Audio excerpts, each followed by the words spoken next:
Good evening, ladies and gentlemen. Welcome back to another RGL playoff match of Season 3. We have a really good match for you guys tonight coming to this, and I'm also joined by some of the best. I got Jarrett, and we also have Dolphin on production. As always, we got a real nice BO3 tonight, guys. Mal, or My Anime List versus Dorsia. Jarrett, how you feeling about this game, man? Should be a hot one. I mean, both these teams, I wouldn't say they're too far away in terms of skill level and being able to perform, so putting them in a BO3 scenario is definitely going to be something nice to watch. Yeah, for sure. I mean, they've been going through a little bit of roster changes here and there. I mean, Dorsia has never had like a static roster for the past since they were born, in all honesty, as a team. So I know what roster running in tonight, so we can take a look at it. I'll run it through this a little bit early. We have Ash and Brand Slam on Scout. We have Marmaloo and Yite on Soldier.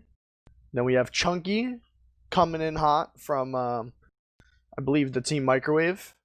You know, it looks like they needed a demo after, they lost a player earlier in the season. And Yite originally stepped down. That's how Brand Slam came in. And now Zilly is not able to play tonight, so they are just running Yite instead of Zilly. So it looks like Yite's going to be on the pocket roll, which is nice because Marmaloo is usually one of the best roamers in the world. So I'm happy to see Marm, back on his calling. He's not on demo, unfortunately, but he's gonna do some big stuff on roamer. So this has been a team, they haven't had a lot of practice with the same six for a long time, but at the end of the day, I mean, you have players like Ash, Yite, Marmaloo, Cookie Jake. I mean, the one player that's like really gonna want to, like, the two people in here who are gonna be like the biggest ones are gonna be Chunky and Brand Slam. They got a lot on their shoulders this match, just because Chunky didn't have the greatest regular season, in my opinion. His team kind of got, didn't do so hot, and it looks like he, is willing to try and prove himself here in this playoff match. I don't think he wants to go 0-2, Jarrett. Yeah, I don't think so. I mean, like you were saying, they've shaken up the roster a little bit. And even though they have some talented players on the roster, one has to wonder how much of switching your roster back and forth so many times is going to, affect their ability to play. But I guess that's what we're here for tonight. We're about to see. Yeah, for sure. I mean, if you want to run us through the Dorsia or the Mal roster, rather, just to, see what we're working with. They've kind of had the same roster throughout the entire season, so nothing crazy. Yep, the Mal roster has Happy Cool, aka Phelps, on Scout as well as Alpha. We have Aim and Trip on Soldier, Psy Guy on Demo, and Baradactyl on Medic. A lot of previous teammates of mine on that roster, a bunch of talented players making their way into playoffs once again. They've gotten the best of Dorsia previously in the regular season, but even though Dorsia has been through a couple, roster shuffles, they haven't necessarily fought up this lineup of 6 quite yet, so who knows what exactly will happen. Yeah, I mean, it's hard to say which Dorsia iteration's their best one. I mean, I think on paper, this might be their best chance that they have. I know that Mal took the first 2 games in the regular season, and people would probably say that original Dorsia roster was a lot better, when they originally had their OG roster with like Yomps and Zilly and all of them. It's gonna be tough to see how this new roster is gonna play. So I mean, I think that, like I said, this might be their best chance, just because Brand Slam is a player who is very passionate about the game and just wants to win, man. And this is his best chance to put himself. I mean, Dorsia was kind of going to be a shoo-in from playoffs at the get-go. So, I mean, I don't think that, that's what they're worried for. They're worried about beating Mal. Like, this is the game that they want to win. And I think this is going to be a great proving ground for both Brand Slam and Chunky to prove that, they can hang with the upper echelon of Invite. They can hang with the top 4. And that, throwing together a pug team like this at the beginning of the season and kind of making it work as good as it is, I want to see a good game. I mean, it's going to be very, very close, I feel like. Process is going to be a really explosive map. So, I mean, it honestly, at the end of the day, I feel like Brand Slam has a lot on his shoulders coming as the main caller from what it seems on this team. So if he's able to lead his team to victory and really be that anchor that Marmaloo is talking about on the podcast, this could be a really good game because the head-to-head versus Brand Slam and Alpha are probably pretty close. Brand Slam's a big sleeper player, and I want to see big things from him this match. Yeah, one thing to factor in as well is, one thing that can plague teams sometimes is when you're a bunch of skilled individuals just trying to make your way into playoffs, sometimes players will have varying degrees of being willing to put in effort into trying to win. And I feel like Dorsia definitely had that vibe compared to many other teams of just like, oh, we're just going to kind of play, we're going to get to playoffs and we'll see what happens. But now that they're here, they're in the lower bracket. If there was any time to pull out all the stops and put in all the effort you possibly could, even if there's a small roster switch up, it's definitely now. So, like you were talking about Bransom's desire to win, as well as any other player that might have been holding back in any capacity, that's definitely out the window at this point. So that'll be definitely interesting to see, and I'm ready to see all these talented players pull out all the stops they can to see if they can get knocked out tonight. And obviously, one little upgrade on the side. I would assume it's an upgrade on the side of Dorsia. I mean, like I said, they've been just subtly upgrading their roster. You know, taking Marmelu is a great demo, but he is nothing compared to his own soldier. Like Marmelu's roamer is incredible. Playing with and against it, he's such an incredible player. And also you have Yite subbing in for Zilly. And I think Yite, in terms of deathmatching and playmaking, Yite has a lot of potential to like really make a lot of moves for his team. I know granted he's on pocket, but I really feel like with how how big and like protective Brand Slam's going to be playing, and how good Carter is at rotating to and from heals, I want to see how they're going to be able to make plays off here. But any quick predictions, Jared? I mean, I think honestly this could be a 4-3. I want to say for Dorsia, man, I feel like that a lot of plays are going to happen, a lot of scrappy fights, and I feel like Dorsia might just come out on top. I feel like if there was a map for Dorsia to thrive in, it'd definitely be this one. I think if they get the ball rolling very early, then it could definitely be like a 4-3-ish in their favor. But I feel like if they don't start off strong and Mal are able to put things on the board, then Mal will sweep it away. To reiterate, I think it's mostly on who's able to get the edge off in the very, very beginning and get the first few rounds on the board, at least for me. Yeah, man, for sure. But I do have a little bit of where we are about to be going live here soon, guys. So just bear with us as we're about to start the lower bracket round 1. I mean, I'm super excited, man. This is an insane match that we have here. Tons of talent in this server. I mean, I can't wait to see, players like Psy Guy or Marmelu, and I want to see how Chunky specifically is going to play. I want to see how he takes, these mids. Because, like I said, Chunky's a very aggressive demo man, and on the wrong teams, he can kind of just, get killed really early. But anyway, enough of this theory crafting. Let's actually see how the first mid goes. We got, psych! I'm just kidding. It looked like we were about to go live.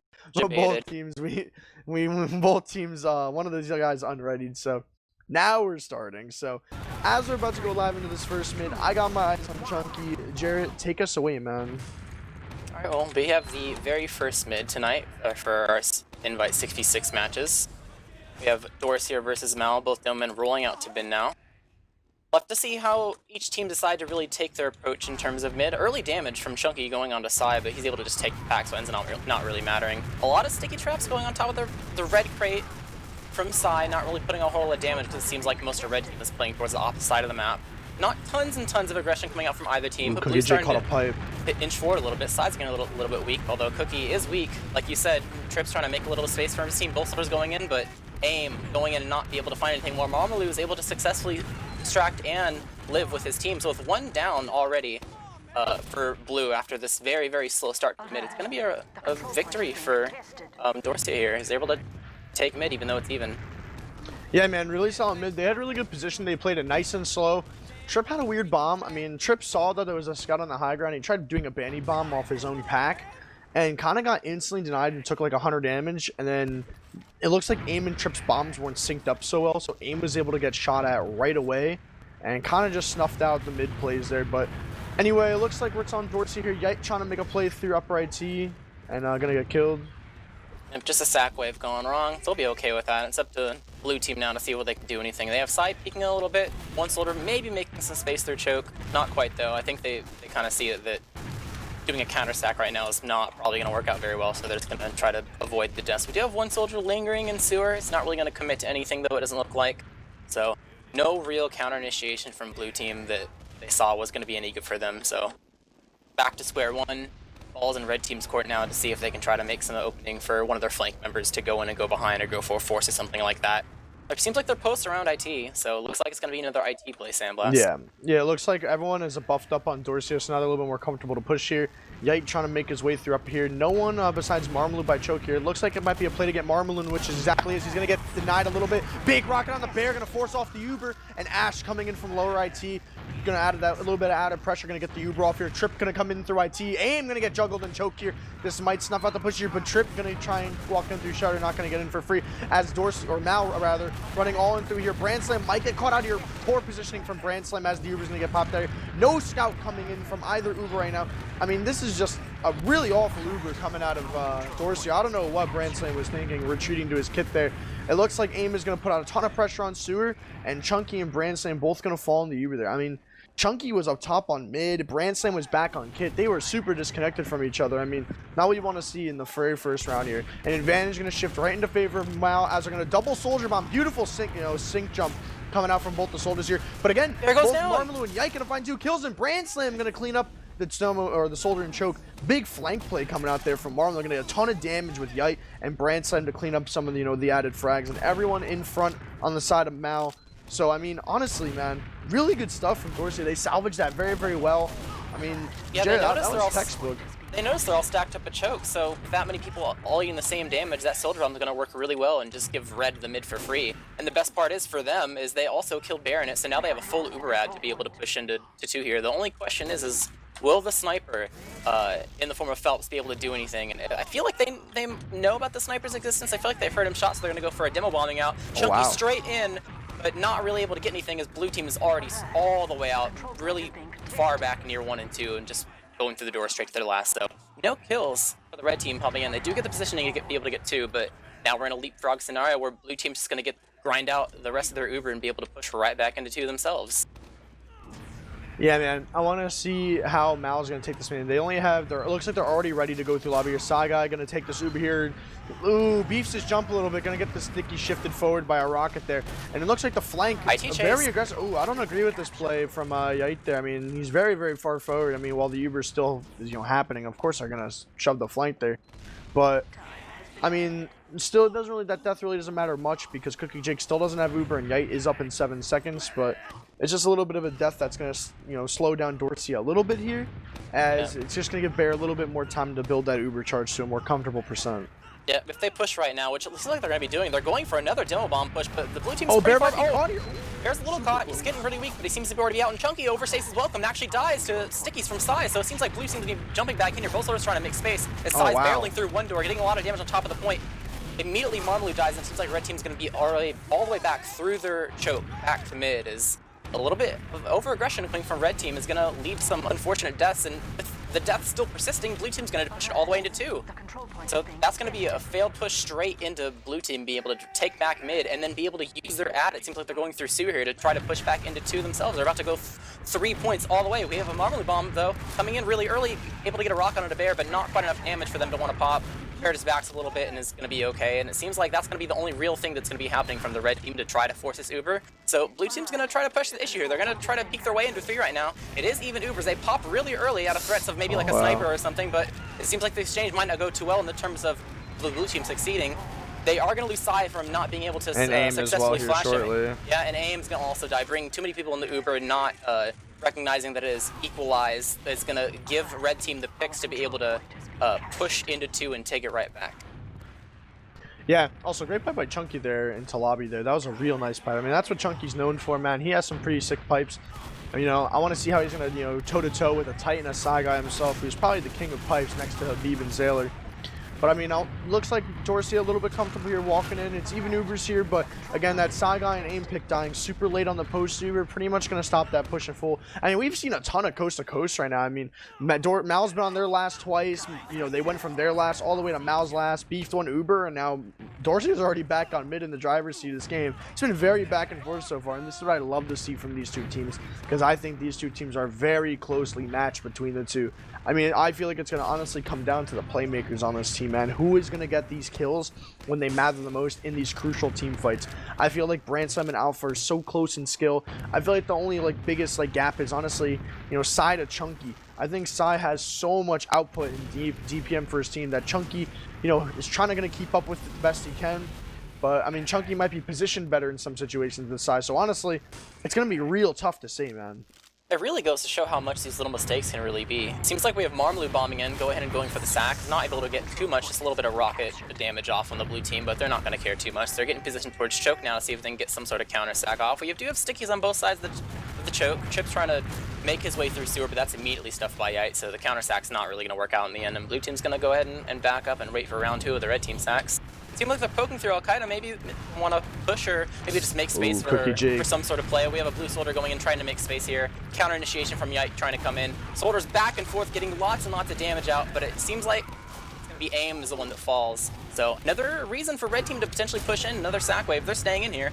We do have Marmalou trying to go in and make space, but he's getting really low himself. He's 14 HP. He's trying to sit still for an arrow, but does get piped. So the pick that red team had to push in is immediately lost as Marmalou is unsuccessful at making space, and Branslam goes down as well. I'm not sure what red team's really trying to do here. They have these picks and they're trying to go to make space, but these space makers are the ones that are dying and not able to successfully get any form of like exchange or sack. But now blue team has the initiation to be able to go in and walk through the choke with the 2 picks they have.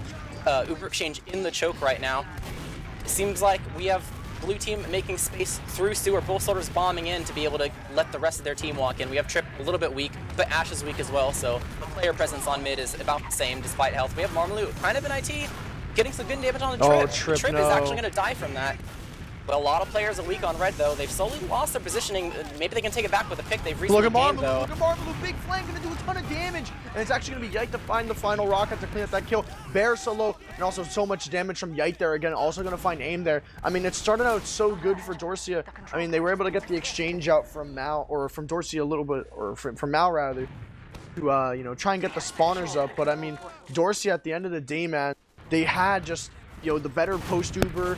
I mean, Trip had an unfortunate 1v1 versus Marmalou. Frag's gonna get traded in favor of Mal right now. So I mean, it's gonna stop the push from Dorsia just a little bit. The pressure's gonna slow down. But I mean, that was so close from Mal, man. Honestly, that just comes down to individual players making some beef. But again, Trip in onto Cookie Jake. Wow, Cookie Jake respecting that rocket from Trip there. Didn't even shoot his second rocket, but was in the air, scared of getting air shot by the #1 roamer. I'm gonna force out that Uber, and looks like Mal is taking no time to slow down. Only casualty is going to be aim. Yite in the prime position. Ooh, it's going to fade out here. I don't know if, yep, a good choice from Yite to live there. Had those an soldiers on opportunity blue teams, though. Red team's kind of poking this. They know there's only those 4 people. If they can try to make some space to be able to get someone in, it could be good for them, but Yite is going to take a lot of damage on his attempt to make space. So he's actually going to be 100 HP trying to escape through sewers. The scouts are chasing him down. He is going to be able to escape, though. So, unsuccessful kill from the blue team, but they still have their Uber advantage to walk off. It seems like they're walking through choke here. They're missing 1 soldier, but he's going to be here really quickly. Trying to get good damage on the Marmalou. A couple of air shots attempts going in the air, but not really going to work out. A couple trades going back and forth here in terms of the soldier classes, but blue team is still fine with their Uber at it. It is dwindling a little bit, though. Red team is positioned toward IT, but they're not too far away from getting it themselves, so they've bought enough time to where even though they lose mid, they should be able to get their Uber in time for 2 here. So even though they weren't able to successfully force the Uber, I'm sure they're happy that they slowed things down enough to be back in a stalemate position.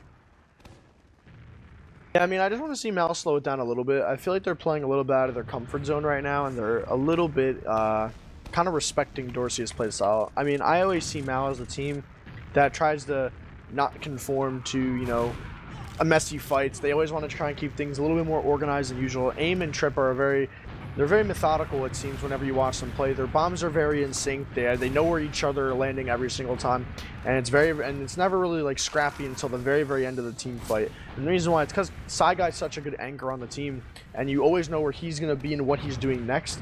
So everyone can kind of base their positioning around that. Yeah, I don't think he's gonna get much. He's gonna do some damage on the Chunky, but he's gonna fall. And Mal's just gonna get some nice reserve positioning. They're already Bear in a really nice spot on point. Marmalou gonna try and peek IT, try and spam Psy a little bit, not gonna find anything. He's gonna double back in, try and get onto Psy, gonna get pressured out by Phelps there, and that's pretty much just gonna stop any form of a counter sack from Dorsia. Yep, Trip's already back, so it's up to the blue team now to go for round 2, see if they can get someone in to do some sort of force play. I have some traps up outside of choke, so we'll have to end by the sewer door coming from Chunky, so we'll have to see if that catches anyone on their way in, but it seems like both these teams are favoring towards IT when it comes to plays. 1 kill immediately happens, okay. Yeah, it looks like Branslam got I don't know where he actually died from. I think he got blinded somewhere. I think he was trying to do something sneaky and got punished for it. Oh, you know what? I think there were stickies on the fence, so he got up onto the fence to try to spot and then You just are died. absolutely correct. That's exactly where his We have ammo Phelps in is. though. Phelps able to get the force with the pick that they created earlier. It created enough space for too many eyes to be looking around to try to figure out where people were going to be coming from. So he's able to sneak in to get the force, and now blue team has the Uber advantage to be able to walk in here. Seems like both soldiers are hesitating a little bit. Marmalou does go in, successfully able to get the force, and AIM does die. He gets drops before the Uber's able to get popped off. Ooh, they're trying to chase kills, picks, but now man. both soldiers are dead. Trip is also dead, and they're chasing a little bit too deep here. Red might have an incentive to bust through if they're able to get healthy enough, and it seems like they're going to be pushing through one immediately, and blue is already out. They know they don't want to have to deal with anything like this because both their soldiers are dead. They have no spam pretty much, Yeah, as well as Bear, Red having Uber advantage. Bear had a really weird Uber there. I mean, he didn't attempt to surf, and he kind of just popped as soon as AIM died instead of trying to save both AIM and flashing, I believe, Alpha. But anyway, it looks like Mal wants to continue the dry fight here. Good positioning from Mal right now, but the health is in favor of Dorsia right now. A lot of the players up top are super weak here, but Dorsia is not letting up here. The Uber is in favor of Dorsia as well, but look at Trip in behind, going to try and take a 1v1 with Ash, going to fall there. And big pipe out there from Sai, actually going to pipe Cookie Jake and slow down the push a little bit, giving, you know, Mal, honestly, that could be enough time for Mal to build their Uber here a little bit longer, because Marmalou in a little bit earlier than expected. That actually, you know, that stopped the timing a little bit, because, I mean, Dorsia wasn't in position because Cookie Jake had to back all the way up to get a pack, and Marmalou jumped in right away, and no one from Dorsia was able to support him because everyone was so far back with Cookie Jake. Yep, don't want to push if your health is too terrible, so that definitely is a saving grace for them. Marmalou tried to go in for an early sack, unsuccessful, so now it's up to the blue team to see what they can do. They have some people poking around in certain doorways, but it doesn't really look like anything's going to commit too far. Just some sitting by the sewer door, spamming into choke on a chunky, but not really any committing, so we have Marmalou back now. Yeah, I mean, it's kind of, we've seen this situation happen so many times this match, and honestly, there's not a lot of stalemates as of right now. I mean, every team kind of either gets the force out right away, or they just take a pretty crazy drive fight. Brandslam trying to make some space for his team. He's going to get 1v1 by Trip, and here comes AIM, going to try and salvage it. Great jump from AIM there to, you know, get away. He was in a position to die there, and actually going to get that trade kill on the Trip.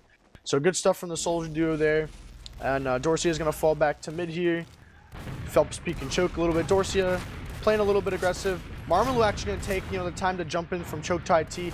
I don't know if anything's going to happen from it, as he is going to get 2v1 by the scouts of Mal. Sai here taking the 1v1 with Chunky and Choke here, trying to, you know, maybe land a pipe or two. But nothing else happened off that. Marmalou still down. Trip actually, big fast bomb right on the Cookie Jake, going to beef one rocket. Going to hit the second, and that's not enough to force it. Oh, it was a two-man too, so that's a lot of people dead on the blue team. Red team might have an incentive here to try to push forward and see if they can get for some sort of Uber exchange or sack play. You have Yite making space through the choke as the rest of the red team barrels in through the choke. So we'll have to see how they address the situation presented to them where two people are dead on the blue team. Doesn't seem like there's a whole lot of committing though. It seems like they're just trying to get some spam with the more players they have, but the longer they wait, the worse it's gonna get because the blue team's back now. Oh, I don't like that. I mean, the health was so bad from Dorsia this entire time, and Bear was trying to save Alpha with the Uber. Bear barely gonna, oh, actually not gonna sneak out at all.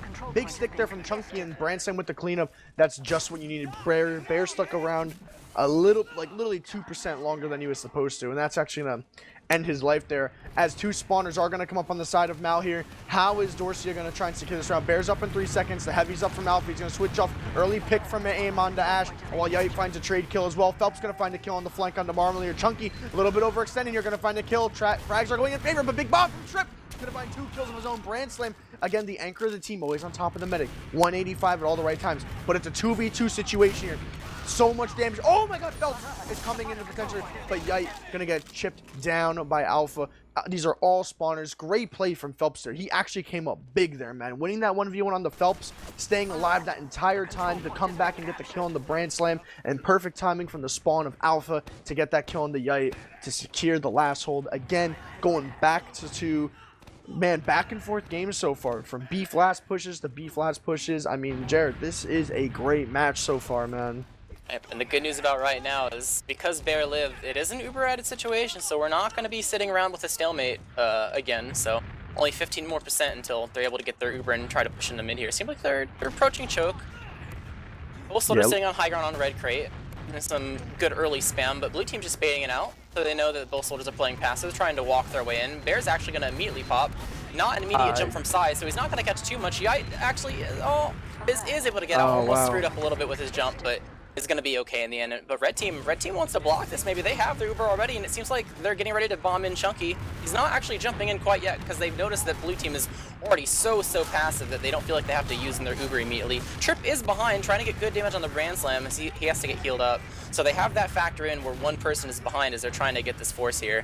And Brand Slam's ready for it. They know he's behind as well, Jared. Yeah. The Marmalou trying to do the same thing, but he's going to be unsuccessful. So red team with this Uber advantage is going to lose one, but Trip goes back in, is unsuccessful. So 5v5 scenario with red team owning mid and having their Uber. I think blue team is just going to get out here before they overstay their welcome and die. Red team's chasing though. They're approaching the choke sandblast. Yeah, that was really good from Mal. They bought off so much time on this Uber diss ad for them. I mean, to the point where Dorsia is not even pushing. I think they've lost track of Uber ads here. I mean, I think they have as well. I mean, I think they want to try. I mean, it looks like they want to. Brand Slam's clearing all the stickies choke right now. I don't know. CookieJake is close choke here with both scouts here. Ash is going to run in. Brand Slam also going to run in. It looks like they're trying to commit maybe just for a sack here as Marmalou's prepping up through IT here. I mean, CookieJake is a little bit far committed to choke here. They want to take this dry. Yeah, Chunky. This is the problem that I see with Chunky. Super caught out, man, every time. They are going to get the kill on the aim, but at what cost? Because Mal is in such a good position. Ash going to die. That's the problem with Chunky. They didn't even set up a sack for anything. Chunky just held W through the choke, disregarded everything on the right-hand side of the map, and then Trip was just able to land clean rockets on him, and that's going to just pretty much force him out. I don't even know what Dorsia was honestly going for there. They just walked in, didn't jump a single soldier, didn't try to initiate an exchange, nothing. Just sat in Valley, took spam, and then ended up dying. But CookieJake falling down to Psy Guy later in that fight, though, bombing in from IT, man. That's going to be the nail in the coffin for their second hold here. Yep, no good post here, but it seems like we do have a pause here, if I'm correct. Yeah, maybe I'm going to see if one of them are still online. I want to see if maybe we can try and figure something out here. But, I mean, obviously, we just saw Psy clutch up, get a big frag on the CookieJake here. Could be attack pause. Could be, oh, actually, just a little bit of lag there. We're already back in live here. Yite's going to bomb, get instantly cleaned up by AIM, a.k.a. Girls Who Say Bruh. Chunky gets synced, 2 rockets. Staying more than, like, CookieJake's not even alive there, man. He was still rolling out. I don't know why, like, Chunky has no reason to really playing roll out. I don't even know what trap he's watching. But now blue team's switching 5. The gun's already dead. They're able to kill it, but another pause is coming out. Yeah, another pause here. I mean, I don't know what's going on with this might be a little bit of a tech issue from one of the players. Maybe a mic's broken, audio isn't working. I'm gonna try and figure out what's going on here, try and get this match rolling. I feel like it might be ping or something if they've like paused twice already, but we'll see. Yeah. At least the situation right now is no demo and no roamer as you're dry pushing through 5. Worst case, you have Uber advantage. The only thing that can really screw you over here is probably if Brand Slam is able to get a really nice snipe. He does have a little bit of an angle. We'll be seeing, as soon as it unpauses, we'll be seeing within a couple of seconds on whether or not that factors in, but it seems to be like a pretty good scenario for the blue team when it comes to dry pushing. I would say Brand Slam sniping and then whatever Marmalou can get with this bomb as like a solo play could be really nice if he decides to commit, but everyone on blue team is pretty much buffed except for Phelps, so...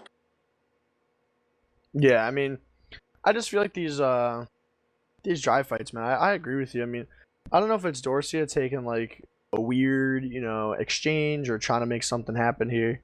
I mean, I tapped out, and I mean, Brand Slam has the dot on Bear's forehead, so this could be literally milliseconds away from, you know, Bear dying. I mean, this is a pretty, pretty funny to look at. I feel like I'm seeing a lot of... I mean, it's hard to know for sure because part of it you have to factor in is what is actually being said in the mumble, but yeah. it feels difficult to, like, see what some of these teams' plans are when they're dry fighting. More specifically, I guess more Dorsia than Mal, but even though Mal is guilty of it sometimes as well, where there's a situation that pops up and you can go 2 routes with it, just whatever the call is, you know? Are you going to be, like, Uber exchanging or sacking, for example? And watching, I can't really tell what's being said in the mumble, like what the actual plan is. We're back. Oh, and he actually hits the shot. That's so funny. But I don't know if it's going to matter much because Dorsia, right off the back of that body shot from Brand Slam, gonna instantly lose the round. 2 dead, 2 off-classers, no mobility to block the point, so they just pile on it, and that's gonna be the first round in favor of Mal. So we're gonna have another mid here, actually, Sandblast, if you want to take this one.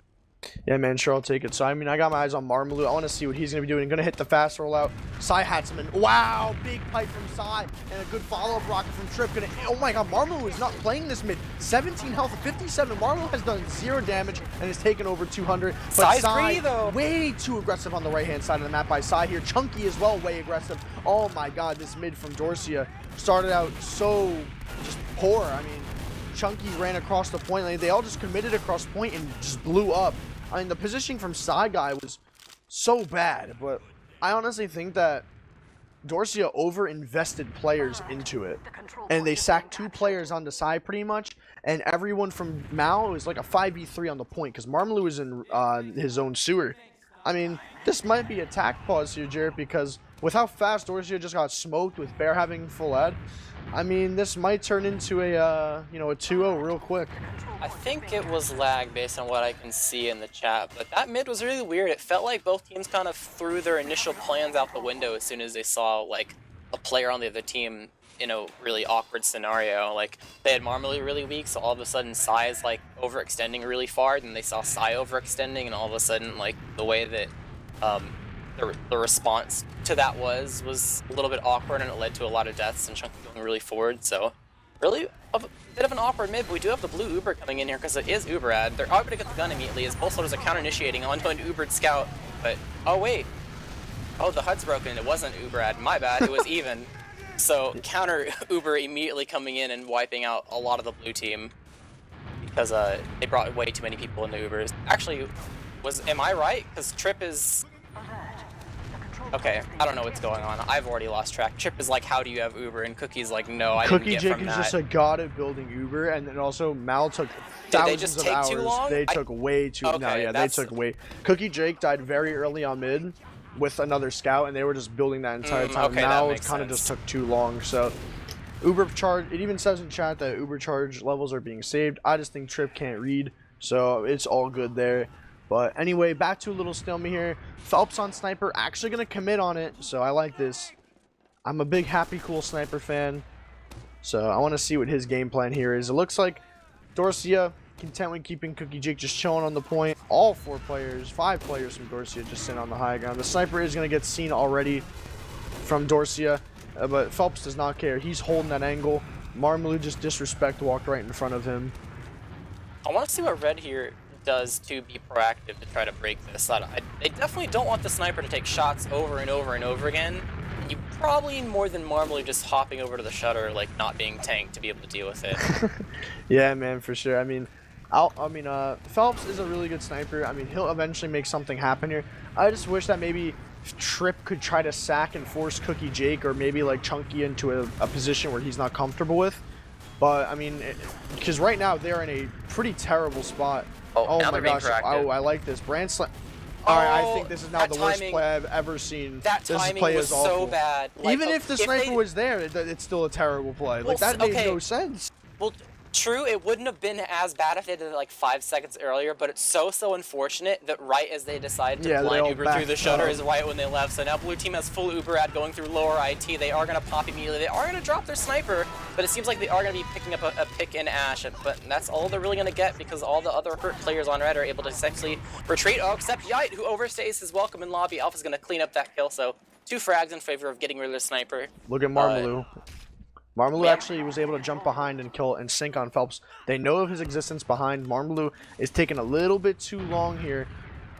He does hear Trip rocket jumping back for him. I think they just need to, cut their losses and let him live. I think they're going to go all the way back for it. There's now 2 players chasing Marmalou. This is giving a lot of space. I mean, Marmalou is doing such a good job, but I also think Mal's just kind of dumb for taking the bait because they also have Uber here. I mean, this is just giving CookieGgg free ground to walk through here. And the back cap is actually going to happen from aim. Just waddles Did he just go through 1? He just went right in through 1, man. Yeah. Just right. I think he went through 5, rather. I think he pushed upper. Well, yeah, I mean, Marmalou's behind, so they probably didn't have anyone clearing uppers. So AIM just walked right in. He came in from the right side of last. I know that for sure. At least from his, from the offensive side. And a 2-0 in favor of Mal, man. I mean, Marmaloo super fast up top on this mid Jarrett. Trip gonna eat some early damage.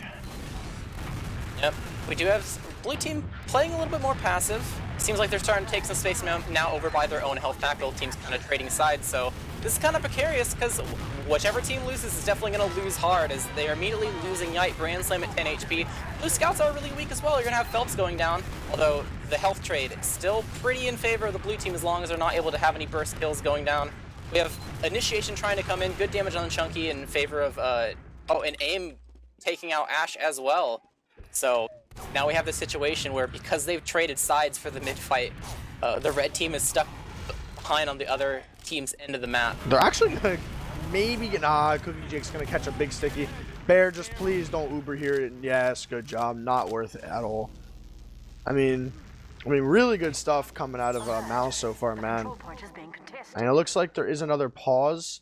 I know lag issues. Yeah, it looks like they're complaining about lag here a little. I think AIM is having some connection troubles. He's trying to request for another server after this, but I'm excited to see the stats after this half because I feel like Alpha is playing very, very good right now for the situation he's put into. 3 DOMs right now, leading his team in points, leading the server in points.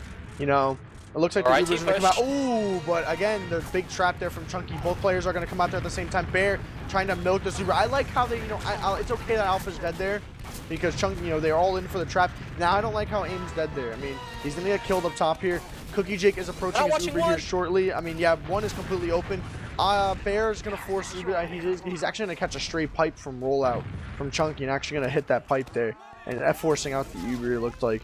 So Trip and Bear are going to try and just cut their losses with the squad. Back up to choke here. Trip's going to try and land on top of Yite.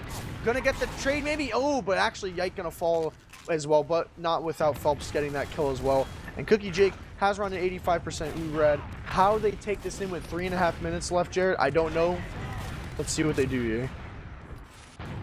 Yeah, not much time left, but maybe they could squeak in like one round, even if they aren't able to do anything for the half. They do have an Uber ad. They're trying to work their way through choke right now, have their flank split up a little bit. Yite's rolling out on his way, so they don't have their pocket quite yet. He's able to do the fast rollout, is able to be here now. Trip taking a lot of damage, not able to successfully get any form of sack down, and he's actually going to die before he's even able to jump in, so it seems like the spam force attempt is not going to be successful in trying to force Cookie Jake's Uber, but we're probably back to, maybe not a stalemate scenario. They are able to get their Uber in time, Bear is, but with this pick that came in from Trip, it's going to give Marmaloo the ability to confidently go in, and they're actually 2-manning in as well, because Ash is also going in really deep. Bear taking a lot of damage, probably just going to take the pill and be content with the 2 kills that they got in turn of his health. And they're posted up towards choke now, Sandblast, ready to bust in and see if they can try to get a counter set going. Yeah, man. I mean, Yite's trying to... Wow, Phelps is just in for free. He has so much real estate on the right-hand side. Phelps is doing such a good job creating space, staying alive. And again, Chunky too far in. They're going to take the exchange. But again, Chunky actually popping off in this Uber here. Going to find 2 picks onto both the soldiers. And Alpha actually going to fall on the right-hand side. Phelps actually lived that entire time, which is hilarious to think about since he was the only person in on the entire right-hand side of the map. Yeah, he was the one who initiated, too. I mean... Phelps was in that entire time, initiated the fight, did like 180 damage to Yite, then lived while his team all blew up. Yite actually going to take a bunch of damage himself, trying to get an initiate for his team. Big bomb here coming in from Marmaloo, going to do a ton of damage to Bear. Not going to find anything. Here comes the big bomb from Yite to try and clean everything up here. Again, Ash all by alone, some 1v1ing Trip by 3-door, and everyone from Dorsia is going to disengage. The health was so bad, but they got the frags they needed. Yite got 2 kills and escaped with 4 HP. He's able to kill Bear and Alpha. So that's going to create the Uber ad they're about to probably use in a couple seconds here to be able to push into last. Big plays from him. Yeah, that's what I'm talking about, man. I feel like Yite's playmaking potential is so much higher now that, he's playing on Soldier on this team compared to Zilly. I feel like Zilly's a much more main call heavy player. Yite's more of that big playmaker, and it's good to have that on a team, especially with Marmaloo's up. But the Uber's going to come out right through 4. Chunky going to bomb. Point is still stickied off here. Oh, the gun is up as well, but Chunky here taking a long time to get this gun down. The Uber's over. It's still a 6 versus 6 fight with the heavy on the side of Mal. With only a minute left on the clock here. Good point play from Grand Slam and just going to cap it. No stickies on the point from Sai. Sat in the complete opposite side of his team. Had to rotate through spawn and was able to get 0 stickies on the point. That's not what you want to see from Mal there, man. Yeah, despite jumping the wrong side of the last and having the gun go down so late, they're just able to cap it right off the bat. So only 45 seconds left on the clock. This has to be one huge wipe of mid for this to turn into a round. We'll have to see how the level of aggression that both teams kind of go in here, although they might just take this as a wash. We do have Marmlu trying to go in and make space, lands on the pack, able to get some good damage, and as actually Aim's going to die there. So we have Chunky taking the roof of process mid, and as seeing how this mid is not turning into a wipe very, very quickly. 22 seconds left on the clock. This is going to be the half. This is pretty much dead time. They actually ran crits to see if they could try to make this some sort of like really fast wiping play, as Alpha's trying to chase down the other team in the lobby as there's only 10 seconds left, but the counter Uber's going to come in and buff their stats a little bit. He's able to pick up Bear at the very end. Yeah, I mean, so that's going to be the half here. 2-1 in favor of Mal going into the second half of the first map here. I mean, I'm looking at the stats here. Very, very even game. I mean, there's only a 4 frag difference between the two. No medics have dropped Uber yet. CookieJgg getting a little bit more Ubers out than Bear, but that could just be from, you know, just maybe a death here. That very first death that Bear had, you know, when Marmlu got that big flank and then Yite with the cleanup and choke was probably what's going to give CookieJgg that extra Uber there. But I believe that, I think we might be seeing a server swap. I mean, it looks like, yeah, we're probably going to be switching servers. But, I mean, I'm looking at the stats here. I mean, again, I'm looking at, you know, the classic Psy guy 4 deaths. And it was a pretty slow-paced game. But, I mean, Psy, again, you know, making a statement, always dying the least in the server. That's his goal. Alpha only dying 6 times. The combo from Mal, at least from, you know, Alpha and Psy, bottom deathing the entire server. And Psy actually having less deaths than his medic. And that's what you love to see with Psy. Psy is a player that, you know, that can really just be alive in a lot of these team fights, and that's really what you want from your demo man. Always to be alive in these crucial exchanges, and always trying to be alive. I think we're still trying to decide on a server here, though, Jared. Looks like we might be switching to another one here shortly, but there's still 6 players in here from Mal, or I'm sorry, from Dorsia. It looks like Mal's already, you know, switching servers and getting everything prepped. Yep.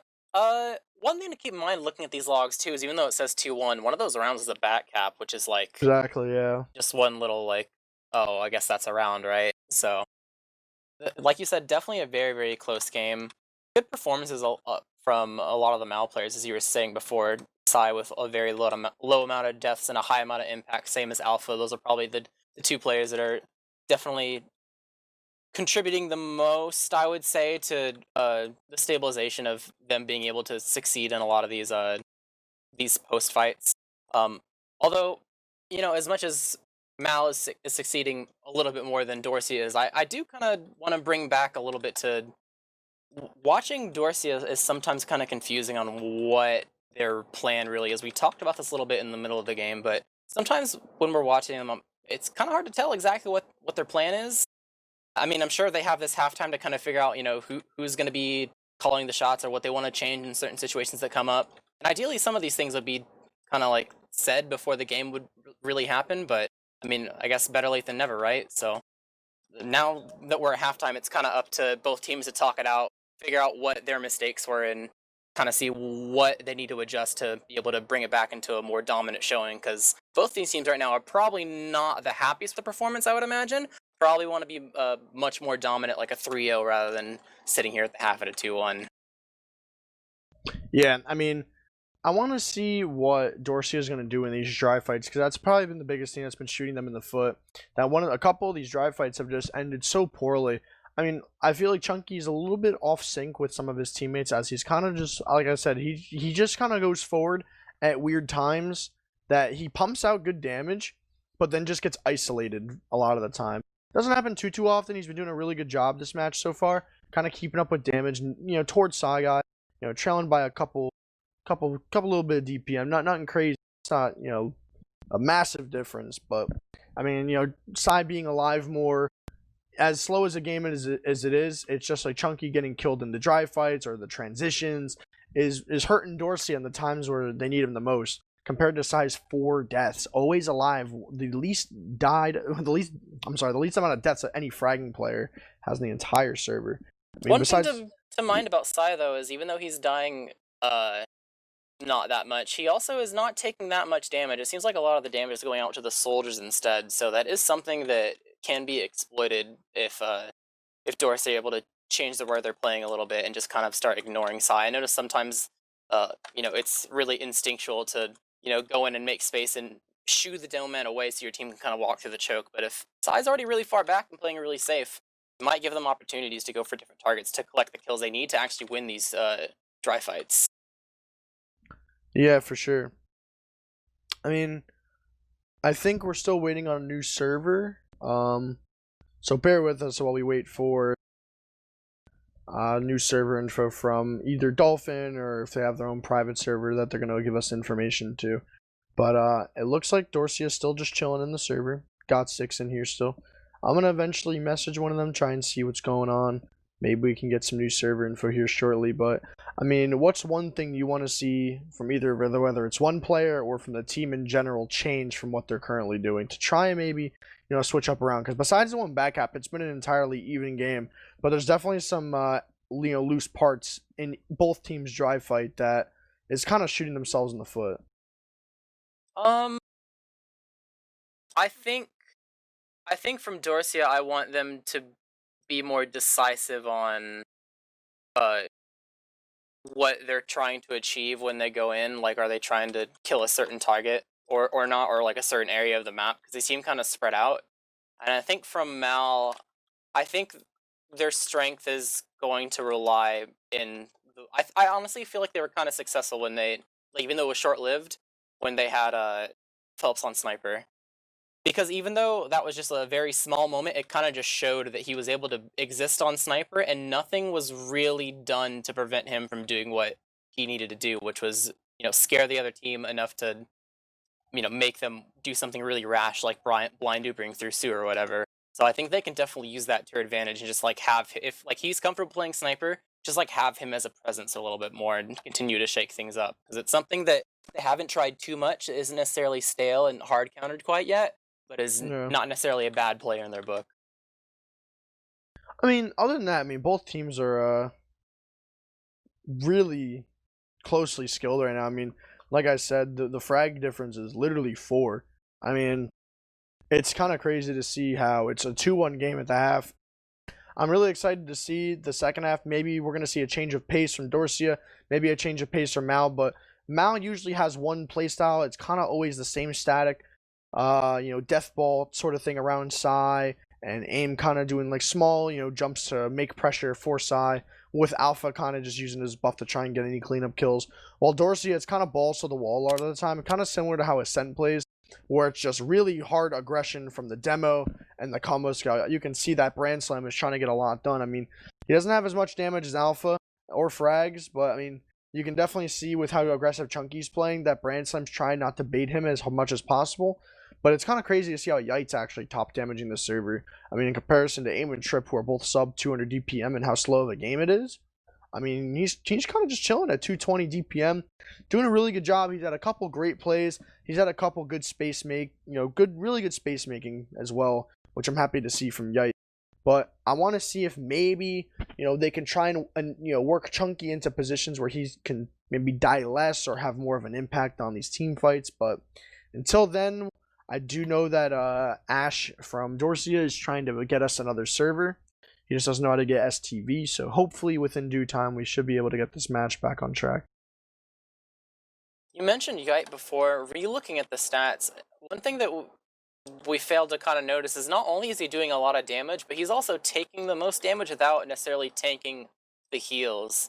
So he's getting his buff, going in, distracting, and being effective with it, putting out damage, and then living in turn. Because it's not like his death stat is super inflated. So if you were gonna like look at stats to point out who was doing really, really well, without taking it into account like what we actually see in the server, Yite is definitely a stat line you want to see when it comes to being a high impact player. Yeah, I mean, Yite, I feel like, is probably the player on Dorsia that I'd probably give the most credit to. I mean, I feel like he's been making a lot of space and getting a lot of stuff done. Yeah, give me 1 second, Jared. I'm gonna try and help him get some STV. So give me 1 second here. Sounds good.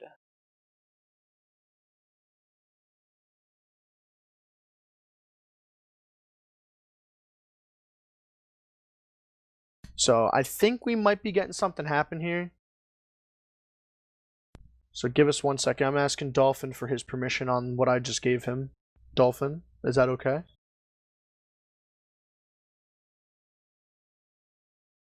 The server info I gave you is the live match. It's not gonna be.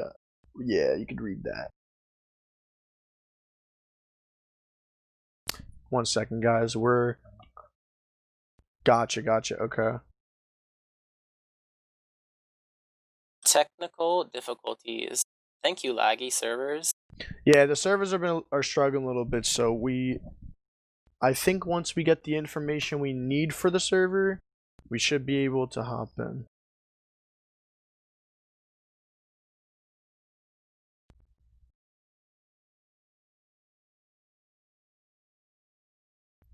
So seems like more and more players are starting to file out of the previous server. I think they're going to I think they're going to the server that I linked in Mumble. So Dolphin, do you want to just go to that?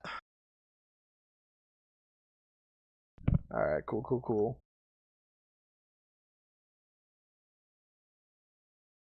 One sec, guys.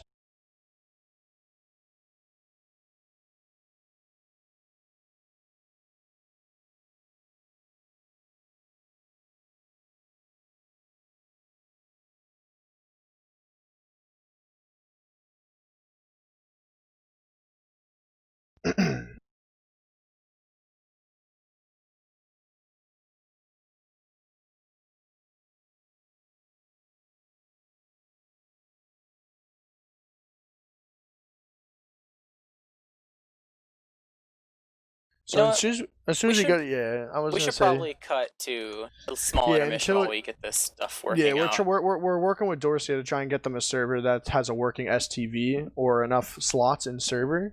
So give us like a couple minutes, guys. We're trying to get that all sorted out. Once we can figure it out, we should be able to go back and get this all started. Because for some reason, their servers were lagging. So we want to cut to a quick break here. Maybe play some music. Maybe just keep you guys in silence. But until then, give us 1 second. Alright guys, we're back. Sorry about that. We got everything all sorted out.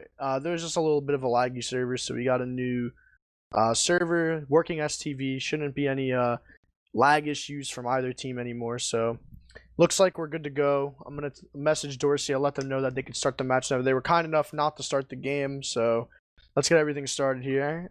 We should be going live here shortly whenever you're ready, Jarrett. I think they have most of the people in the server. I think last I checked, they didn't quite. I think they were at 11. They didn't have Phelps in the server quite yet. I think he timed out for a moment, so we'll have to be waiting on him for the most part. But otherwise, we'll be good to go in just a couple of moments here. Probably not too long. Yeah, it looks like alright, cool. I just got the okay from Ash. We're all in here. The STV's all good. So I don't know how TF2 is gonna watch this game since we have an entirely new server. So I feel bad for the boys over there, but we got the connections. But anyway, we should be getting live here soon. Sorry about the delay, guys, but we should be able to jump back in shortly. Again, as we saw, it's a 2-1 half right now in favor of Mal, off of a back half from AIM. But Dorsia, I feel like they're gonna switch something up here, but I'm a little excited to kind of see how the play style is going to switch up from both teams here, because I feel like Mal might want to turn up the aggression, but Dorsia might just want to make everything good. I think both teams are sometimes played with an issue where they have a good advantage to do some sort of push off of, and they get really deep into the next point, and then because they don't enact a plan very quickly, it turns into whatever they had, whether it was Uberat or respawners or whatever, just like evening out. So I agree that aggression is going to play a big part in whether or not a team is able to flip flop in their even kind of back and forth play style into something way more dominant. Yeah, so we should be good. We're still waiting on Phelps to join here. I think he's joining shortly. I want to see from Dorsia. I mean, I pretty much already said my piece on it. I just want to see Chunky kind of pump the brakes a little bit more and kind of play more reserved and more passive in certain situations where it's going to reward himself and his team more. I mean, I feel like Yaite's making a lot of things happen. He's one of the only positive players, one of the only positive soldiers in the entire server for the most part. So, I mean, I want to see what's going to be switched up here. Yeah, they've had plenty of time to talk about it, especially because we've had to deal with some server issues here. So a lot of normally you have the pressure okay, let's just ready up and get it over with. But now you have a little bit of extra time, a little bit less pressure to just go ahead and ready up and get things over with. So yeah, I'm a little pissed about it. I gotta work at 8. Kind of a little pissed off. ESCA flashbacks. Yeah, man. I've played in best of 3s. I lasted 2 p.m. or 2 a.m. Now I gotta cast them. I'm a little pissed. I'm never gonna forget season 24, 4 a.m. finals. That was a doozy, but hopefully we're not gonna have anything like that tonight. Fingers crossed, knock on wood, all that stuff. Yeah, I am not trying to cast till 2 in the morning. I just want Phelps to join, either win or lose in 15 minutes, but still want to see some good TF2.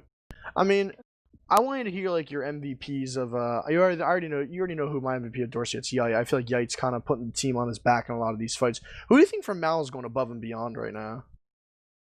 I think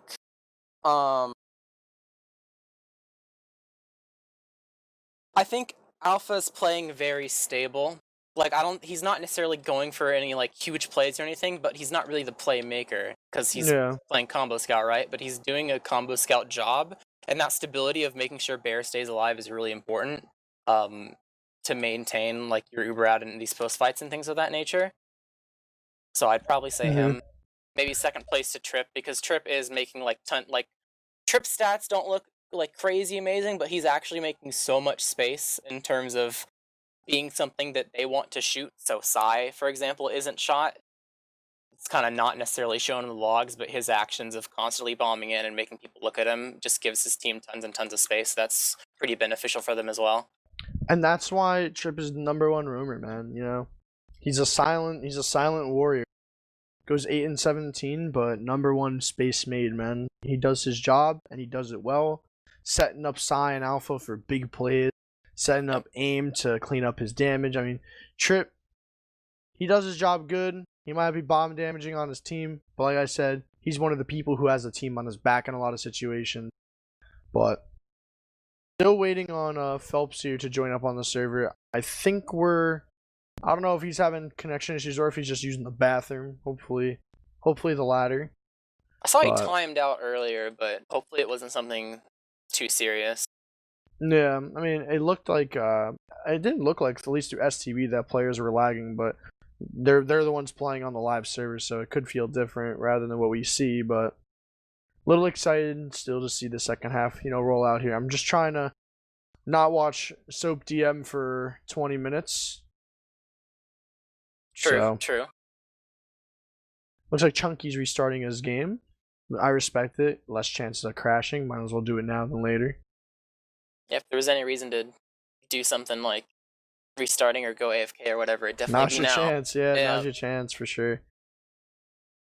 I mean, I want to see. Metalworks. I'm excited to see Metalworks. That's gonna be a rough map for both teams. I mean, both these demos are going to be putting out so much damage. And Marmalou is a big fan of just jumping into the skybox and landing on things. So I feel like it's going to be such a chaotic mid. I mean, these process mids haven't been too chaotic for the small amount we've seen.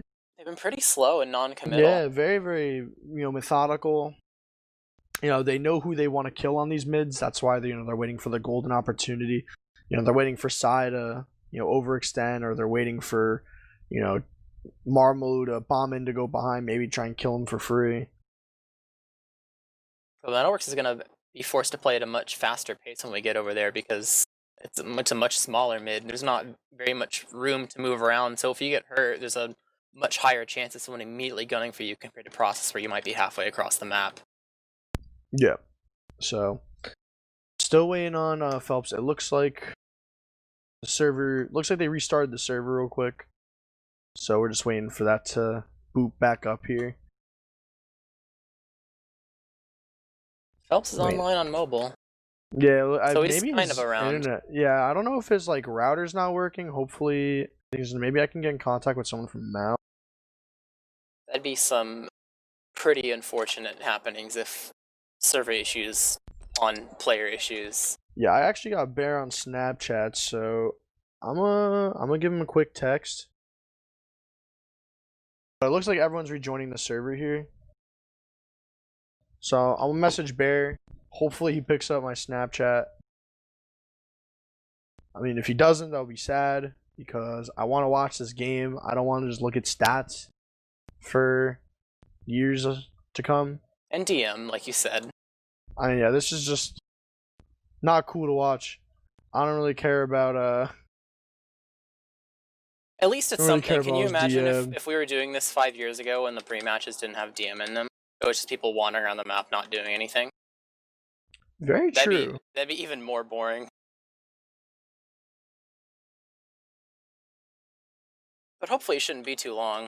I figure if like by now they should know like whether or not he'd be able to come back, and they'd be looking for some sort of like replacement or sub while he's fixing whatever issue might have plagued him from leaving in the first place. Yeah, I mean, this has just been a long intermission. I want to see the game. I just want to get water. But I ran out of bottled water, so I'll have to drink from the tap. Like we said like 5 minutes ago, if there's any time to go AFK, it'd be right now. Very true. I mean, I'm probably gonna go get some water here, so Jarrett, you could talk about whatever. I'm gonna try and call Bear on his cell phone, figure something out here. Okay, well, one thing that we didn't actually touch on before the map started, primarily just because, you know, as soon as we got into the server, the teams were pretty quick about readying up and starting the first half of the game. But we didn't actually talk about the map set, because this is a BO3 after all. We're not just playing Process. There are going to be at least one more map after this, if not two. I have on my other monitor the pick bands that they did to lead to the map pool that we have right now, which is Process, then Metalworks, and then we'll be seeing them play Snakewater if it ends up being a tied series. The thing I noticed straight off the bat is Trip for his team banned all of the Koth maps just straight out of the pool. Does not seem like Mal was interested in playing Koth whatsoever going into this BO3. They wanted to stick strictly to 5 CP. So out of whether that's them being pretty strong at 5 CP compared to Koth, or the other way around where they really respect what Dorsia is able to do, is yet to be seen, and we probably won't necessarily see it because, like I said, they banned all of them. But I guess on paper it kind of makes sense. You know, you have Dorsia with really strong DMers, but not necessarily a whole lot of team cohesion because of all the roster switch ups. So if you want to just play a map that doesn't have to have tons and tons of cohesion when it comes to being able to find wins, Koth isn't a bad choice. So I guess that kind of makes sense. And then when it comes to what Dorsia decided to ban, they banned Gully, and then Villa, and then Sunshine. So just sticking with a lot of wide open maps. Spare Gully Wash, but Villa and Sunshine are definitely known for being very, very large, even bigger than Process what we're on right now. So probably wanted to not go on such scout-heavy maps and focus more on their soldier play, which makes sense because Yite and Marmalou are doing pretty well right now. So we'll have to see how that goes in with the Metalworks pick that they chose for themselves. It looks like they did pick Metal. The Process was Mal's choice, so definitely going to probably lead into their favor a little bit. Yeah, I mean, apparently Phelps just might be having internet issues. I'm still trying to get a hold of one of the boys on Mal. I'm probably just gonna join their mumble any second here because I don't really care anymore. I kind of just want to watch the game, and unless they need a sub, I don't know who's on their roster who's able to play, man, but they might as well just get a sub at this point. It's map 1, they're up around, you know? In before reschedule. I would be kind of pissed because I think they're trying to end. I don't know if the week ends or the season ends this week or next week. I don't know because apparently it was supposed to end this week. I thought they were supposed to have grand finals coming up around the corner. But I'm trying to see what I'm trying to see Mal's rostered players. Maybe they have a sub hidden on there. Maybe they have like a Kev still they could call in. Kev would probably be their best bet. I would Since imagine. yeah, since he's been playing with all them and shit. So I'm just kind of getting bored of just watching people shoot each other in DM. Well, they're going to be Yeah, the warmed only up for other sure at the very least.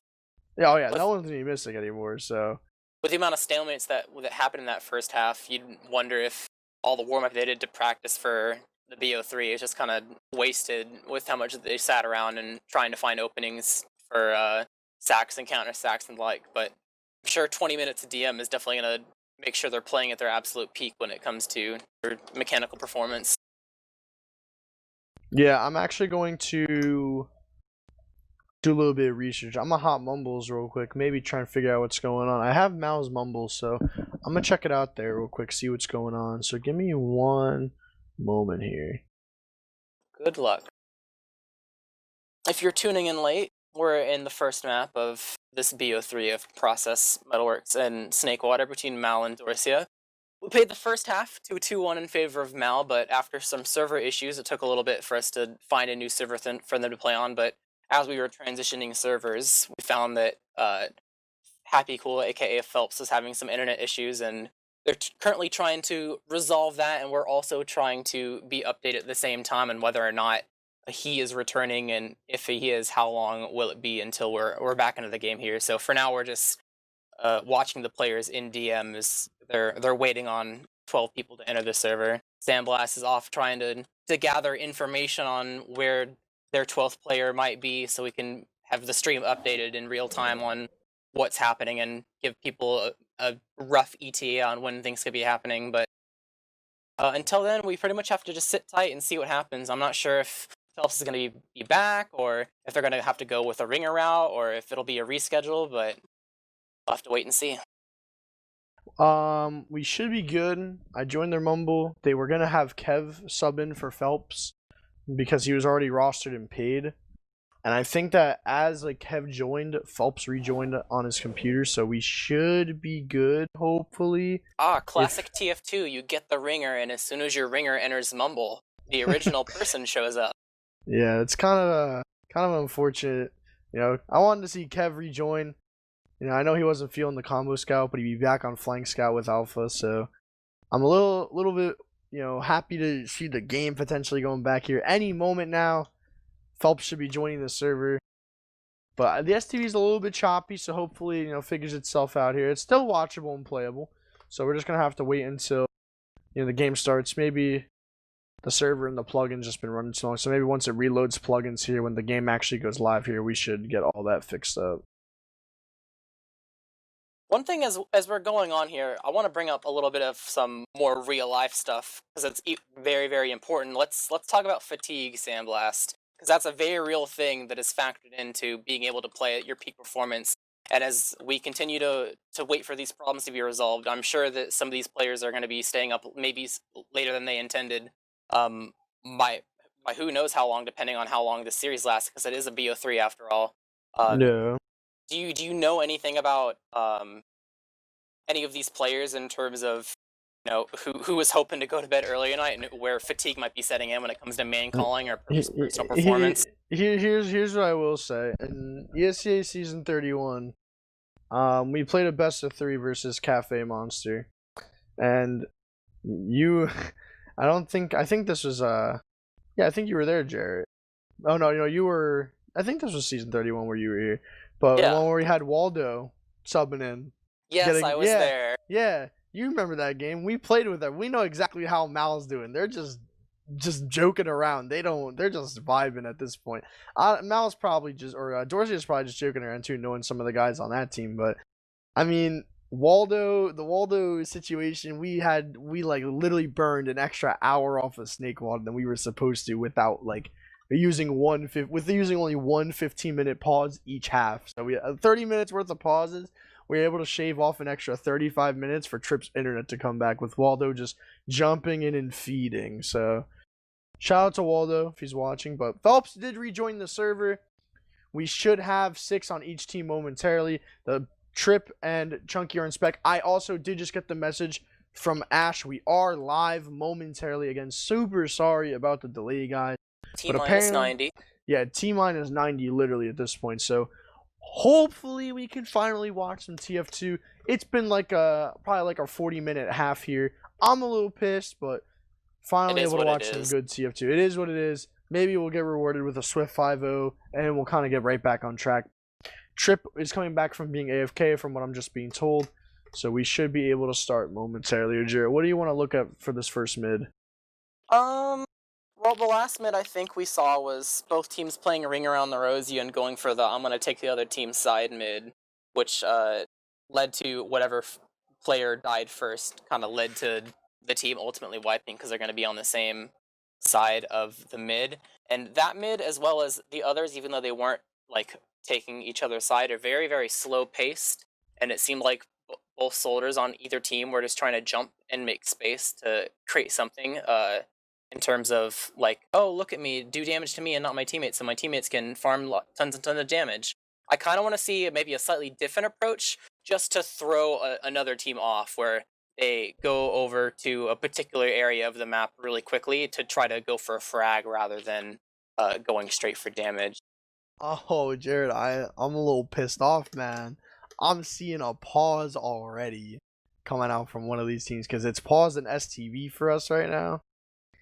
I don't know if there's still connection issues, but if this pause lasts a little bit, if we have to re-exec, I'm hoping that's not it, because the game should have been live in a couple seconds there from how it just got paused.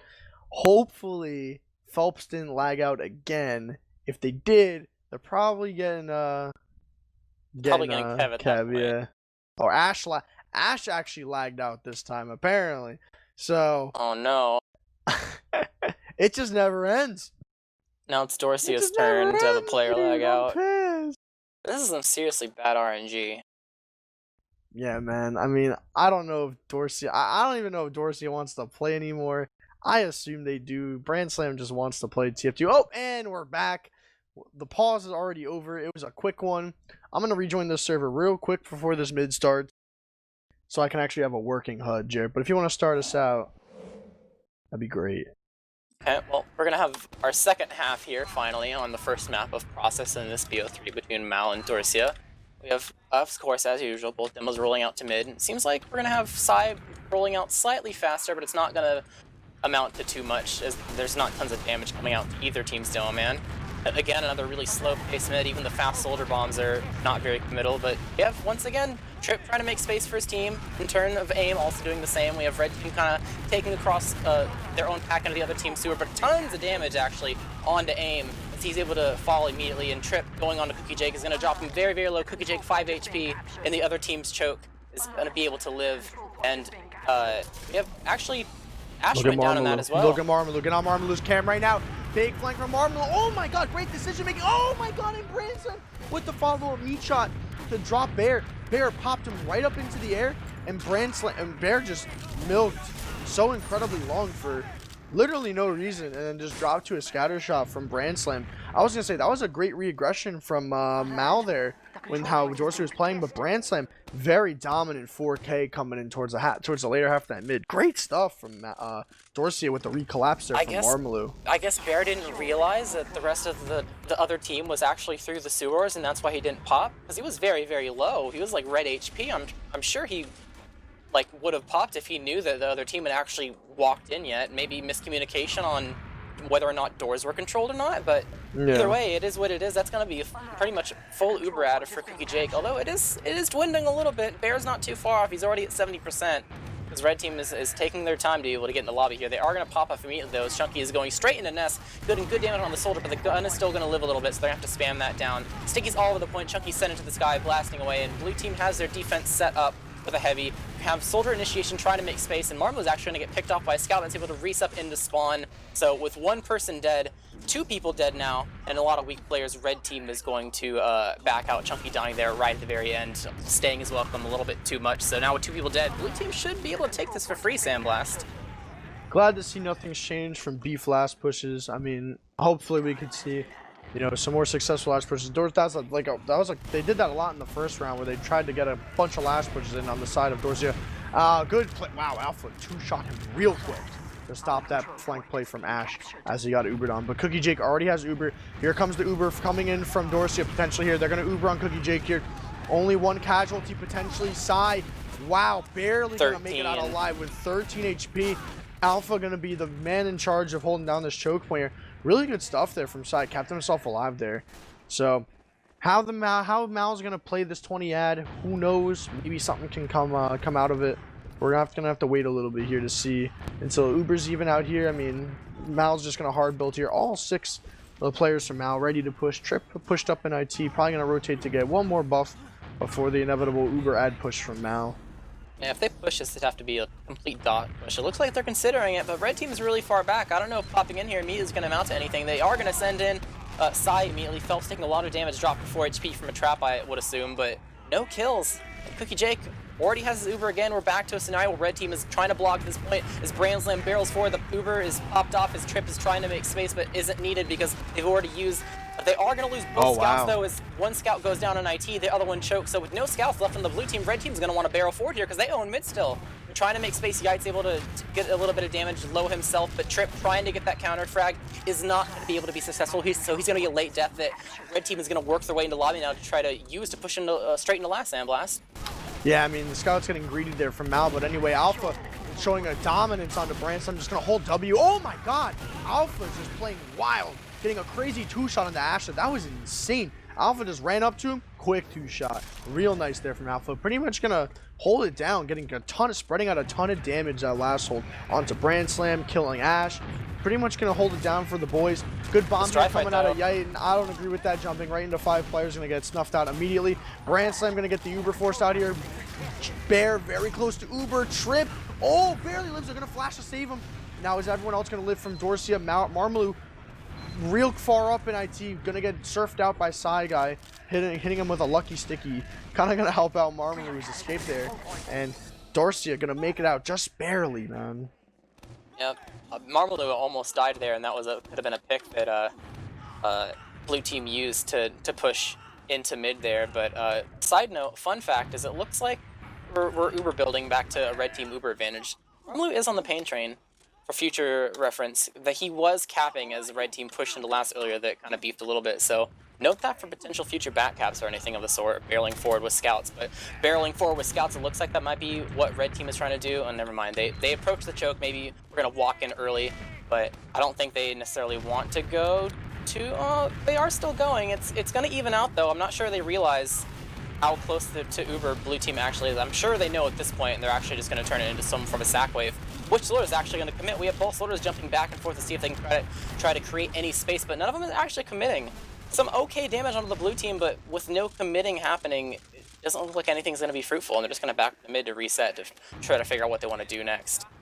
They tried to work Marmalou in from IT there, but they kind of just they weren't able to get enough damage from Marmalou to sack on. They did get a lot of space there, which was nice.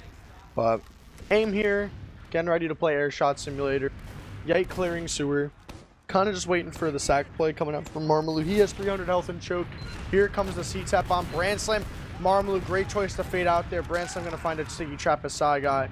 That's going to stop it. But Marmalou actually almost overstayed his welcome just a little bit.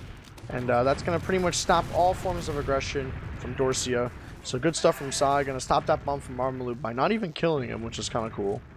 Trip tried to go for a counter sack, but I think he screwed up his bomb. And actually, we're going to have a red soldier coming in terms of Marmalou, and he's going to be able to get 150 damage rocket. And some nice damage going out on the side in terms of support spam, but nothing very fruitful. Trip does a really, really fast bomb through IT, straight through the doorway, unable to be stuffed. And that's actually going to force the Uber from Cookie Jake. So, number one.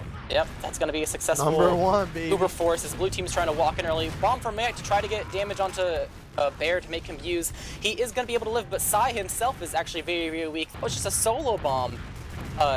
They are able to get aim though, so that's a saving grace for them. as we do have the Uber successfully forced by Marmalou, who's able to sneak out of the other team's IT, and Chunky with a nice trap kill onto Alpha as a scout. So with 2 players down as they're trying to cap mid here, I'm sure Red Team is going to want to push straight back in, and that's what they're doing. Blue Team knows they can't really hold this. They're already ready to go back to their own 2 through the choke here. Size getting ready to trap lower IT because he knows that that's something that Red Team has really liked to done with a lot of their pushes. But it's going to be a dry here. They're going straight through the choke point as we have Red Soldiers trying to make space for the team. Marmalou is going to die though, overstaying his welcome a little bit too much, and Yite is also really low himself, going to need to get arrowed up. But with that arrow, it comes really low health Red Scouts, and Ash is actually going to die to Bear's arrow. This does not look good for the Red Team, and Chunky's also going to overstay his welcome despite the 2 deaths that have already happened for his team. So with 3 people down, this Uber at it is not going to be able to be used because they tried to go for a dry fight that was unsuccessful. The question is, Sandblast, is are they going to try to hold close and maybe go in despite being down players? I mean, yeah, I want to just see how Mal's not going to try and force this Uber here. Marmalou's been getting a lot of good bombs here, getting in behind, getting some good time and to get some force here. But it looks like, ooh, this Uber coming out first from Dorsia. But it looks like Mal's going to be flashing a little bit more as the Uber is going to end just around the same time.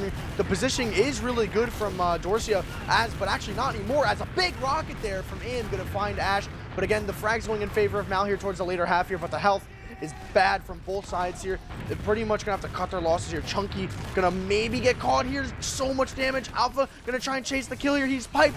Chunky in the 1v1. It's so close, but Trip coming in to bail his boy out of the 1v1. And it's gonna close out the mid, but they don't own mid yet. I mean, oh, here we go. And gonna go back, cap the point. Good job, at least not letting Chunky spawn. That's good. So yeah, just a solo demo to push off of. You don't necessarily have all your plays of your own. If you're going to stand in a inside choke, you have to be really careful. Although the execution of the Red Soldiers making space is going to lead to Yite's death, so Blue Team's going to be fine barreling forward to go ahead and push anyway, going in despite being low health and shooing them out of the way. Mar's going to try to go in for a solo play, but is not able to connect 2 rockets onto the scout that's capping the point. So that's going to be another soldier kill that Blue Team can try to use to work their way into last little bit. We have Ash on Sniper, see if he can do any sort of salvage play. He's scoped up, getting ready to try to get a kill. Trip's going to get really early positioning in the nest as Alpha's actually going to die early, but it's going to be in successful force despite his death. So we're in a Blue Team retreating here out of lobby, out of 2, and what could have been disastrous for Blue ends up working out really well at the very last second. I'm not actually sure what forced Cookie Jake. I didn't quite see. Maybe it was 1 or 2 pressure as I was looking through 3 and 4. That it was Alpha. Most sense. Alpha got it real deep, and well, either way, regardless, the Uber popped, which means a full Uber ad coming out for the Blue Team. They're trying to figure out what door they want to push through. It looks like it's 1. They're inching their way, but it seems it's spotted, so I'm not sure how well this is going to work out, especially with a gun being on the opposite side of the map. They pop because they're afraid of sticky bombs going in. Sai gets a little bit juggled, but is able to kill the gun, but the flank pressure onto Trip is going to get him early. The question is are they able to pressure the cap despite being 1 dead and a heavy being on it?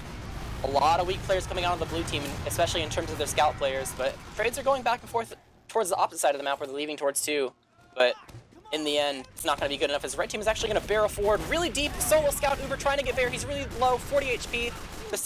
They're kind of overstaying their welcome too much. They might get collapsed if they stay too far forward, and Ransom is actually going to take a lot of damage here. Maybe die? Not quite, actually. Trip's going to fail to execute a successful bomb in, so that's going to lead to his death as Red Team is going to be successful in retaking this 2 point, despite it being a solo Uber that could have been executed slightly better. So Red Team, despite having disad, they do have a pick in Trip. They could poke forward a little bit to see if they could get any sort of kill. But they're going to decide better of it. They're just going to play it safe. They're going to set up on 2, make sure they have everyone positioned properly and the best they can for the Uber that's going to be coming in from the Blue Team. They're propped up a little bit outside of, actually they were near sewer. They're shifting back and forth between whatever door they want to go through it. I'm not really sure if it's going to be Uber ad quite anymore, or at least them trying to execute it. They are at least trying to do something IT at the very least, even if it's just a sack. A little bit of spam going on. Trip is posted up near Al-Qaeda to do some sort of like bomb in play, so it seems like they do realize that it is evened out. They're just trying to get some space and positioning for their team to be able to do some sort of sack plays. The ball is in their court now. It's up to I'm back. Yep, a little bit of a Sandblast having internet troubles himself. First it was the players, but now it's the casters. But it's good to hear you. Good to hear that you're back, because we're just at an even Uber scenario. Blue Team's trying to poke around and see whatever door looks Wait, free they for them beefed? to poke through. Yeah, they popped through. My They God. popped through 1, and the gun was on the other side of the map, and they their flank got pushed in lobby, so their push was like immediately dead, and they got shoved all the way back to mid. Yeah, I mean, I wish I could have I saw the Uber get put in through one, then my internet dropped out, unfortunately. But Cookie Jake here, gonna get double sacked on, gonna survive the sack wave from Mal. I want to see what goes on here for the counter aggression here. They're gonna send Yite in right away to try and make a little bit of space here. Looks like Ash and Marmalu both in from sewer side here. Ash still has very good health, and he's actually gonna get on the bear. Big pipe coming Side out drop, of. Yeah, this is real bad. This is actually going to be probably a big wipe coming out of Mal here relatively soon. The Uber just now gets popped. Bear going to get caught. Marmalu going to find Phelps. Actually, a little bit of saving grace from Alpha. Going to find Marmalu, but Brand Slam and Chunky are the mans of that Uber right there. Going to get big damage onto the combo and clean up a lot of flank players in the process. So that might not have been too terrible because Yite was really low, and if Sai wasn't have dropped, they could have put out a lot of damage onto Dorsia to be able to successfully win that post fight. But Bear and Sai being on different pages, and his death is going to lead to Blue Team being all the way back to their last, and with disadvantage as well. They have to build up a gun, maybe decide if they want to go for a sniper or not, as they desperately try to build the rest of the super and make sure that this ad stays at like a, like 25 ad. They definitely do not want to make it any bigger. If it's any bigger, then Red Team is definitely going to want to push off it rather than just having it even out. yeah, I definitely agree with you. I mean, but slight ad from Cookie Jake here. I want to see if they're maybe going to push here. Ooh, I think they are. This is going to be tight, man. They're getting into lobby right now with Uber, 85%. Here comes the Uber from Chunky. They're going to Uber in here. Bear already at 95%, so they're going to get this Uber in time here. And again, Dorsia fighting off more than they can chew, taking such a close Uber into them, and they're all going to fall down one by one. Not a single player probably going to be able to survive here. Yite barely going to make it out. Ash going to get caught out in lobby. Marmalu on the Bear, going to land a couple nice rockets. Yite going to try and come back in and help his team, but is already way too far out. NIT grabbing packs, and that's going to be it.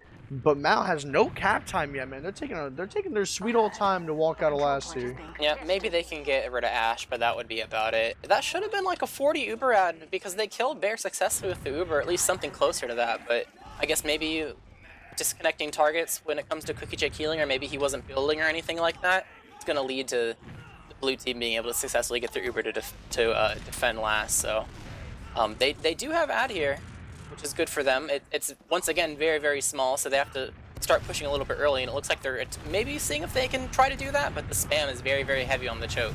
So I'm not so sure if they're going to actually commit to this. It seems like they're trying for it. Another 10% ad scenario, but Bear has dropped to very, very low, 40 HP, desperately trying to not use because he knows that this Uber would be very terrible. But Sai so deep, not realizing how far back the Bear has to play because of his health is going to drop. They are able to get Yite, but you definitely don't want to trade your demo for a soldier as Blue Team continues to bleed as they're unsure what's going to be happening with this Uber. And it seems like a lot of people are going to be getting dropped as Bear is opting to just say, screw it, I'm running to last. We're losing 2 if we use anyway. But because so many people did not go with him and just straight up leave, this is going to leave openings for Red Team to try to poke around. It's not the most inherent advantage in the world because it is going to be a 3-4, but there are going to be a little bit of a moment here where there's not a sentry. They could threaten the cap, but it seems like they are going to play slightly slower paced and just go for a more uniform sack where all of their players are properly pressuring doorways because they don't necessarily need to rush it. Yite is going in as well as Ash. They're trying to see if they can go onto Bear, but Bear's tucked away neatly in nest and is not going to take very much damage. He's only going to get dropped half. And actually, Chunky's going to die as well. Where was he? Oh, look at Sai, look at Sai.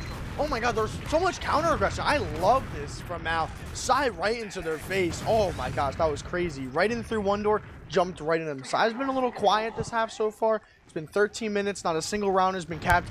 So Mal in a great position here to try and walk in for free as the respawns are just coming in. But Phelps and AIM biting off more than they can chew. Alpha just barely gonna not make it out here.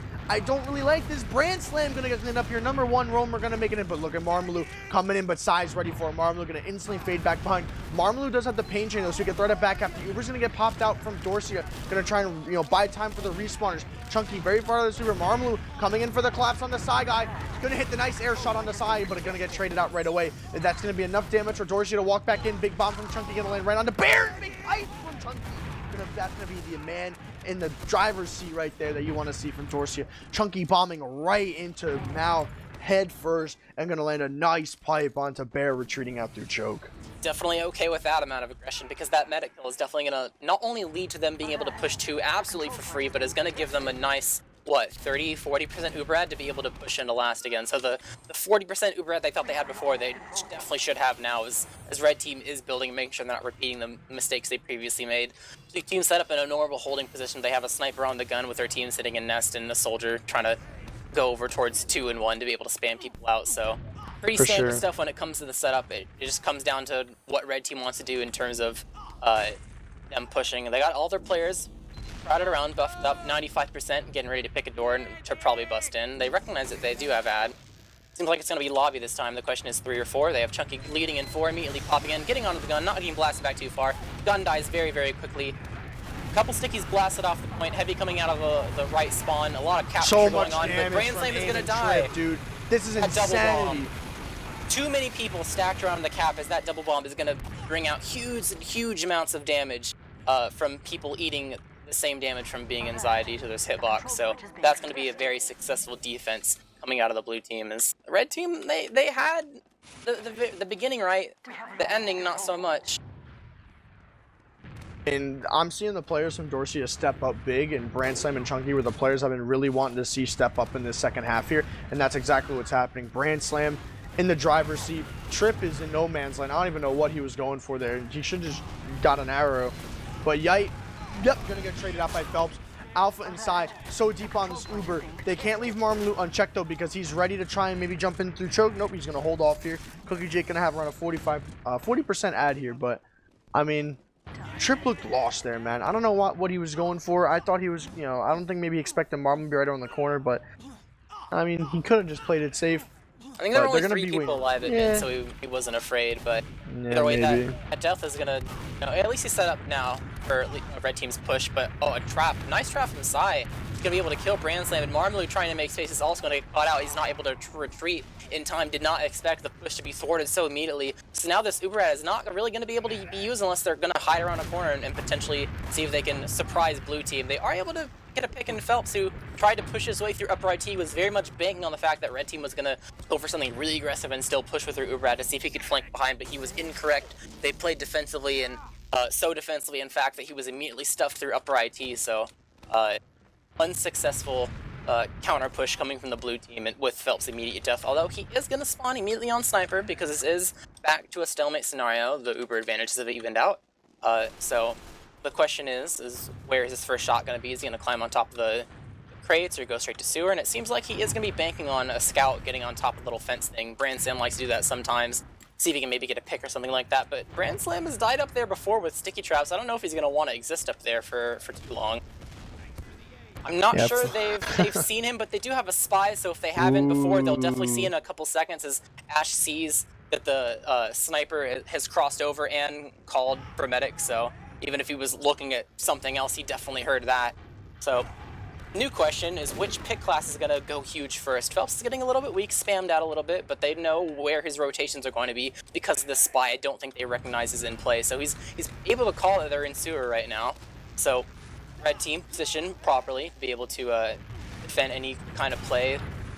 We have Trip sitting up away from the rest of the team, of the blue team, as they're positioned in sewer with their sniper. A lot of good pressure onto Choke, and Al-Qaeda is able to get a kill on Alpha. But look at the spy right now. Look at the spy. Wow! Almost. Great timing from aim. Turned around right at the right moment.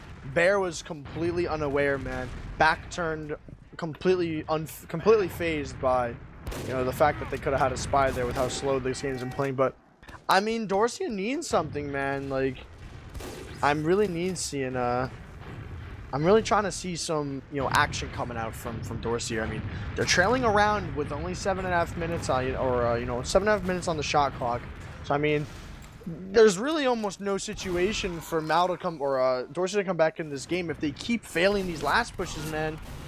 I mean, they're struggling a little bit, man. I'm a little bit worried on how they're gonna bounce back in the second half, especially with the 2 picks they just got.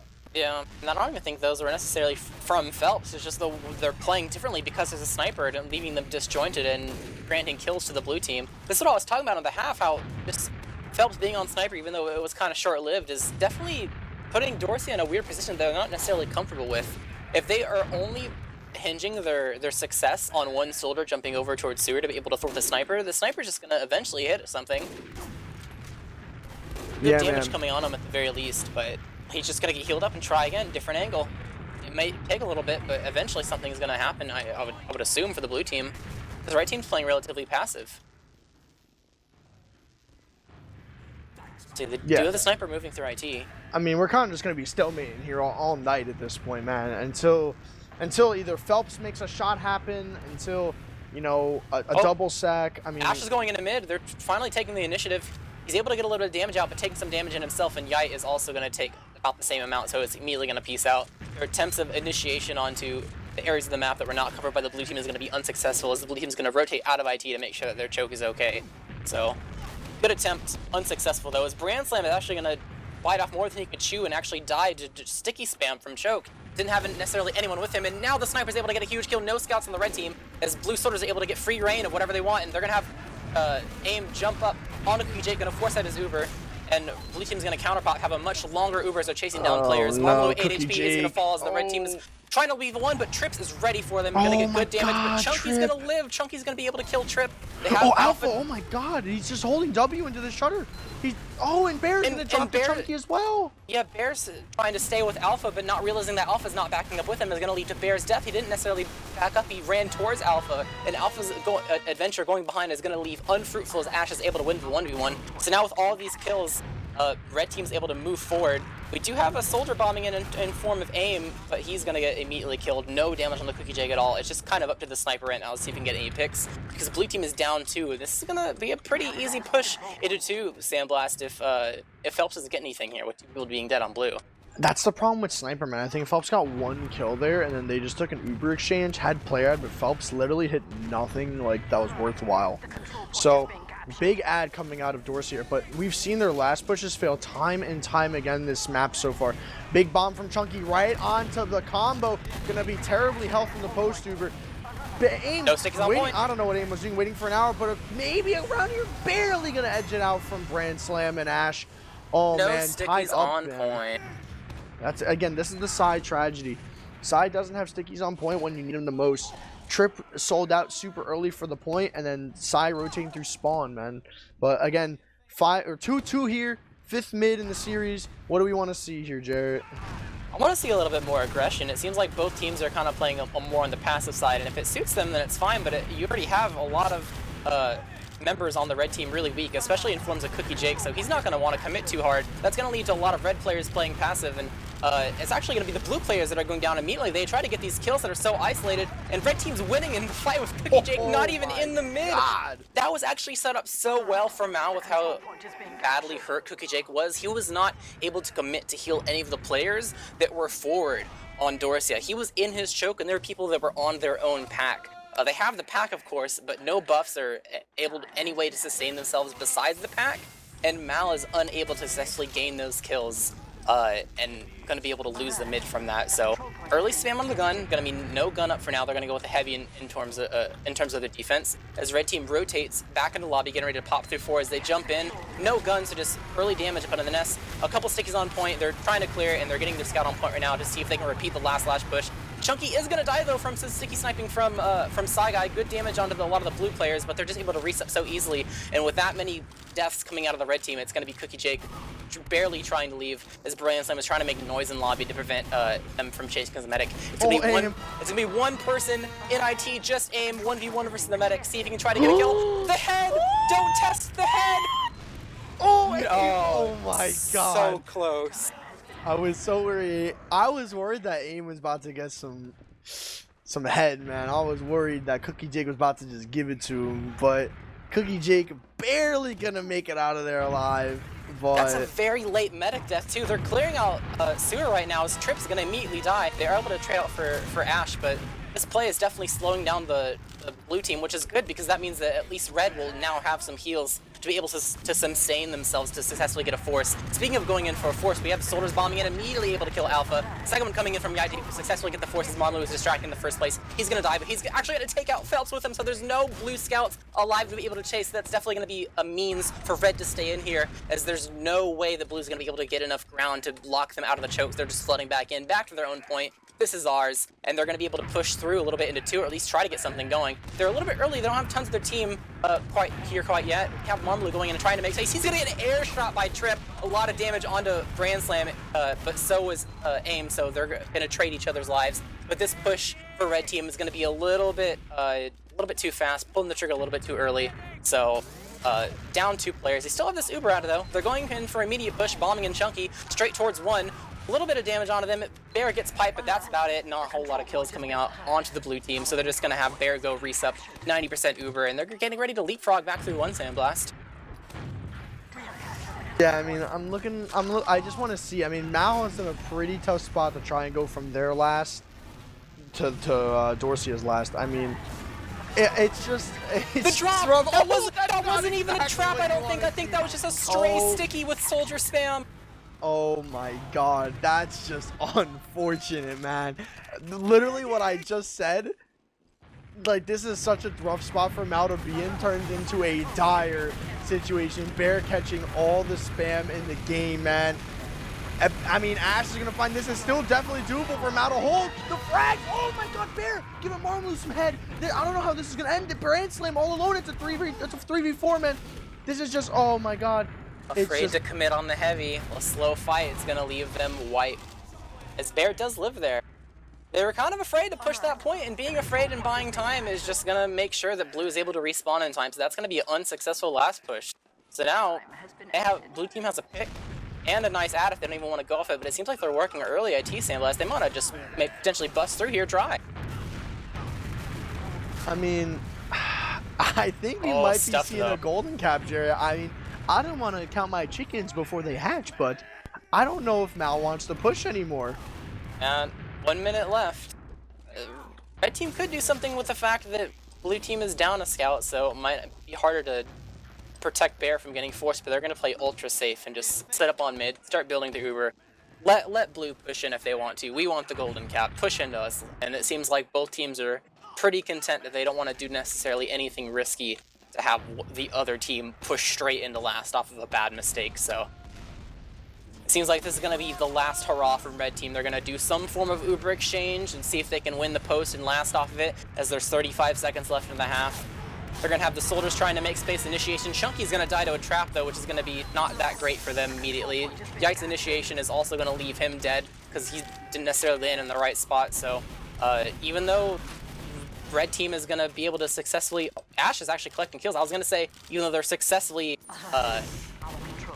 getting out mid, I did not expect those 3 frags coming in from Ash at the very end there. But yeah, he kind of clutched up there. Yeah, you could attribute that to garbage time, though. I'm sure with 4 seconds left, the blue team doesn't necessarily care what they're doing at this point. Yeah, I mean, that's just a heartbreak, because Mal had 2 minutes on the clock left and practically full ad, but Bear was just spam after spam after spam, caught everything. And Dorsia, man, bring it to a golden cap. Am I happy that it's golden cap? Yes. Is it 1 in the morning? Yes. Also, yes. I'm a little upset, but it's okay. We're watching some good TF2. I mean, I think Brand Slam and Chunky really stepped it up. I'm pulling up the stats right now, and wow, man, I'm really, really happy with how Chunky and Brand Slam really picked it up towards that half. So I'm gonna pull up the stats here soon. I want to just see how Alpha, did going into this, because he was the player who I thought was making some great plays, kind of just holding it down. But Brand Slam 21-11, Chunky 16-10. Sai only dying 3 times. I mean, actually, I that's kind of crazy to see that as like a real stat, and that long of a game with 1 round. Sai died literally 3 times. It's a stalemate game when you sort it by damage taken and the demo men are at the bottom on process. It's just sacks, just suiting the medics and the soldiers. So one thing that is to note, though, Chunky's deaths are pretty high still. He has been playing better in terms of comparison of previously. He's collecting a lot of kills for his team. He is dying a lot more. I still think he's having the same problem with kind of holding W a little bit, but I mean, Brand Slam is turning it around. I mean, look at that. They are pumping heals into this guy. 326 heals per minute with a damage output of still sub 200. Now, granted, it is a stalemate game, but again, with Alpha, he's taking a lot less resources and only trailing by 3 frags. Is he dying more? Yeah, but it's still doing more damage than Brand Slam. Could it be sack waves from Dorsia being on the, in a better position? Could be. But, I mean, Chunky is pumping out more damage, staying alive. He's keeping up with Psy Guy, which is good. But again, Psy is the rock of the team, man. 12 frags to 3 deaths. Bottom deathing literally the entire server, practically. Actually, is bottom deathing the entire server. Gonna slip right past his medic with all the force attempts that are going on to Bear and post-uber kills. Yeah, but again, frags completely almost equal. 3 frags in favor of 3 more frags in favor of Mal, but the damage actually a little bit more damage coming out of Dorsia. Again, that could just be from the sacks, but we're just waiting for the golden cap here. It all comes down to one more round of process to see who's going to take the first map advantage. I know none of these teams want to lose to the players that they're playing against right now, like 1000%. So I know that no team wants to go down in this first map in this season. The fact that it's going down to a golden cap map 1 is kind of worrying, man. It seemed like Mal was in the driver's seat a little bit coming into the second half. It really seemed like they had a good idea on their heads, but then Dorsia clapped back with some fantastic mids, winning both of the mids. I mean, you saw one of the second mid from Marmalou where he just landed on top of 5 players' heads and did so much damage. Yep, Dorsia definitely changed the way they were playing their mids more so than Mal did. And that's definitely going to attribute to them winning the mids. I like that they changed. I noticed that Marmalou was changing the way that he was initiating for fights. He was going behind less and going in for actual targets that were hurt more, so he wouldn't get necessarily killed. So he was able to do a lot of fake bombs in the air and land in nice spots rather than just be in the doorway of IT or something like that, kind of stuck. And I think they definitely focused way more on shooting mouse soldiers. The last mid we saw was really weird though. There's in this series there's been a couple of weird mids. Like that first half there was a weird mid where it seems like both teams kind of threw their plans out the window because both teams saw overextending players they just gunned for, and then another one where Cookie got so weak that he practically wasn't healing at mid, yet his team still won the mid because of bad focus fire. I think at first in the beginning of the first half, it was Dorsia that was the one that was having issues when it came to figuring out what the plan was during fights or how a fight would go down. But now it's kind of flipped the script a little bit, and now sometimes I'm not sure what Mal is doing when it comes to what their plan is and what they're trying to do sometimes. Yeah, I mean, I just want to see maybe some crazy strats come out. I mean, this is where you have to pull the stops. Sniper to mid, who knows? I would like to see sniper to mid. That'd be kind of cool, but I remember there was a cool TF2 post saying that Bear thinks the Uber Saw is just the better weapon. I mean,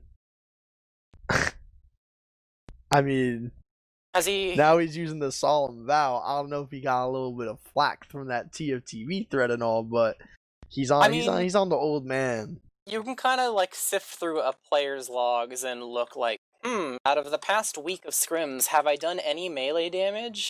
To remember if you got any saws, and if you've gotten 0, I mean, just run Uber Saw for last at that point.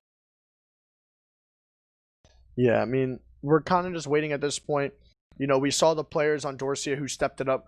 Everyone on Mount kind of doing literally the exact same, and that's gonna kind of be the problem here.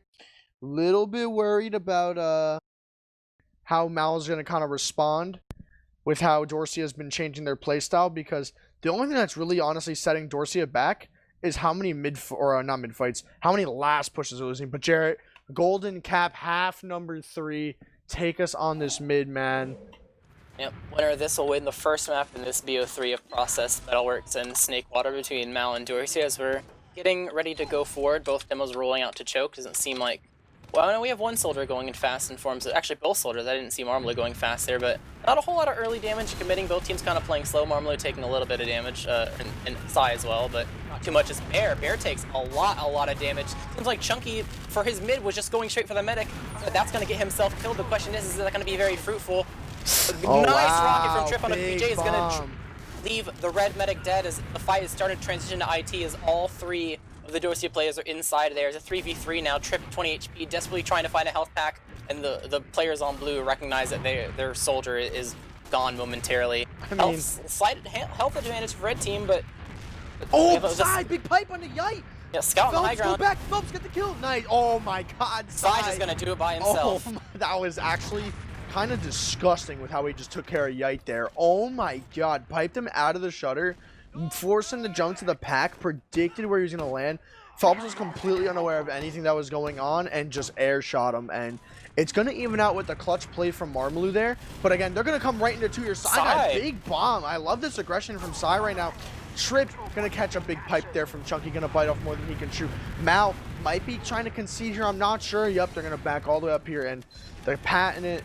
Second, this is process second stalemate, and it might, oh, wait a second, yikes, going, that was the worst decision I've seen. I like the, decision to try and counter sack right away, but Trip is literally already back up and respawn, already rolling out, getting packs here.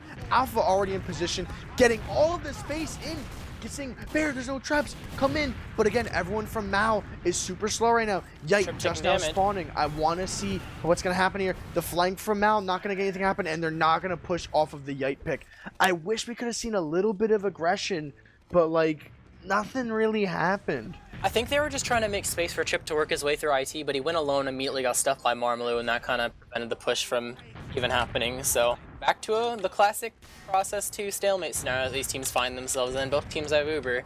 Blue team in the driver's seat, going to be a classic IT push in terms of taking space. Both soldiers bombing through. A lot of damage on a Trip, going to get stuffed, but enough to make space for a scout. He's immediately going to die, unfortunately for him. So blue team go ahead and back up to mid here as red is now in the position to see if they can get any sort of counter sack going on. Ash is going to peek through a little bit through sewer, not committing too hard.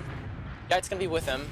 Door's not trapped, so they could try to bomb through if they wanted to go for anything, but with Phelps being dead for so long already, they're probably not going to commit, as Yite is actually hitting pretty weak himself, a little bit slow on leaving, but he is going to live on 27 HP. Going to get to take the small pill and arrow it up. Oh, so I've seen this story before. Back to the Phelps sniper. Last time we saw this, he hit one shot, Dorsia Uber exchanged, and it happened twice. One time the Uber did nothing and lost the round, and the other time Phelps did nothing and then they forced an exchange and it actually went out into their favor.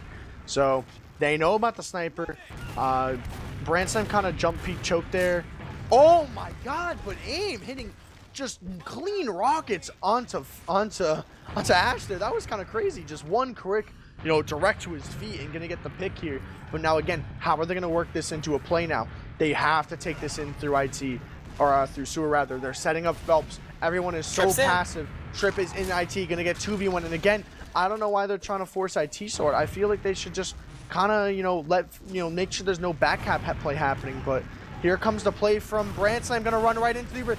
This is not what I want to see. He's gonna get the Uber out very early though. Alpha trying to chase the players on the flank here. Marmalou in position to get in from flank as well. Gonna get snuffed out a little bit earlier than expected. Big bomb from Yite onto Bear. He's not gonna serve to the pack. Yite putting the team on his back in the exchange, man. I love the play there from Yite. Big first rocket, doesn't tunnel vision on the air shot, hits the second jump, cuts off the pack from Bear, and gets the frag. Cookie Jake, it's all in his hands to live here. The health is so bad, and again, we saw it time and time again. The sniper coming terribly for Mal, not hitting anything. I don't know what they were thinking. They should have just played it safe and just sacked Trip over and over and over again to try and just get the force out, because again, there's unlimited time and a golden cap. And now it's going to come down to a full ad push here. The building has to be perfect from Mao. The gun position has to be perfect. Sai actually has to sticky last. Please, it's all in Mao's hands here to try and hold down this fort. Mao already in pretty much in a top tier position to hold this last here.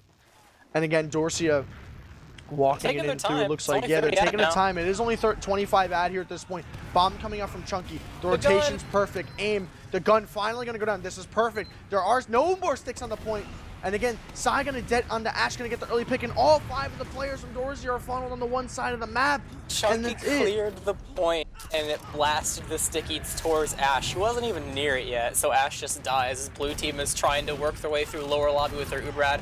Yite's right above them, getting good damage. Not necessarily going to get the force, though. And Marmaloo is also really weak as well, so that's going to leave blue in a pretty good position to be able to work their way in without dying, but AIM's going to eat a pipe from Chunky, and they're going to lose their pocket. So I don't know if they're going to continue to push off this with a very fresh soldier death, but they could if they wanted to. Only 25 ad, though. Looks like we're going to have another scenario as they don't commit to an even Uber scenario. Yeah, man. I mean, this is just a slobber knocker of a game. We've seen it countless times. That is like the 6th last push from Dorsia that has failed miserably. Now, can they finally convert into a round here? Will Marmaloo hit the big bomb onto Bear? Will Bear be ready for the sack? Probably. You never know, We're about though. to find out. And Marmaloo on a 5-kill streak right now. He's looking to add more bodies to that. Here he goes, He's about to getting sack ready. and end it. Yeah, he's about to sack and end his 5-kill streak. He's ready to go. He's coordinating with his team right now, telling them where to go. Marmaloo's pissed because no one's listening to him. I saw him shake his mouse in discomfort. I mean,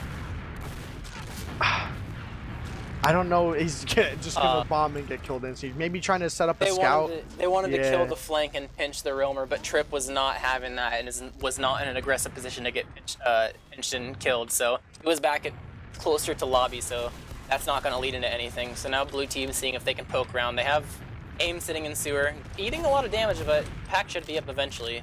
But I guess if he was going to be the one that was going to be bombing in, that's going to ultimately lead to nothing happening for the blue team. As it seems like Trip wasn't able to get through IT either. Red team doing a pretty good job of stuffing their doors. Marmaloo's back now. Yeah, I mean, I think that Dorsia is just going to play it safe because they know eventually Bear's going to get forced. So, I think Dorsia is just going to play it safe. I hope they know that they need to turn off the timer because it says it's 22 minutes, but Golden Cap is supposed to be no timer except for the shot clock. So here comes the bomb in from Marmaloo, gonna land on the side guy, gonna try and spread some damage around, not commit his life in. Oh, but big bomb from Trip, gonna kill Yite, and actually gonna force the Uber, and he's gonna die. Bear, not even forcing the Uber, it's a 1-for-1 trade. That was horrible from Dorsia. They just sat there, and Cookie Jake walked into a corner, and oh man, this is rough for Dorsia, but look at Ash. Look at Ash, no one cleared the flank. This is awful. The frag going in favor of Chunky in the 1v1 versus Alpha. The back cap coming into play. Oh, this is it. This honestly could happen. Ooh, nice direct from Marmaloo too. 2 players coming in behind. Trip versus the world. Oh, nice direct. Trippy Red, number 1 roamer. That was insane. Trippy Red, number 1 roamer, gonna hit the huge air shot and hold it down for the boys, man.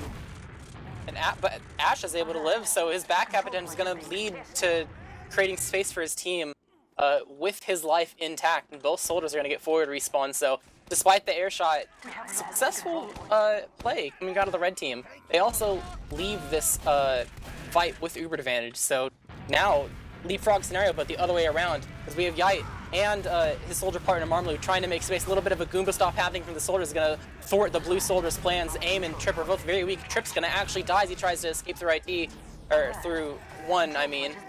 As we have blue team completely retreating all the way to the last. They do have a heavy and full Uber, but red don't care. They're making their way through. Arm's going to bomb in, try to get a rocket onto Bear. Only 50 damage on him as he's able to rotate to the other side of the nest, and going to be okay. And that's going to be the red team going in for their sack. Yeah, I mean, this is a worrying spot for Malibu. We've seen it time and time again where they can make it, make a miracle happen. But Ash, man, not one soul cleared IT, and they got punished for it, allowing Marmaloo and Ash to both get behind very easily and kind of just, neutralize the Ubers, man. What a great play from the flank there. Yeah, Marmaloo hit a really nice shot to get behind as well at choke, and then he just bombs through it to 2 and gets air shot himself. Duality of man. Yeah. To air shot or get air shot. Yeah, I mean, sniper though. Yeah, but Marmaloo actually might find Trip here. Trip is so weak. Marmaloo gonna hit nice 2 rockets on him, but nothing gonna come of it. Phelps here, gonna walk right into lobby here. Marmaloo holding that door very close, not allowing Phelps to go for any god shot of anything. But look at this hold from Mal. Very, very aggressive, very, very dominant. Gun on the point. Bear holding very far up. No off class from Mal or from Dorsia yet. It looks like they're trying to stuff roll out here to try and double spam the gun. They're going to get snuffed out. Marmalo going to fall for it. But this is probably where you're going to see an off class coming from Dorsia.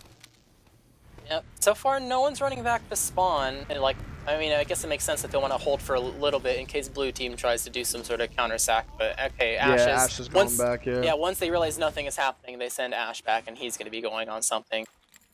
Seems like he is going to commit out onto the spy. Blue team is not bringing out a spy of their own to see what class it is. They're okay with being blind, although I'm sure that eventually they'll recognize that something is a little bit amiss. Ash is going to just go straight in here.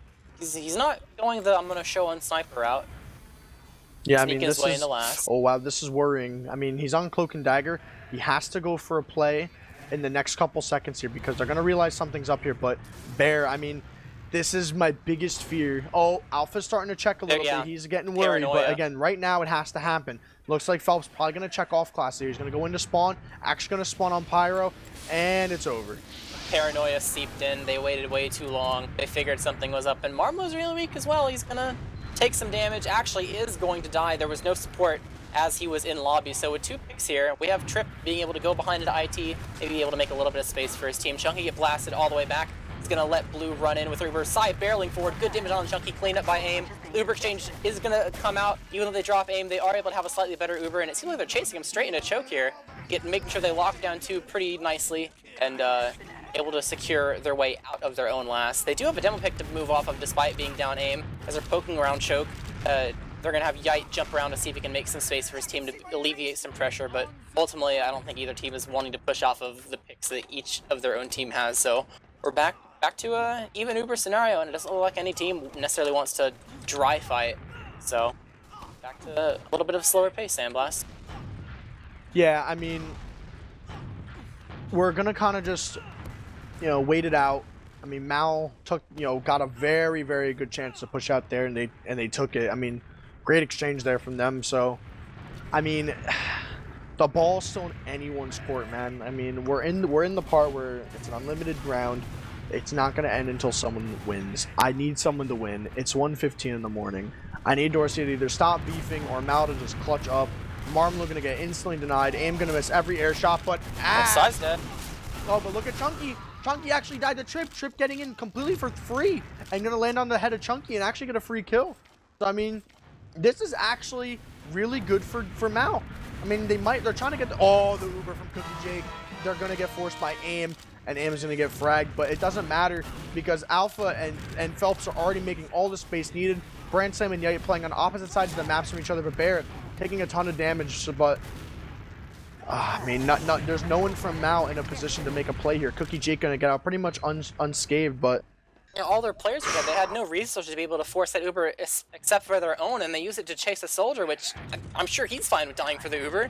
So now blue team, Uber advantage, popping Sai in, both soldiers in the air to see if they can try to get anything, but they're going to land on Uber players. Sai is really weak, and Marmalo is going to die from going in so early. So many frags, though. What the heck? So many people stacked inside lobby.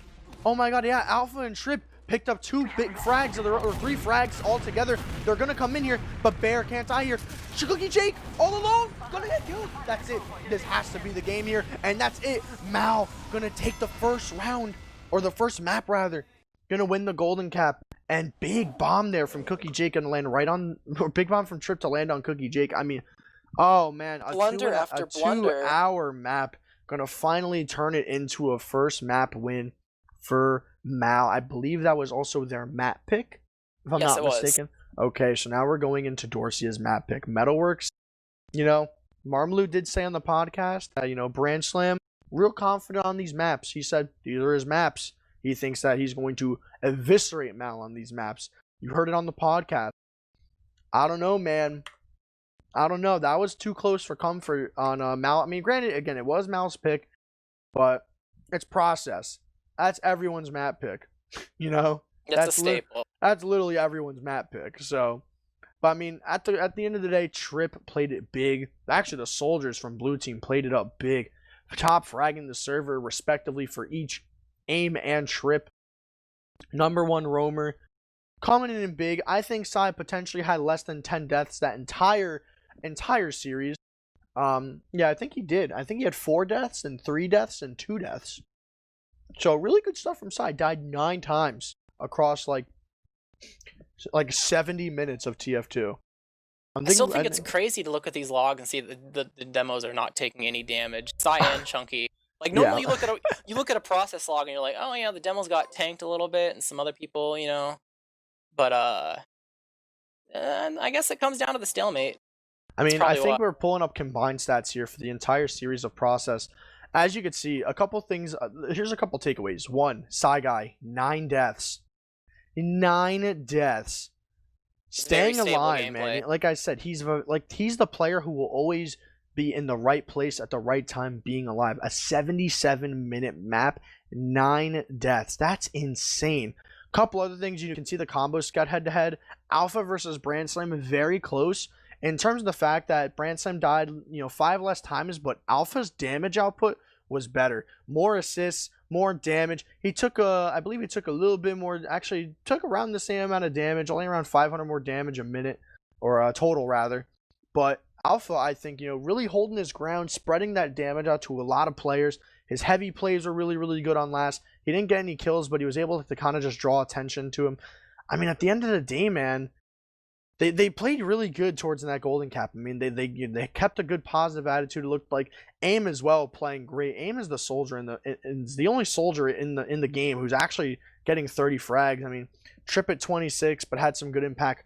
Marlo and Yike kind of on the back burner. Yike kind of started off really, really good, getting really big frags towards the first half, but kind of slowly turned down as Chunky kind of turned up. 32 and 24, but at what cost? Yeah, you're out fragging Sai. You're doing, you're getting the damage. Your damage is pretty much even with Sai, but at what point is dying more than 2 times your respective demo man too much? Sai's alive in a lot of these fights. Chunky's not. And that's the problem that Chunky's been having this entire series, and the same thing I've seen throughout all of Season 3, Jarrett, is he's getting killed too much. He is not on the same page, man. It's just, they need to figure out, and maybe on Metalworks, it'll work out a little bit better since that's a little more of an explosive-friendly map rather than a scout-friendly map, but maybe we'll be able to see a difference here. Yeah, the dynamic will definitely shift a little bit as we go into I mean, obviously all maps are different, but the way that Metalworks plays is definitely by far more polarizing than any other type of map that we have in the pool. Spare like a couple instances where there's some similarities because there's a lot of indoor areas and things like that, which is shared throughout some other maps, usually in between last and second and things like that. But like you said, usually more friendly to explosive classes, not necessarily scout heaven. Giant skybox, great for soldiers. Very easy to go behind if you're allowed to, exist on, maybe on mid to go back behind through valley or things like that. Which is going to be extra interesting because we already saw that. I mean, just looking from the logs, it seems like it's both soldier players on both teams are doing a lot of work in these stalemate areas of the map. So if this map is going to be even more hinged on how well your soldiers are doing, then that'll definitely be an important aspect in who's able to get a good footing as we go into the first half. We could see something different this time. It could be a 3-0 instead of just a normal like 2-1 stalemate or 1-0 stalemate that we've been seeing, which is important for a lot of matches, even though we're not seeing it now, because if you go into a match 3-0, it's okay if you screw up a little bit because you've made yourself such a big cushion for the second half that you can give yourself room to adapt. So being able to do that is going to be really important. So if one of these teams can recognize the way that they need to shift their gameplay going into like playing this map, which is a completely different style than process, like I said before, it's not really scout heaven, and then that'll definitely give them a big one up. Yeah, I mean, a couple key things I want to see from Dorsia is it looked like Yite started off really, really good and then burned out towards the end again. That was a long game, and as you were talking about the long halftime we had, fatigue is definitely a thing you can experience, especially just a very slow game with what we just saw from sacking to failed last pushes. Yite kind of got just wasn't able to do as good as he was, not getting those big picks on the bear. He had a couple great plays, but at the end of the day, he needs to keep it consistent in the match. I mean, Yite has been pumping out damage and getting tons of big crucial kills, but maybe on a map like Metalworks where it's a lot more tight-knit and has a lot less room for his enemies to dodge his rockets, maybe he'll be able to have a little bit more impact towards the later halves of the game because he was pumping in so much damage in this first half. So I want to see him do it all again. Like as you're seeing on the stream, he's been getting big 2Ks, big picks on the bear. But I mean, at the end, you got to keep it. You got to keep that same energy going throughout the entire game and keep yourself unpredictable while being consistent at the same time. That's the hardest thing with Soldier at this level, is that you're always being hunted, because you're going to be the class that can get on the medic the fastest, and also the most expendable class as well. So you got to be careful there. But I mean, again, Mal going to take the first map here. Looks like we're getting all the players in slowly but surely, loading in, probably taking water breaks, PP breaks. You know, I'd probably be doing the same thing. But Jarrett, from Mal, who do you think is going to come up big in this first round? From Mal, I definitely say Trip. Mostly because Trip has been on fire from what we just saw. It was Trip, I don't know if it was back to back, but out of the 3 blunders that Dorsia faced, going from all the way from their mid to losing the last, was plays by Trip. Trip was the one who was able to get the solo kill on Chunky, which led to so much space to be able to walk into mid. And he was also the one to get the crazy 3K that happened in lobby that let them just walk straight into last for free. Even though things were a bit slower paced in the beginning, he's definitely playing it up now, and is putting his team in a good spot to be able to have some space to be able to do things, and he's collecting kills himself now. So it's exciting to see him transition, at least playstyle-wise, from making space for his team to do things, and instead to doing things himself that are really good for his team. That's who my eyes are going to be on. In my eyes, respectively, I mean, I want to see, honestly, mainly, I want to see some big things from Marmalou. Marmalou, I feel like, was a little quiet that game. He had some good plays, but I mean, towards the end, I mean, it seems like the soldiers from Dorsia kind of slowed down. I mean, Marmalou had, on the mids in the second half, the soldiers were kind of having their most impact. The flank play from Marmalou and Ash that kind of, nullified the Uber from Mal on mid was really, really nice. But anyway, we are about to go live in the second half here as Dorsia readies up, confident, ready to go. It seems, they got a level head. It was a close game. But again, I want to see the soldiers from Dorsia really step it up this second half, especially on a map like Metalworks. I know Marmalou, he's not a big, he feels strongly about it, he didn't like ranking it on the tier list. So hopefully, he's willing to put it aside, go in here. But anyway, we are going into the first mid. Jarrett will be right back, so I'm going to take this mid here as well. So the first mid coming up on map 2. Actually, Jarrett just came back, so perfect timing. Jarrett, who you got eyes on this mid? I got eyes on number 1, aka Mr. Trip. I definitely want to watch Trip as well. I want to see if he's still on fire from what we just saw. He just came, he basically, obviously it's a team effort. He kind of just won the map for his team at the end there, so I want to see if he still has the fire in him to continue on and do something really great for this mid. It seems like it's going to be a bit of a slower pace mid from him. He's standing a little bit in the corner, but Bear, his medic, is getting really weak, going to be able to take the pack, though his red team does not necessarily want to initiate off the damage. Good high gun control from Mal, actually, so red team is going to want to have to spam these scouts off of the main top. As Brand Slam is also trying to challenge it a little bit. Doesn't seem like either team wants to aggress too far forward. A lot of damage traded back and forth, but usually the players that are getting hurt are just going back for packs. As red team's going to get a little bit weak now. Ash is asking for an arrow, going to get healed up, and seems like blue team's going to slightly initiate, but not too much. Enough to be able to create any kills. As this is really just back and forth. Yeah, finally we have crazy. A bomb going off, but Trip's gonna get air shot. He's hugged against the wall, and because that mid was so slow and the first death finally comes through after such a long time, blue team immediately decides to go ahead and back up. Very, very timid from both teams as red team moved towards Valley to maybe get in a sack early while the roamer is still dead and the flank's a little bit free. Yeah, I mean, both teams kind of just stared at each other for a pretty long time. Trip ended up getting killed off, and that kind of just shut everything down. But Marmalou gonna bomb in, fade out, gonna draw some attention from Phelps here. Maybe trying to set up Yipe, but it looks like he couldn't get in through main very easily there. So depending on what the next play here is from Dorsia, I think they're gonna just try and keep bombing Marmon high here. So that's pretty much just the default you want to try and run. The easiest way to get in. Yeah, Chunky kind of got beat up a little bit there, peeking a little aggressive. So here comes the bomb from Marmalou, gonna jump high into the sky onto Bear. Wow, and Bear gonna respect him. That's a respect pop. I mean, it was a vertical surf. You probably expect he's gonna hit it, even if human error factors in and he misses off by a little. So yeah, that's understandable. He rushed the rocket, but I mean, at that point, if Marmalou flicks that rocket, that's almost unreactable at that point. Counter pop coming in though. A lot of juggling. Yeah. Not able to get a whole lot of kills. Actually, one soldier, Trip. That's the Out a best little soldier bit. right there to get, in all honesty. Trip's the best player in the server right now, in my opinion. He's been pumping out some good picks and some big damage, so want to see how you know, Bear's gonna, you know, try and build Uber here and maybe try to, you know, recontest 2 here in a couple seconds. Yep. Got a solid 30-35 ad to work off of. It's a little bit on the smaller side, so if they didn't want to push, because it's Metalworks after all, Metalworks is a very long map. There's a lot of like ground to travel, so you do see some moments where teams will decide they don't want to push with their ads after all because they're not necessarily big enough, but they're looking forward to pop through the shutter immediately. Sai goes in, see if he can catch out Chunky, able to get some good damage off, but is going to get Yite instead. Probably didn't expect that. Look at we have Ash, look at Ash. Ash sneaking behind, creating chaos, not necessarily going straight back to last. As both I love soldiers this from Ash. both soldiers go back to last to chase him, but it's actually just going to create space for his team. So now red team can move with the knowledge that both soldiers are not buffed in position. They only just get here now and able to get their buffs. As red team is starting to work their way through to be able to make space for RGLgg to walk in without popping. Marmlu's going to come back for heals. Yite's rolling out, so he's not quite here. If we do have a bomb coming in onto RGLgg, is going to pop. Trip is going to die for that, but he's surely okay with getting that force. A little bit of damage on the size he jumps out, but I wish that Chunky crossed right there with the last bit of the Uber, because there were 2 players on the right side of lobby.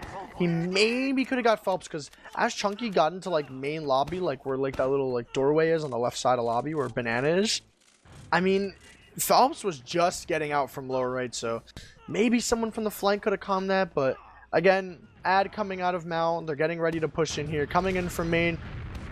The team with 1 map advantage, willing to take a little bit of risks, play a little bit more aggressive here, knowing that there's still a 3rd map on their side. Sai, one of the worst Ubers I've ever seen coming out of Mal this entire night so far. Literally Sai jumping into the skybox, and then straight the Uber ends. Yeah, just straight, just beef, but unfortunate, it happens. So, gonna wait for the repush from, yep, red team coming in from Valley. Big bomb from Trip number 1, right on RGLgg. No one looked up. Both scouts from Dorsia just completely unaware. Not a single player looked up, and a clean 2 rocket from Trip. Now that's just, honestly, just that should never happen from Dorsia. I mean, at this level of TF2, that is completely obvious that that's going to happen. 2 more unsuccessful to leave. I'm not sure if red team was going to actually try to stay on mid and do some scrappy fight or go behind, but whatever it is, they're able to immediately die from the blue team pushing forward. So now, not only do they have this Uber ad, because Bear's at 95%, but they have some picks that aren't quite at 2 with the rest of their team. Guys rolling out from last, and Ash is rolling out as well, so not a whole lot of pressure coming in from the red team. It's just going to be a solo bomb on Marmlu. He's able to get a lot of damage, but because it's just a solo play, Bear's able to go ahead and get the pack. We have Yite trying to make a little bit of space, but not quite enough, as the blue team is able to come in here and stuff the red team as they would hastily retreat back to the last 85%. Team pushing forward a little bit, seeing if they can do anything off of the fact that they have a Marmelu death, but I'm not sure if they're going to Uber in quite yet, because they should know at this point that it is even. They have a soldier going in really early, Trip's able to get the gun, but not necessarily get any players, so that sack is going to be relatively unsuccessful as the blue team starts to back out of lobby. Spare Sai, who's desperately watching a Trap, going to get rushed a little bit. Trap's not going to work, as Yite tries to push forward, get damage onto him, but he has his team with him. His aim, though, is going to take a lot of damage and trade with Marmelu. Didn't see where that was quite happening. I think that was over on the flank side. But red team still pushing forward, see if they can try to get any space. But seems like they're content with their 1 death that they had, and I'm gonna go ahead and back up to last and start building a gun for this last hold. Yeah, I mean, time and time again, we've seen it from Mal go from, you know, their last to the other team's last. They've been doing it pretty well. I mean, I'm a little excited to see how they're gonna sack here. Metalworks last is always interesting to see how teams sack, whether it be a high bomb from main, a double sack, even sometimes you see 3 to 4 people sack, just because it's very hard to push out of this last point. But Trip here, kind of just muscling his way in, walking in through right here. Gonna trade damage. Gonna get spammed out again by Yite. Gonna get killed off by Yite, so unfortunate. Sai gonna try and spam the gun. Sai actually very aggressive, gonna get killed off there, trying to spam the gun all by himself. Marmlu actually gonna live off of it too, so great stuff to Marmlu. You know, great heads up play, walking through the shutter, realizing that, you know, he's just going to shoot pipes the entire time. I'm just going to air shot him for free. So, here comes the exchange coming out from Bear. Actually, RGLgg not even going to pop Uber here. This is great from the side of Dorsia. Trip actually going to go in deep here, or I'm sorry, aim rather, and going to get the force off here. But look at the positioning from Phelps right now. Going to kind of just be seated on the floor here. I don't know what he's trying to get done here, but everyone from Mal not in position to go for a back cap. Might see an aim forward spawn. Nope. Actually gonna get delayed by another 6 seconds. That might prompt a push here. Yep, long ways to trek through Metalworks though, so if they didn't, it'd be understandable, as blue team's already up now. So it does seem like they're going to recognize that it's not necessarily the biggest advantage to push off of despite it being 2 dead because of how long it would actually take to get to mid. So it does seem like they're going to be content with their 2 right now, don't necessarily want to do anything risky. And they do have a bit of an ad. Once again, it is a very long walk to use, so I don't think they intend on using it, otherwise they'd probably already be in Valley. So looks like things are going to stalemate out a little bit as Blue's about to get their Uber in a second here and get ready for another sack wave into Dorsia's second point. Yeah, I mean, I just kind of got my eyes on Trip this entire time because he's going to be the one going for something here. As you could see now, he's in the skybox. CookieJgg unaware, getting landed on, getting forced. I don't know what's going on. Another vertical surf. Yeah, like, I don't know what's going on with, like, both these teams. Like, that's the second bomb that was just, like, it looks completely undetected again. I mean, that's the second time CookieJgg has gotten forced, like, just in 2 rockets. And typically, CookieJgg has a lot better positioning. I mean, no one from, like, Dorsia was even pushed up on the flank. Like, they were all just sitting by their side, so... Blue team's zooming in, though. They're chasing in the lobby really deep. A lot of hurt players on the red team. Marmalu's inching his way behind, same with Ash. They are able to clean up Marmalu behind. Ash is going to try to escape his way back to last, knowing that one teammate of his is already dead. He's going to get chased down by both scouts and is eventually going to drop, though. So blue team is going to start pressuring forward a little bit. They have both scouts capping to see if they can get any room here. But that means there's not a whole lot of space to be made. Sai is going to die because he doesn't have a scouts with him quite yet to be able to pressure. They are able to get a lot of kills on the red team, though. They're only barely able to get their Uber, so at the end of the day, it's going to be pretty fruitful for the blue team, despite the heavy losses they sustained. So as long as they can put out some decent spam onto the red team as they're going to begin to poke up to here, they should be okay here. Yeah, I mean, Barrow's doing a great job building here. I think they might want to try and hold this here. AIM has really good positioning on left here, but again, Bear is in a very, very scary spot right now. He's in a position to catch a lot of spam, but big bomb from AIM coming from the right-hand side, gonna find CookieJgg. Again, I don't know what's going on, man, but like AIM just like completely for free and through house onto CookieJgg. I mean, this has to stop. This is happening too many times. One of the scouts from Dorsia has to get it in their heads that, like, this is like the 3rd time now that this has been like a detrimental play from one of the Mal soldiers, that they're able to just honestly convert it into a round completely for free. Yep, that'll be the first round on the board for the first half of Metalworks, our second map, in this BO3, currently led by Mal. We'll have to see how the mid kind of shifts, because the very first mid that we saw, both teams were extremely timid. There was like a solid 20 seconds that went on where pretty much nothing happened until Trip finally decided to bomb in and was immediately air shot. So we'll have to see if the pacing changes any differently. A lot of spam going on at each team's lowers. We have soldiers taking high ground on the crates, and both scouts are starting to climb up a little bit to do a lot of damage. Good damage on the Ash, but also same onto Alpha, so both teams are going to get healing up their scouts a little bit. Oh, Bears, they'll take a lot of damage. Both the scouts from Mal, oh my god, they are just on Chunky, man. They put so much resources in him, and Chunky took a lot of damage, but lived. Gonna trade out soldiers here. I want to see the re-aggression from Mal here, but I think they're just gonna call it quits. I mean, they needed to kill Chunky there. One of the soldiers needed to bomb him right away because they were just pumping shots into Chunky, and he was literally 40 health for the whole mid. But there was a moment there where I looked at my screen and literally like 7 players of the 12 in the server had red HP, like literally 60 health or below. Chaotic.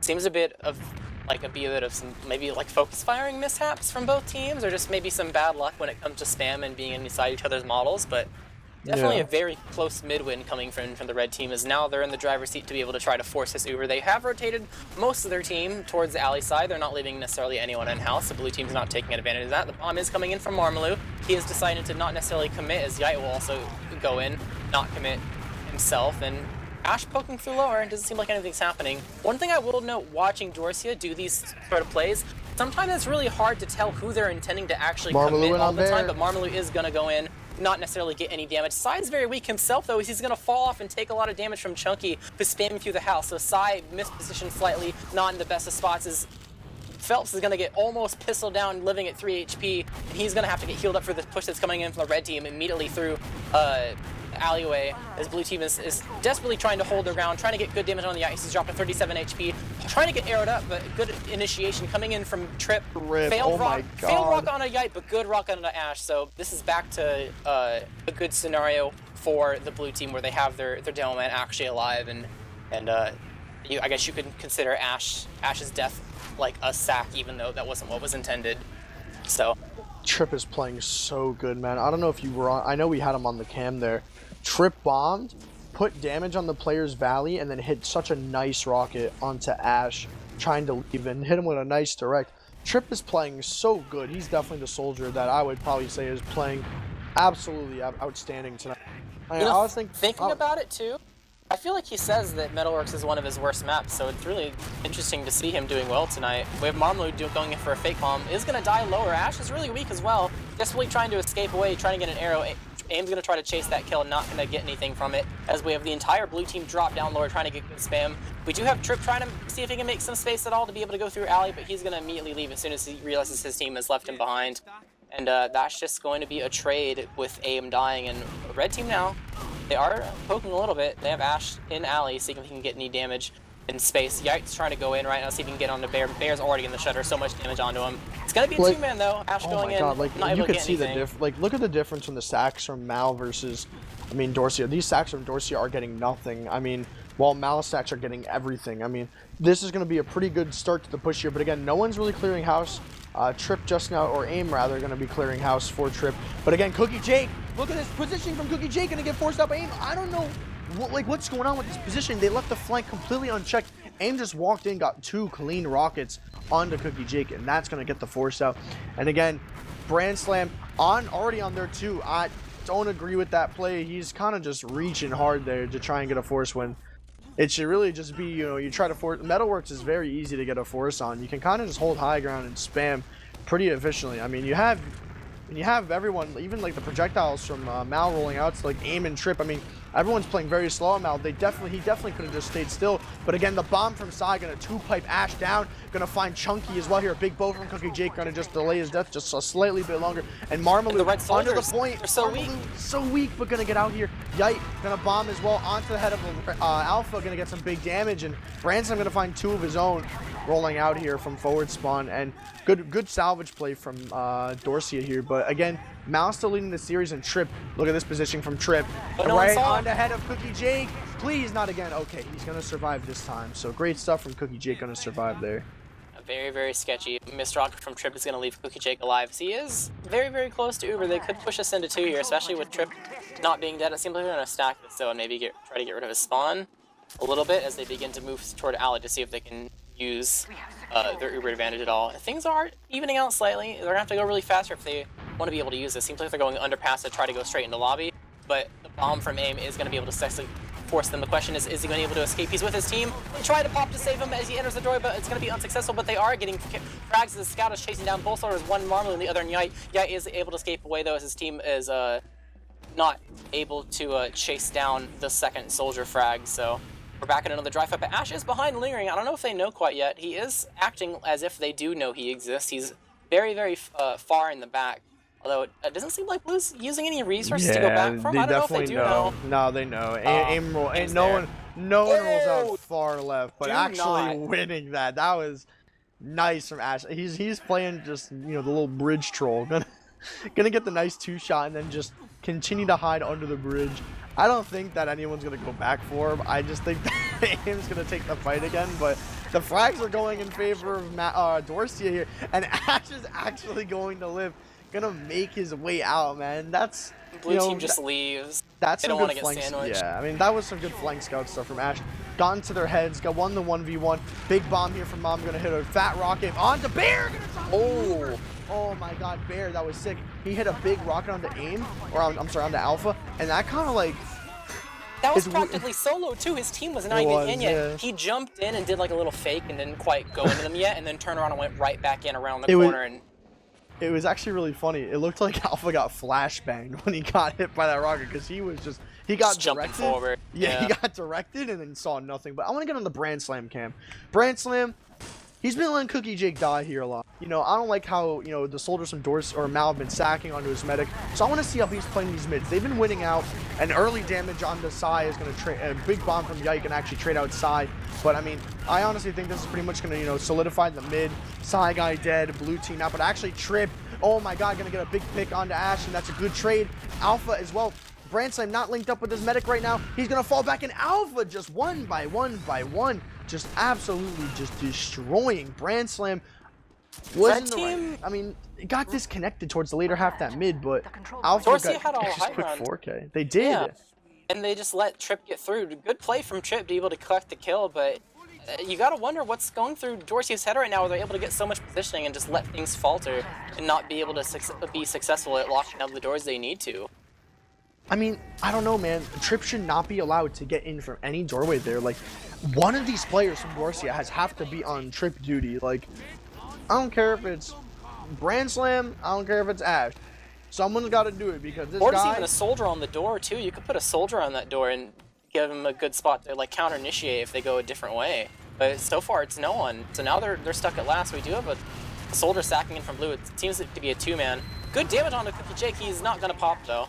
So, gonna go ahead and reset. That's gonna be a failed sack attempt as the blue team retreats back to their own two. Saw guy looking at a trap inside lobby, looking through the window here. Branson's looking for it, not gonna necessarily find it. That's gonna do a little bit of damage, but not too much as the red team is able to try to barrel through, try to put some damage out for their flank. Their flank is getting a little bit stuffed though. Red HP. Doesn't seem like anything is gonna be really happening here, but Chunky's kind of left out to dry. Does get piped. Not a whole lot of chasing though. Are able to escape. Right back to last, so. Back to the safety of their sentry gun that's going to get built up as blue team is probably going to go for another two-man soon. Yeah, I mean, nothing really going to happen. Trip going to go in, kind of just get, shut down by Yite. It looks like Branson going to just try and hold W and try and get a killer. But look at the fucking re-aggression, man. That was sick. That was such good timing. I don't even care that curse, man. That was so clean, man. Both the scouts, just perfect timing through the shutter. Marmalou got punished instantly. That is perfect timing, man. That was so clean from Mal. Even though nothing's gonna really mint from it besides an aim sack into a gun where he's not gonna kill Yite, but that was just so clean, man. I love that re-aggression from Mal. That was so good. Shows the start of something good. Even if it didn't really amount to anything, you definitely want to see that type of gameplay if you want to be able to make any plays here to be able to successfully break a last hold like this where you have a medic close up against the wall with the center gun in the back getting ready for bombers. You'll need those types of picks in the lobby if you want to be able to get anything fruitful. As right now they're back to the old sniper gameplay. Before it was on process second, now you're trying to break Metalworks last. And RGLgg, I don't think he's having any of that. He's posted up close to the wall with his center gun. He does not want to be in any sniper sight lane right now. I don't even know if they know he exists. I'm sure they've probably seen him by now. He's in a position where he can maybe see Marmalou posted up on top of the shed.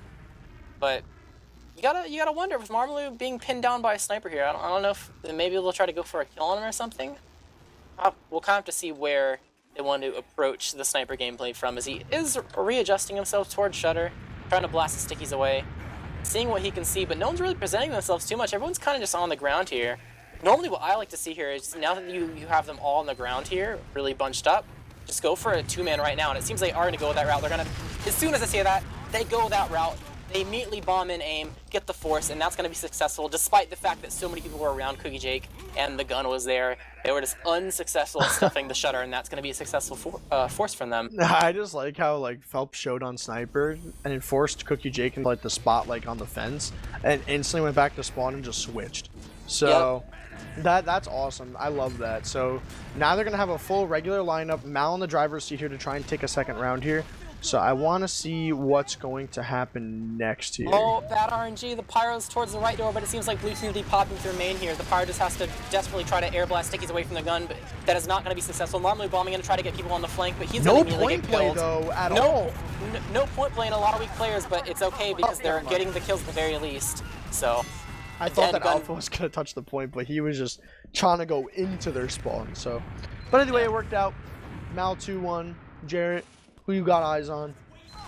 Well, it seems like a lot of the timid gameplay and passive gameplay is really hinged on the amount of damage the Domemen are doing. I kind of want to see what Chunky does on mid, because he's playing probably more aggressive out of the two Domemen, so I want to see if he barrels forward and tries to get anything really good for his team to push off of. He's getting a lot of good damage down to Valley, taking a lot of high ground. Those scouts are so weak, both very, very weak, almost red health. Not a whole lot of counter initiation coming in from a red team, but they do have a nice position where they have the high ground. Blue team, not so much. They're gonna get blasted off a little bit as Trip decides that it's his time to go, and he's gonna bomb in, decides not to do it anymore, and just have it be a distraction for AIM to go behind. Trip is gonna die to a counter initiation bomb from Marmalou, and AIM's gonna get chased down. So with 2 soldiers dead, as long as Marmalou lives here, which it appears he is, 18 HP, that's gonna be successful mid-win from the red team. They're able to take nice positioning, taking the high ground, not able to let these blue soldiers jumping in get anything that they want in terms of getting frags or damage or space. And that's going to be some free picks to be able to get some, like, a lot of early pressure coming into the second point here. We have Yite jumping in straight on the side, recognizing that he's separated from his medic, and Cookie Jake realizes that his demo's getting solo, that he has to pop just to save him. They are going to lose Yite for this post-super, though. But even though red team has some players rolling out, blue team is locked inside. So as they desperately try to spam their way out, they are going to lose Trip, and the damage is going to be too much for them to handle. They are going to be able to kill Chunky, but it seems like they're hinged on going all the way back to last. Alpha taking a lot of damage, though. He needs to be really careful, Sandblast. No soldiers here, as red team might be in a perfect position to do something with them not having really good spam to lock down these doors. Oh, Alpha not in the right spot for the Marmalou sack, and they land right. Alpha went a little bit too far forward and landed on the floor, as you can see right there, and then just got a absolutely free bomb in, man. That was just very, very textbook from Marmalou. Alpha was in the wrong place at the pretty much in the wrong place at the wrong time. Yep, seems like they used too many resources to get that kill, though, and try to go for the cap, as they're not able to immediately win it. A lot of respawners coming in from the blue team from early deaths, and red team were not able to focus the point properly. It was defended pretty heavily, so they aren't able to win immediately, but they do have an Uber ad to be able to use in once they're able to gather all their players. Only really waiting on Braille's Grand Slam to finish his rollout, but he's playing scout. It should be not very long at all. Blue team set up with a sentry gun. Standard spot over by the right side as the red team is posting in the lobby to getting ready to push in through this far left side for them. Yeah, so I mean, they're gonna play the ad perfectly here, and they're gonna get the kill on the bear. But again, they have to work quick here because bear is approaching his Uber very, very slowly, and the heavy coming in from Phelps. Not a single person is even like just touched the point yet. Here's the Uber from bear. Here comes the frags. Oh, wait a second! Bear dropped his entire team. I don't even know how that's possible. But it's a 3 versus 5 all of a sudden. I think everyone on blue thought that they were going to get flashed, so they didn't care that there was just stickies on the floor. I'm just going to run over the stickies. The medic's going to flash me. It's going to be okay. But because so many people thought that instinctually, 2 people died to Chunky, and 1 person dies over on the flank as a spare, so that's going to immediately kill their counter initiation Uber and make them immediately lose the round. So now we're back to another mid. Ah, man, this is such a close series, man. 2-2. I got my eyes on Chunky. He's been eating some damage, these mids, but, you know, I want to see. He's been playing really good this series so far. He just clutched up for his team, got a nice, potentially accidental 2K, but somehow got 2 kills during that Uber. But going to be pumping out some damage on the top side of the map. You're going to be taking top right. Going to actually take 2 stickies from side, putting out a lot of damage on the bear. Chunky needs to try and find a way to trap off bear from coming back into this mid. Gonna, you know, spam outside here. Gonna pipe Phelps 1 time. Gonna get killed for it. Not gonna get traded out for it, but Grand Slam gonna find 2 kills. Ash gonna find a kill on the flank. Grand Slam finding his 3rd kill of the mid here. So good stuff. Had a really good opportunity to get some good cleanup kills there. Playing in the right spot on the high ground, collapsing onto the low ground, and pretty much getting all those, like, you know, 40 to 50 damage kills. Exactly where you want your combo scout to be. Bear, I don't know what he's forced into. That made absolutely no sense. He tried saving a scout that was in no potential of dying, and that's just gonna pretty much put Dorsia in the pretty much full ad here. But look at Happy Cool, trying to inch his way in through lower left here and not gonna find anything. Yeah, they know the red soldiers aren't quite here yet. They are moving towards Alio really early. That means the Yite and Marmalou aren't able to make any space for this Uber ad, so blue team might have a little bit of an easier time trying to get a force here. It seems like it's going to be a little bit slower paced. They are going to play it slow at the end of the day, though, because they do have a gun at last. They are actually able to pick up Yite as he tries to barrel in to make up for what he wasn't able to do earlier, but aim overstaying his welcome as well is going to lead to them collecting the kill and red team popping their Uber immediately. Marmal's going to jump into a gun and immediately murder his health. And Chunky's also going to take some good damage, so that Uber is only really going to collect 1 frag. I'm sure if they were more prepared for a sentry gun being in that spot, they wouldn't have gotten their health just absolutely destroyed by it. But the fact that they did means they can't go any deeper into last, and now blue's in the driver's seat to be able to push out of their own last with their what, 50% at as they move towards the shutter here. Yeah, I mean, the Uber's going to come out here through Shutter. Guy's going to find Brand Slam.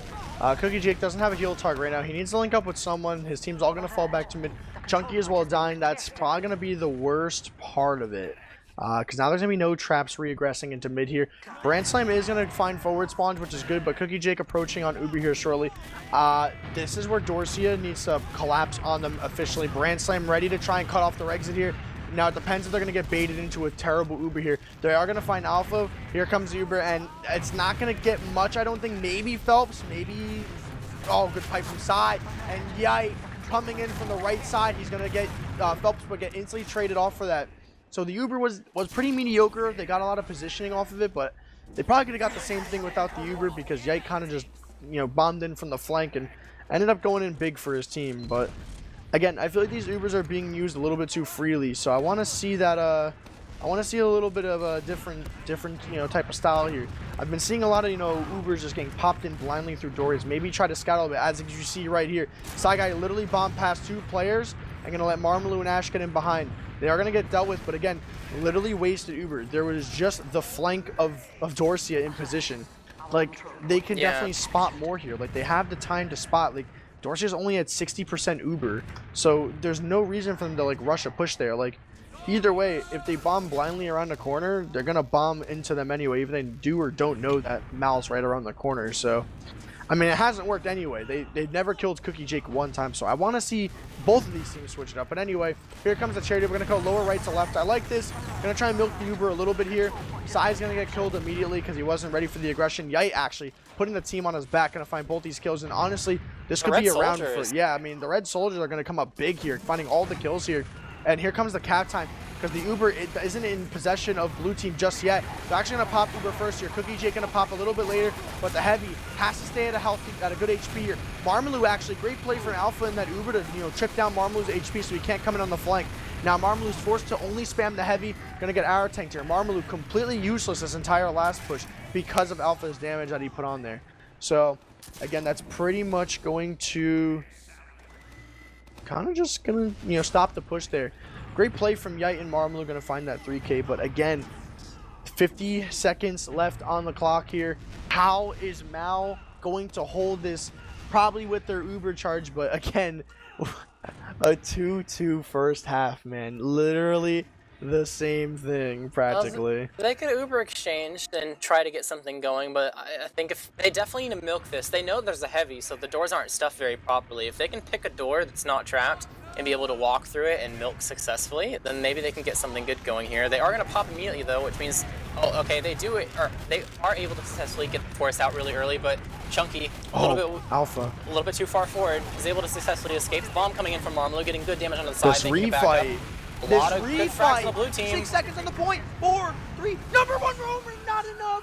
They're gonna 2 seconds left. Oh man, if you saw Alpha, man, that was just so unfortunate. I mean, Trip came up big for his team. What really lost it is that Chunky, I don't know if you saw, so here's what happened. Chunky sticky jumped away, right? Alpha got unflashed from Bear, got hit by the sticky jump because he was trying to, meat shot Chunky before the jump. Yeah. So he actually took like 80 damage from that. Had to take a flash and wasn't 185 for the post, which is where you need to be. Alpha, instead of being on the left side, needed to take his heals to the right side where the Heavy was and escort his medic to have a 185. But instead, Alpha, biting off more than he can chew, going to take a big sticky bomb from Chunky, bring him all the way down, and then get instantly cleaned up. But anyway, we're going to look at the stats here real quick. We're going to take a look at the combo scouts first, as always. Brand Slam playing, the scouts, combo scouts pretty much even, man. Alpha and, only 2 kills, only a 2-kill difference, and then a 1 death difference. But again, I mean, I think Dorsia can be doing more with their heals, man. I mean, Brand Slam taking 317 per minute. That's a lot on Metalworks, man. Maybe Yite's playing a little bit more loose leash. Maybe Chunky doesn't need these heals, but 317 is a lot for a combo scout, man. Like, that's a lot of heals. I mean, Alpha is literally kind of doing the same thing in these team fights in terms of, I'm sorry, I'm an idiot. I was looking at the DTM, not the HPM. I'm sorry, my bad. I mean, it's pretty much even, I guess, in that point. I mean, both scouts taking too many heals, in my opinion, regardless. So I was looking at the DPM for my apologies, but literally both the combo scouts are practically even in terms of stats. Now, whoever has more impact, I mean, both these scouts I think Brand Slam and Alpha are literally playing neck and neck with each other. Both these players are getting 3Ks and 4Ks every mid. I mean, both the flank scouts are having a pretty sad game.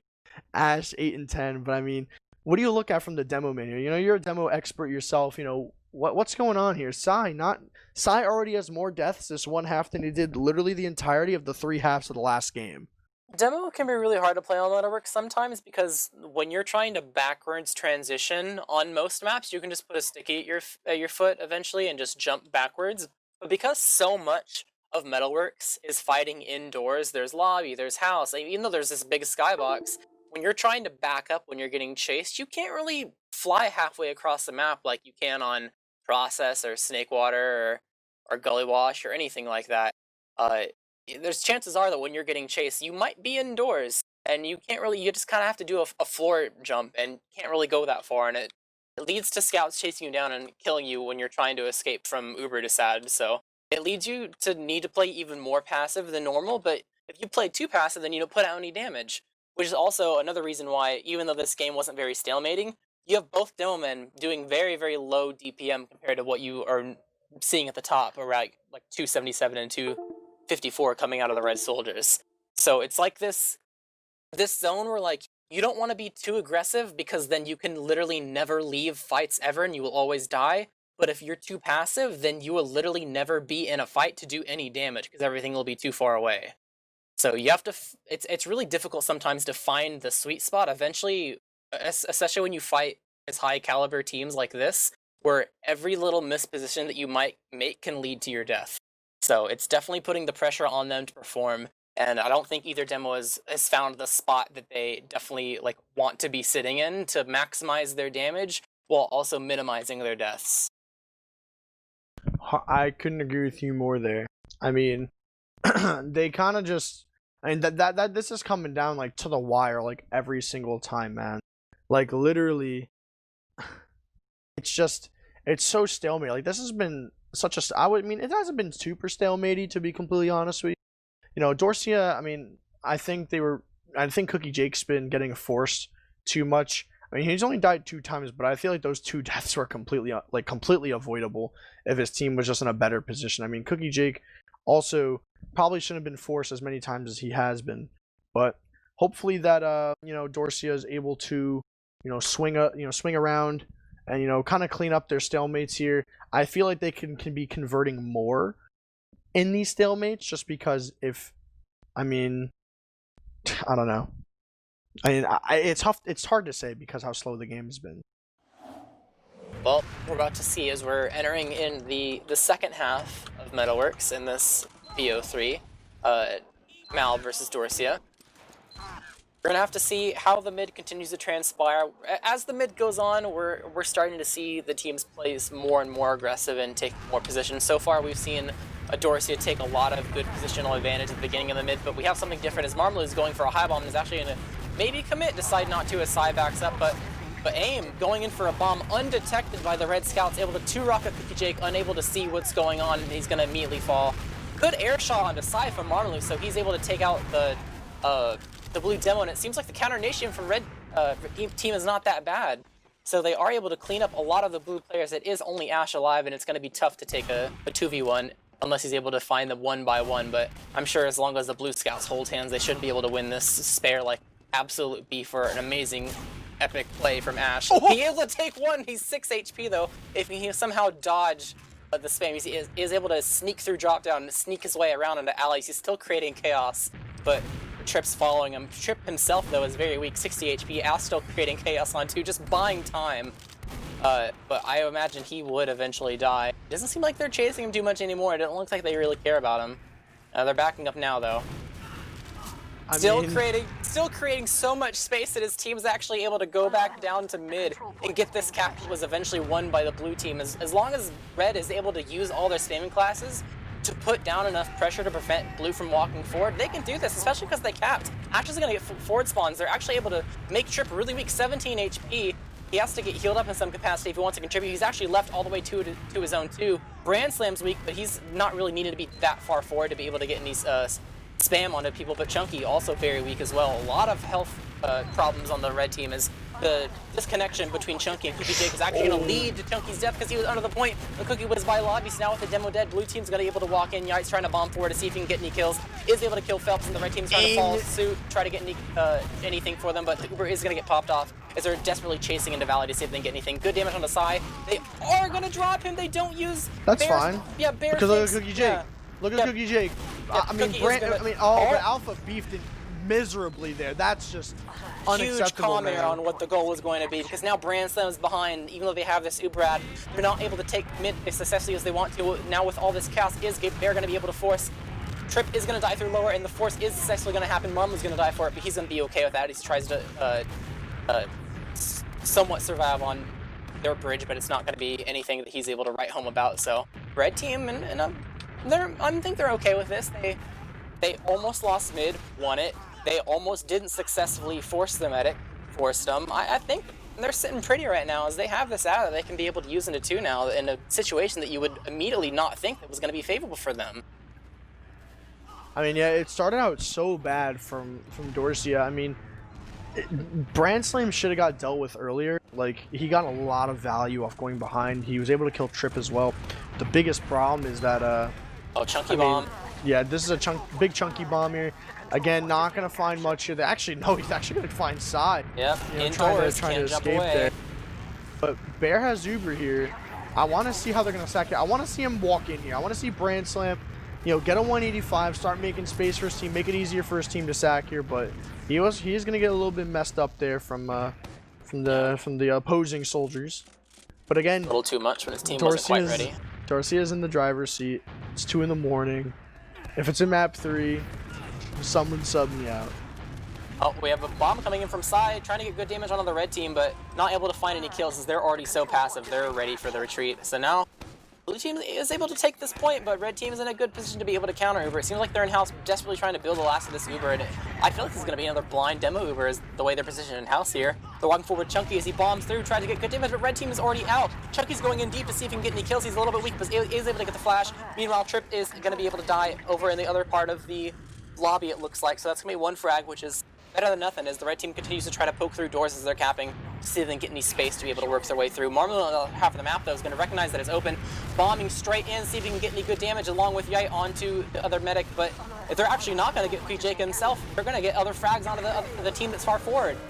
Good last-minute decision-making for their initiation to not commit onto the medic, but rather go for the players that are really far forward, collect those kills because the medic didn't quite have yet, and use those kills to be able to successfully take the round as we're going into the second mid of the second half here. I mean, 4-2. I mean, this is a rough spot for Mal to be in. They're down 2 rounds here, but I've seen these same guys reverse 5-0, some of the same players in this server on this same map, so how are they going to counteract here on this mid? Because they've been struggling on these mids this map. So Side Guy going to take a bunch of damage and catch an arrow there. Trip or Aim going to kind of just hold top right all by himself here. Alpha going to find a kill on the Yite here. Trip going to fall to Chunky as Brand Slam's going to find a kill onto Aim here. Marmaloo should get killed here momentarily. Brand Slam going to try and clean up some damage here. Phelps, Brand Slam, very aggressive, big arrow there from Cookie Jig to save his scout. And again, Chunky caught out again in the later half of these mids, but look at Alpha. Super aggressive on the Cookie Jig here, pistoling him down. Will Brand Slam win the 1v1 against Alpha? Big damage from biting off more than you. Brand Slam trying to stop Alpha. They're going to beef a ton of shots towards the later half of that 1v1, and Sai going to get the frag in the later half.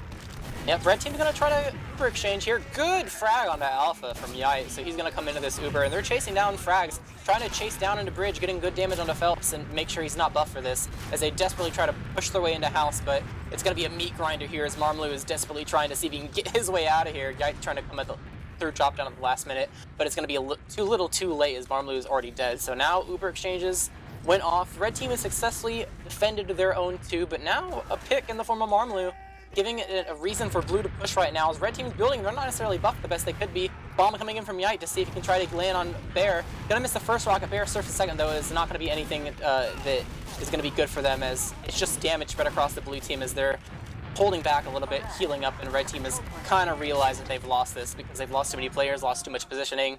They're just going to go straight back to last. Yeah, I mean, this is, Mal has time. I mean, 23 minutes on the clock to take 3 rounds to close it out.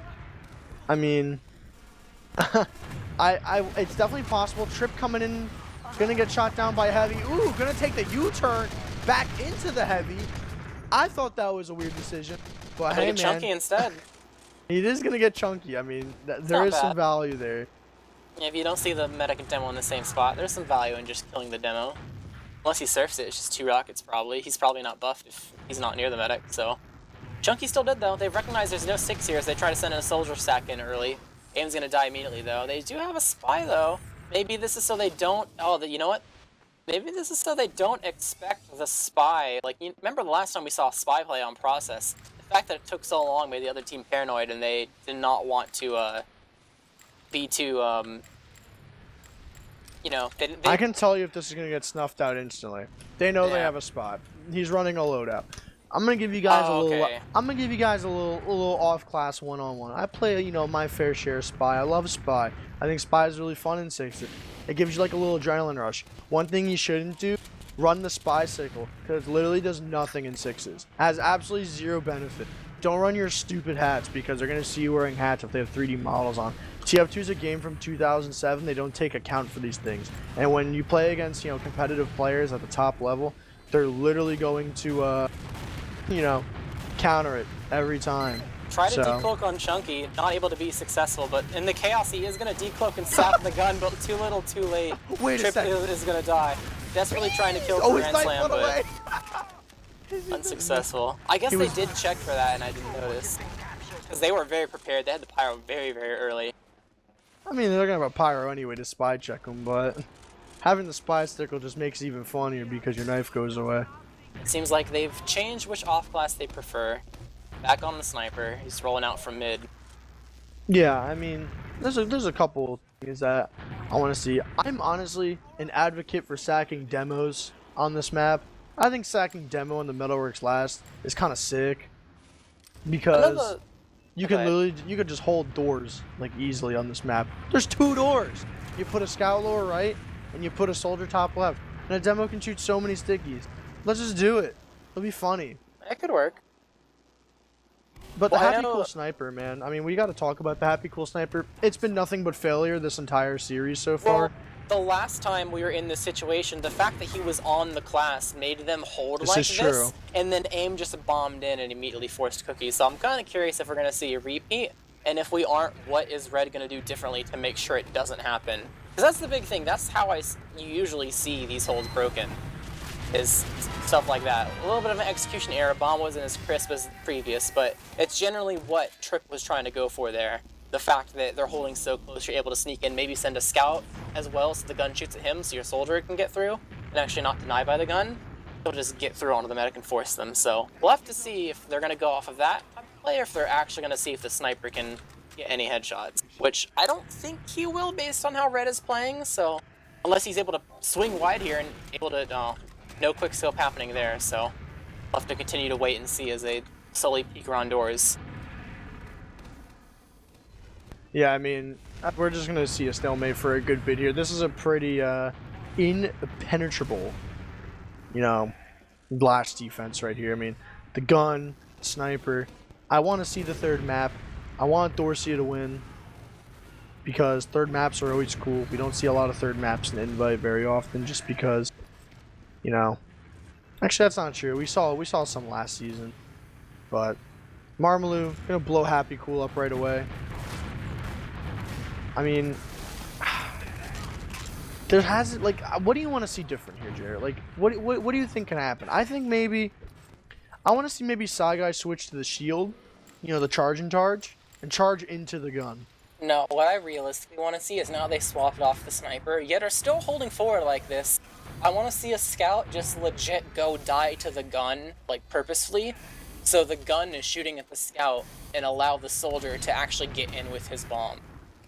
That's what I want to see.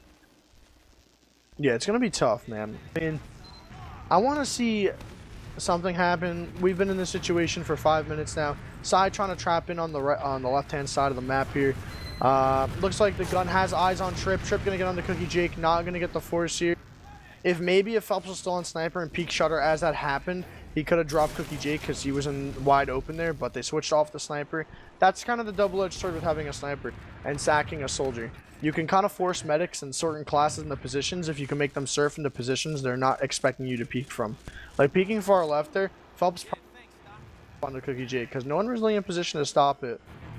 But now we wait. We're playing the waiting game. I mean, nothing yet. No off class from blue. Yep, Still no a sniper this sentry. time. Grand Slam probably has 36 revenge crits. It looks like they want to spam it from the far side and then have soldiers jump through main or something. Seems like they're getting good damage on a Marmaloop. Both soldiers are bombing in to see if they can try to get anywhere, but they're just blasted away in the sky. There's actually no gun distraction, so the gun's able to collect the 2K. Man, if only the Grand Slam was on Frontier Justice or something. Collect crits for some sort of meme strat, but wouldn't. Not that much spam, it's just Guy trying to hold down all these doors as Yite's going to be able to go through, get good damage onto the blue team. Bear's going to fall down, but ultimately it's not going to be anything to write home about as blue team is okay holding their 2 here with a Yite death as they move back into the lobby to see if they can use the kill to create any spaces.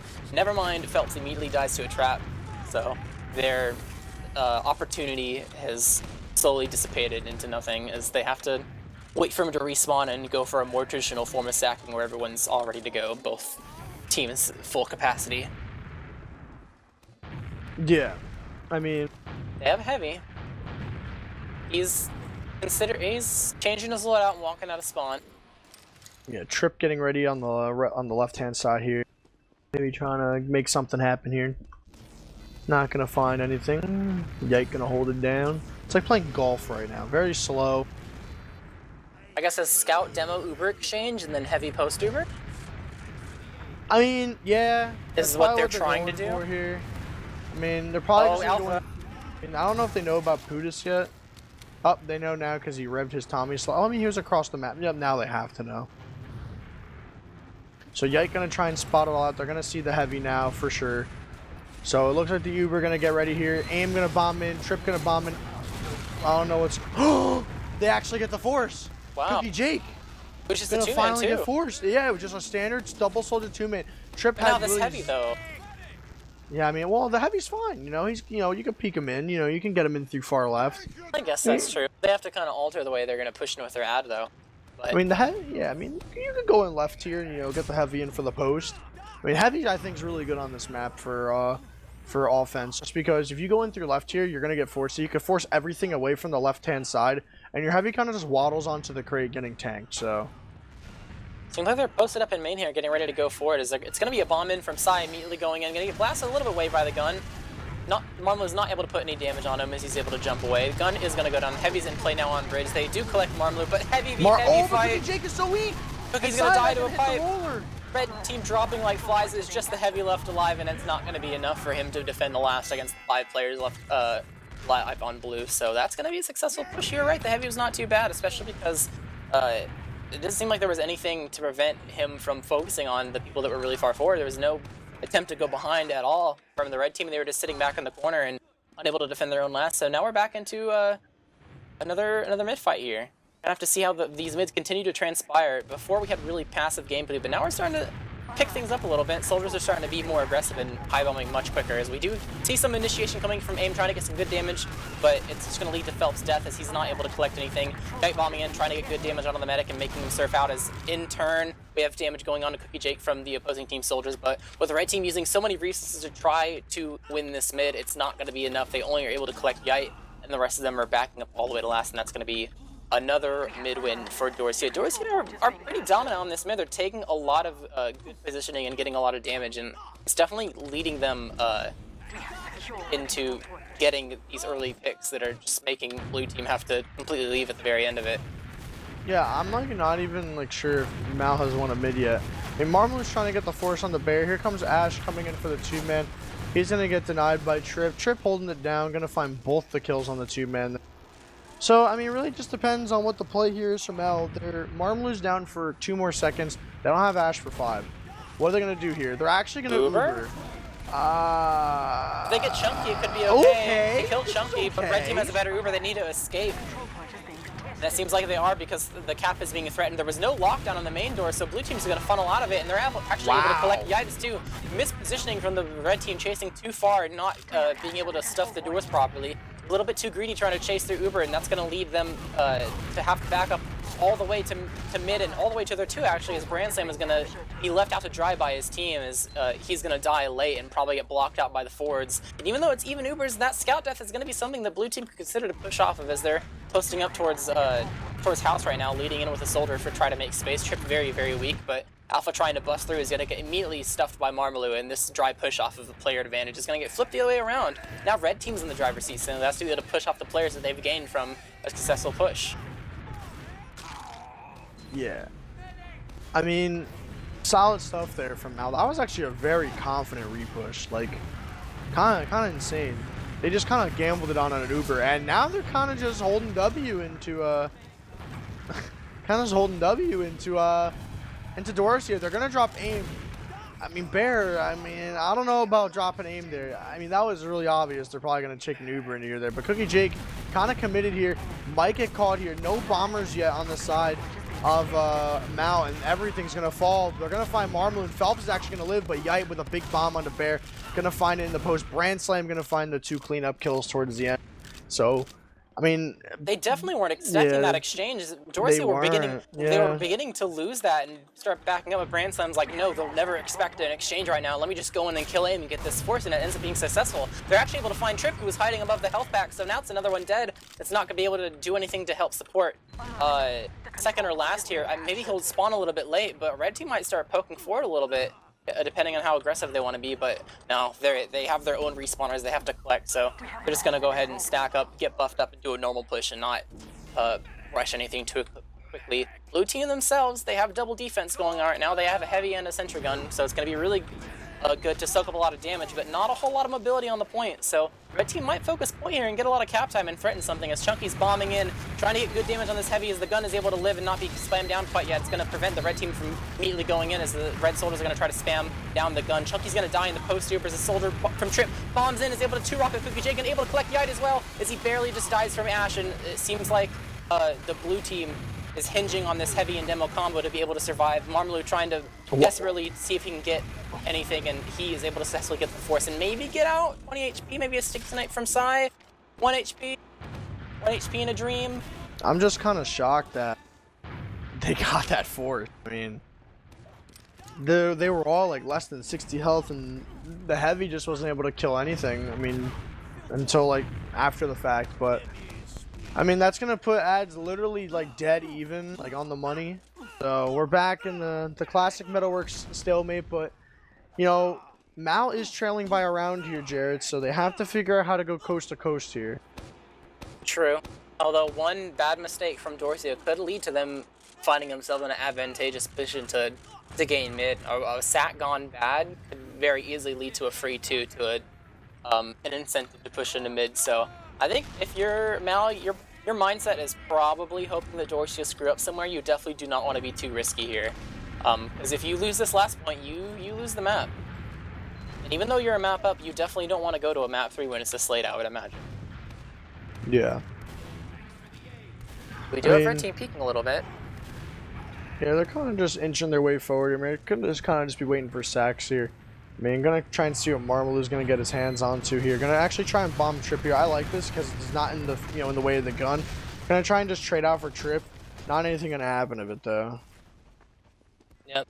Good attempt, but ended up being a little bit of a solo play. Didn't really have a whole lot of support. It's gonna be a one-man though, so not as much incentive for Blue Team to push out, which is the good news for Red Team. If they keep doing solos, as inefficient as they might be sometimes, they should be in a relatively safe place to prevent the Blue Team from actually pushing out a last. They just have to be careful about doing that too much, because it could lead to like some sort of like round reset or anything like that. But we have Marmalou on. Okay, Marmalou was just checking off classes to see what they have. He wasn't actually committing to Spy, but Ash is committing to Sniper. So now we have Dorsia pulling out the Sniper card that Mal has been playing on and off throughout this match. I think they might have seen the sniper already. I'm not sure if AIM saw the sniper cross quite yet. Maybe not because of the way they're playing. Actually, no, I think that might be because the heavy switch. Oh, no, they don't. They're switching to pyro. They're not really sure what's happening right now. Sure, yeah, they see the sniper now. He's also taking a shot. Trip is going to die from crater damage, it appears. So that's going to be an entry pick a little bit to give Ash some extra space to maybe get some more damage out. Not really a whole lot he can see too much. The gun is protecting a little bit, but AIM is actually going to die to Marmalou, who's initiating. So both soldiers down on the blue team. That's really good space for Red as Ash is trying to swing wide and gets a huge headshot into Alpha. Even more space created as the blue team is desperately trying to lock down these doors with what little players they have.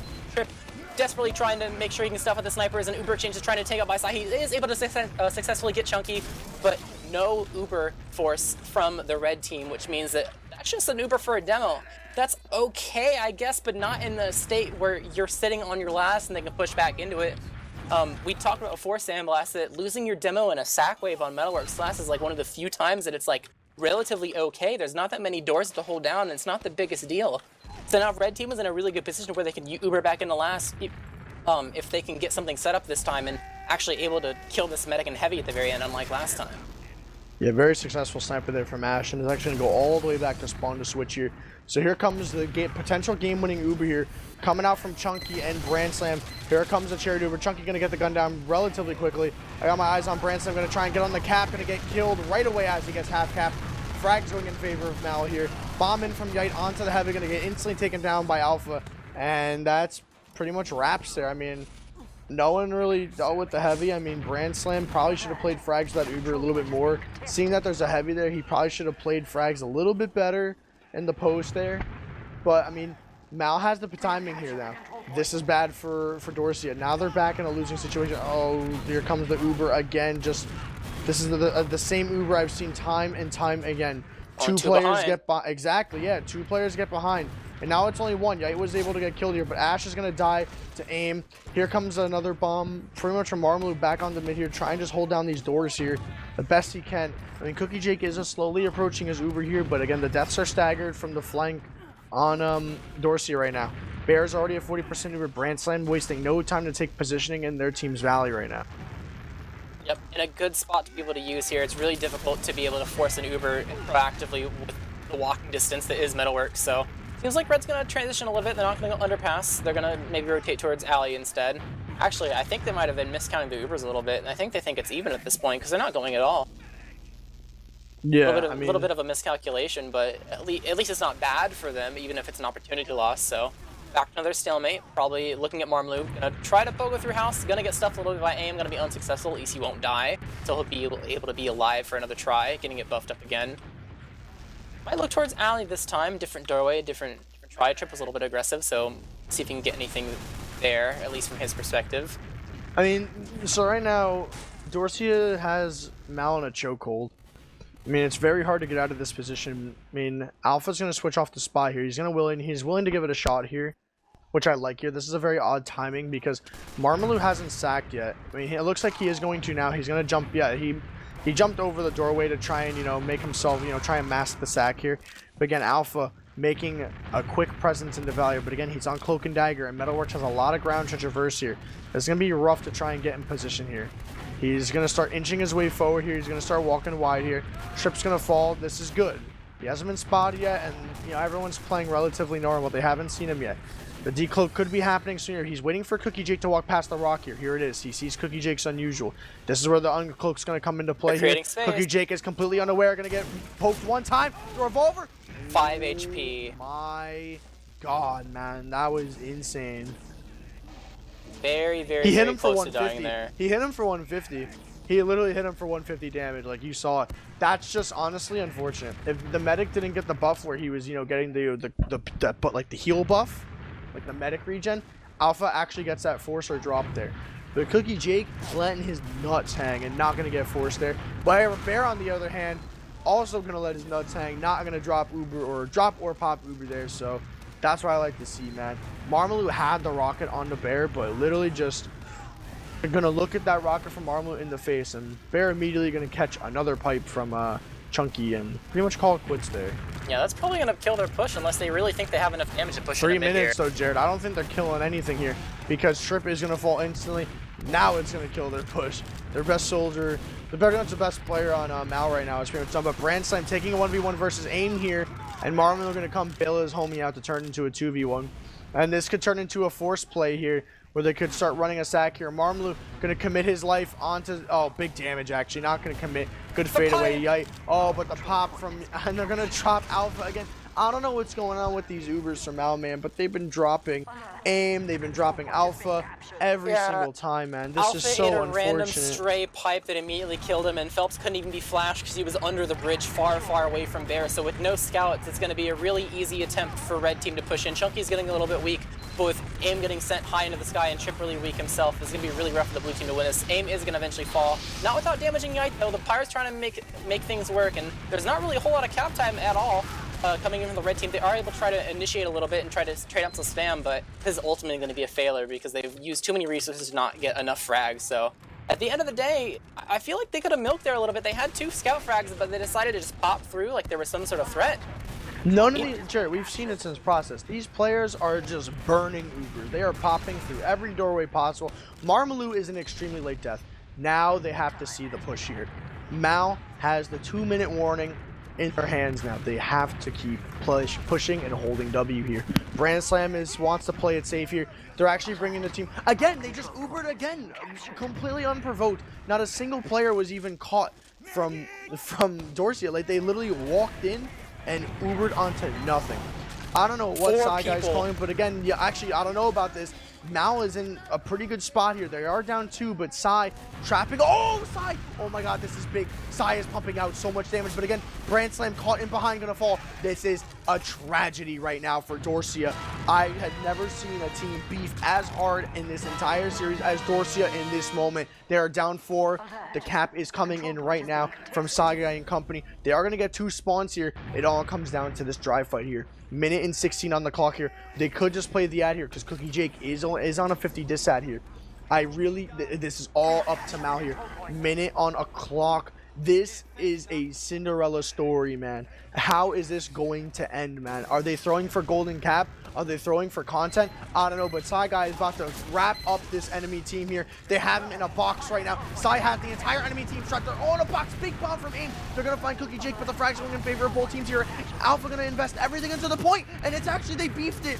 They actually slaughtered it, and it's all going to end. It's all up to Bear in a 2v1. That's it. GG. We're going to map 3. That was insane, man. I don't know. Like, there's no reason to play point there, man. There's stickies over it. Like, the problem there is Alpha, Sai, and AIM had their entire enemy team of Dorsia trapped in a box. Alpha sold out for point and wasn't able to get any cap time that was worthwhile. Wasn't able to find any kills. And that's just what it came down to at the end of the day. Trip in the skybox, name a more iconic duo, and it's gonna end 4-3. The same score line, just flip-flopped, minus a golden cap. That was just insane. I mean, that was You're wild. right. You really don't need to be going for point time when there's frags to be had. Maybe they were pressured with, like, I was also thought it was kind of weird that they immediately gunned for the medic of all classes. I mean, I'm sure they were going to have disad eventually, but I thought they were going to play that fast enough to where the Uber wouldn't have probably came into play. They immediately killed the medic as their first frag, and they tried to sell it for the point really hard when they didn't necessarily need to risk their life for that. So that's just going to be maybe the pressure. I don't know, but either way, the execution of it is off and is not going to lead to a successful push. So you're right. We're going to map 3 after that. We're going to Snakewater. I mean, yeah, I was, a little hyped for Dorsia. I mean, Brand Slam put the team on his back. I I was gonna go to sleep, but my sub is currently unavailable, so I guess I'm sticking it through map 3. So we're going to Snakewater. I might be able to find a sub if you want. I can message some people. Nah, it's good. We'll run it out at this point, man. It's all good. I'm here for the ride, All right. We've been talking for 4.5 hours at this point, so, we're kind of just chilling. But, I mean, like I said, man, Brand Slam, he did a lot better from the first map. He's the player that I had the highest hopes for and had a lot of eyes on him, kind of coming out of nowhere into this season. I'm happy to see Brand Slam go 44-17 this series, put the team on his back. He did his job. Alpha kind of slowed down this half. Trip, playing just as good as he did first half, but Psy kind of running out of steam. Chunky kind of running out of steam. It looked like everyone from Dorsia kind of slowed down a little bit while Brand Slam ran ahead. Everyone on Dorsia walked so Brand Slam can run. And they are investing a lot into Brand Slam, just as much as, Psy ended up getting a lot more heals towards the second half. It seemed like Psy was able to get a lot more heals. But, now with the output that Brand Slam's doing, now it's worth to pump, 282 into him. Alpha, on the other hand, taking almost 300 heals per minute, still, almost top healing the entire server. That's not really that acceptable. He has to be putting out more damage, has to be alive more in these situations with Bear. But Brand Slam, man, he was kind of the guy. Brand Slam and Yipe had a really good combo right there. But other than that, I do think we actually have Dreamboat coming in to sub me out. I got work at 8. As much as I want to cast, or 9 rather, as much as I want to cast this map 3, it's been a pleasure.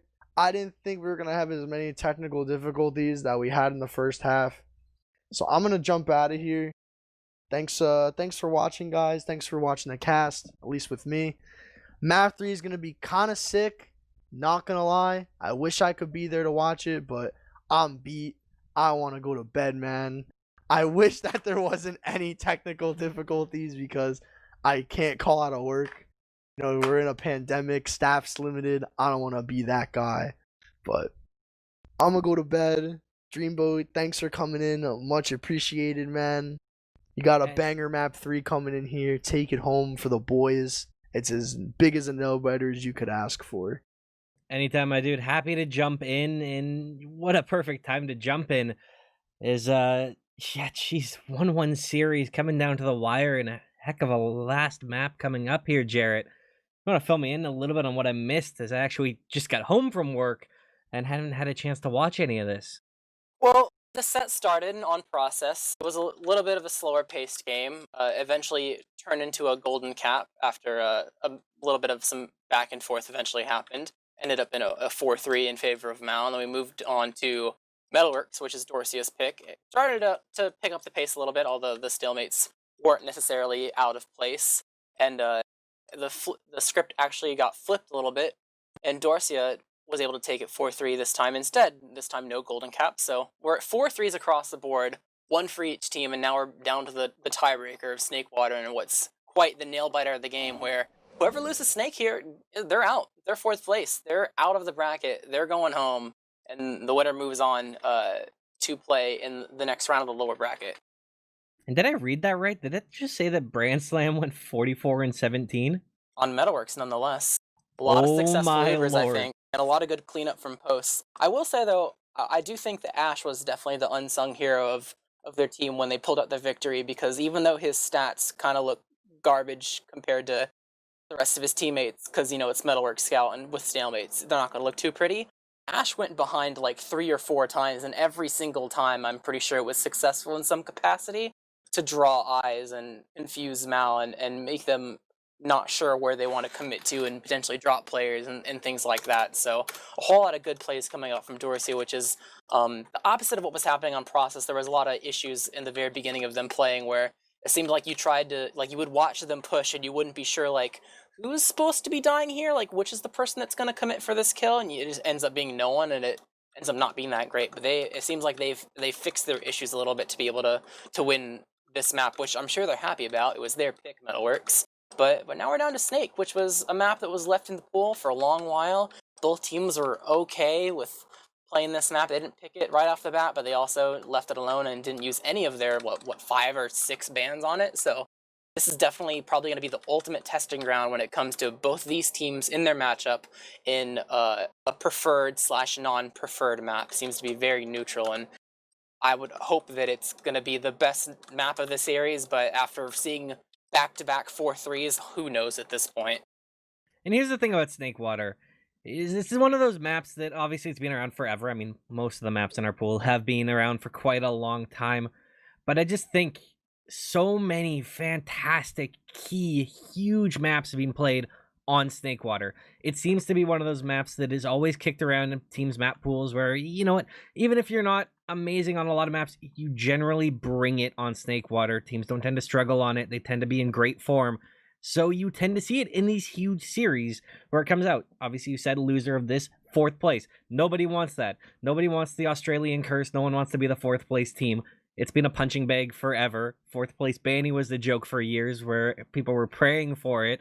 You don't want to go out in fourth. And coming down to Snakewater, yes, it is going to be an absolute banger. I don't see this one being one-sided at all, especially with a close series. Do you have a prediction for me, though, Jared? Do you have a team that you think is going to edge it out? I think that Snakewater is pretty not complex to play when it comes to having your demo man perform, but I also think that sometimes on Soldier it can be difficult unless your scouts are really in tune with you. So I would say I kind of leaned this a little bit towards Mal. I mean, Dorsia can still win it because of how close it's been, obviously. But if you had to pick, gun to my head, pick one of them, I'd pick Mal, mostly because it seems like Sai was doing really well in process, and things kind of changed a little bit in terms of him being able to stay alive, because the Metalworks is a really difficult demo man map. But now that it's back to a more traditional map like Snakewater, I feel like it should be slightly easier for him again, so that should put him back in a good position to be able to perform. It also, like, I would say this series was pretty soldier heavy for the most part. I mean, I know Brand Slam played pretty well on Metalworks and the map we just saw, but overall throughout the night, a lot of the plays when it comes to the stalemates finally breaking and successful plays being made are hinged on the soldiers performing well. And this can be a map that's sometimes difficult to the soldiers to perform well solo. You usually have to have some sort of scout follow up if you ever want to do anything that's really great. Otherwise, you would be mostly baiting for the most part and waiting for something really nice to arrive, which hinges more on teamwork rather than a really nice solo play. And when it comes to the teamwork department, I would say that Mal is also favored in that region, mostly because Dorsia has been kind of flopping a little bit with their roster. They've had some shakeups. They've changed some people in last minute, and haven't had a consistent roster all season. Meanwhile, Mal has only really changed one person, which obviously is not amazing, but when it comes to cohesion and scrimming and making sure everyone's on the same page and working together, they're definitely probably in a better position.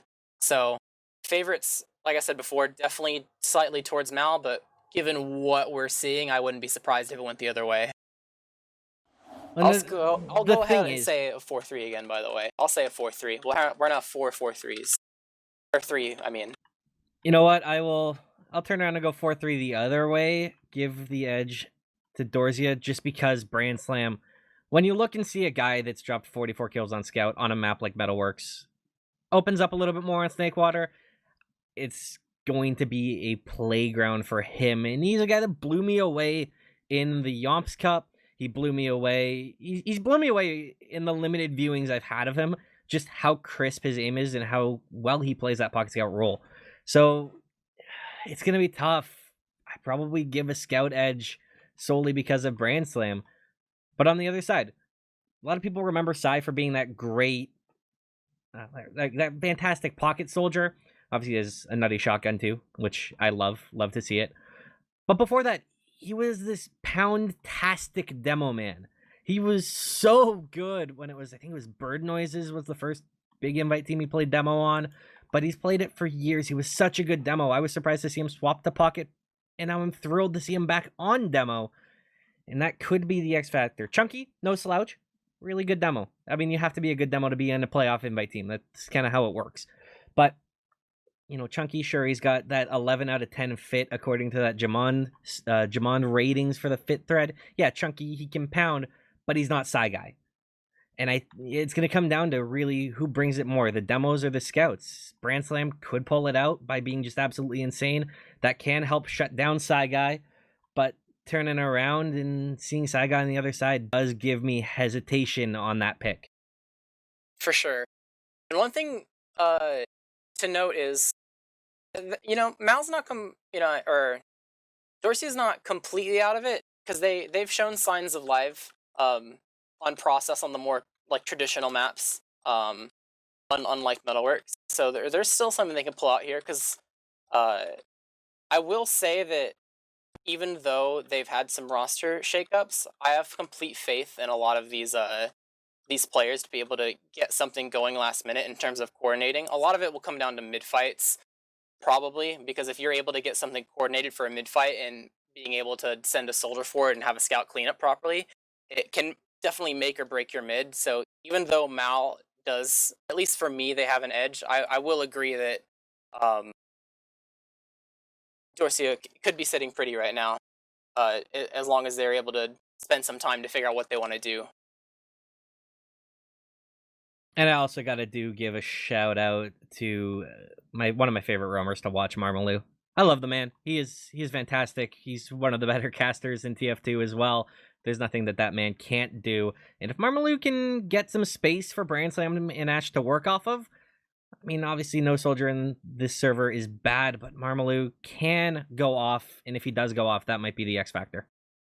One thing that I will note that might be difficult for them is I noticed on process that the soldiers were doing a good job, but a lot of the jobs that they were doing were done solo a lot of the times.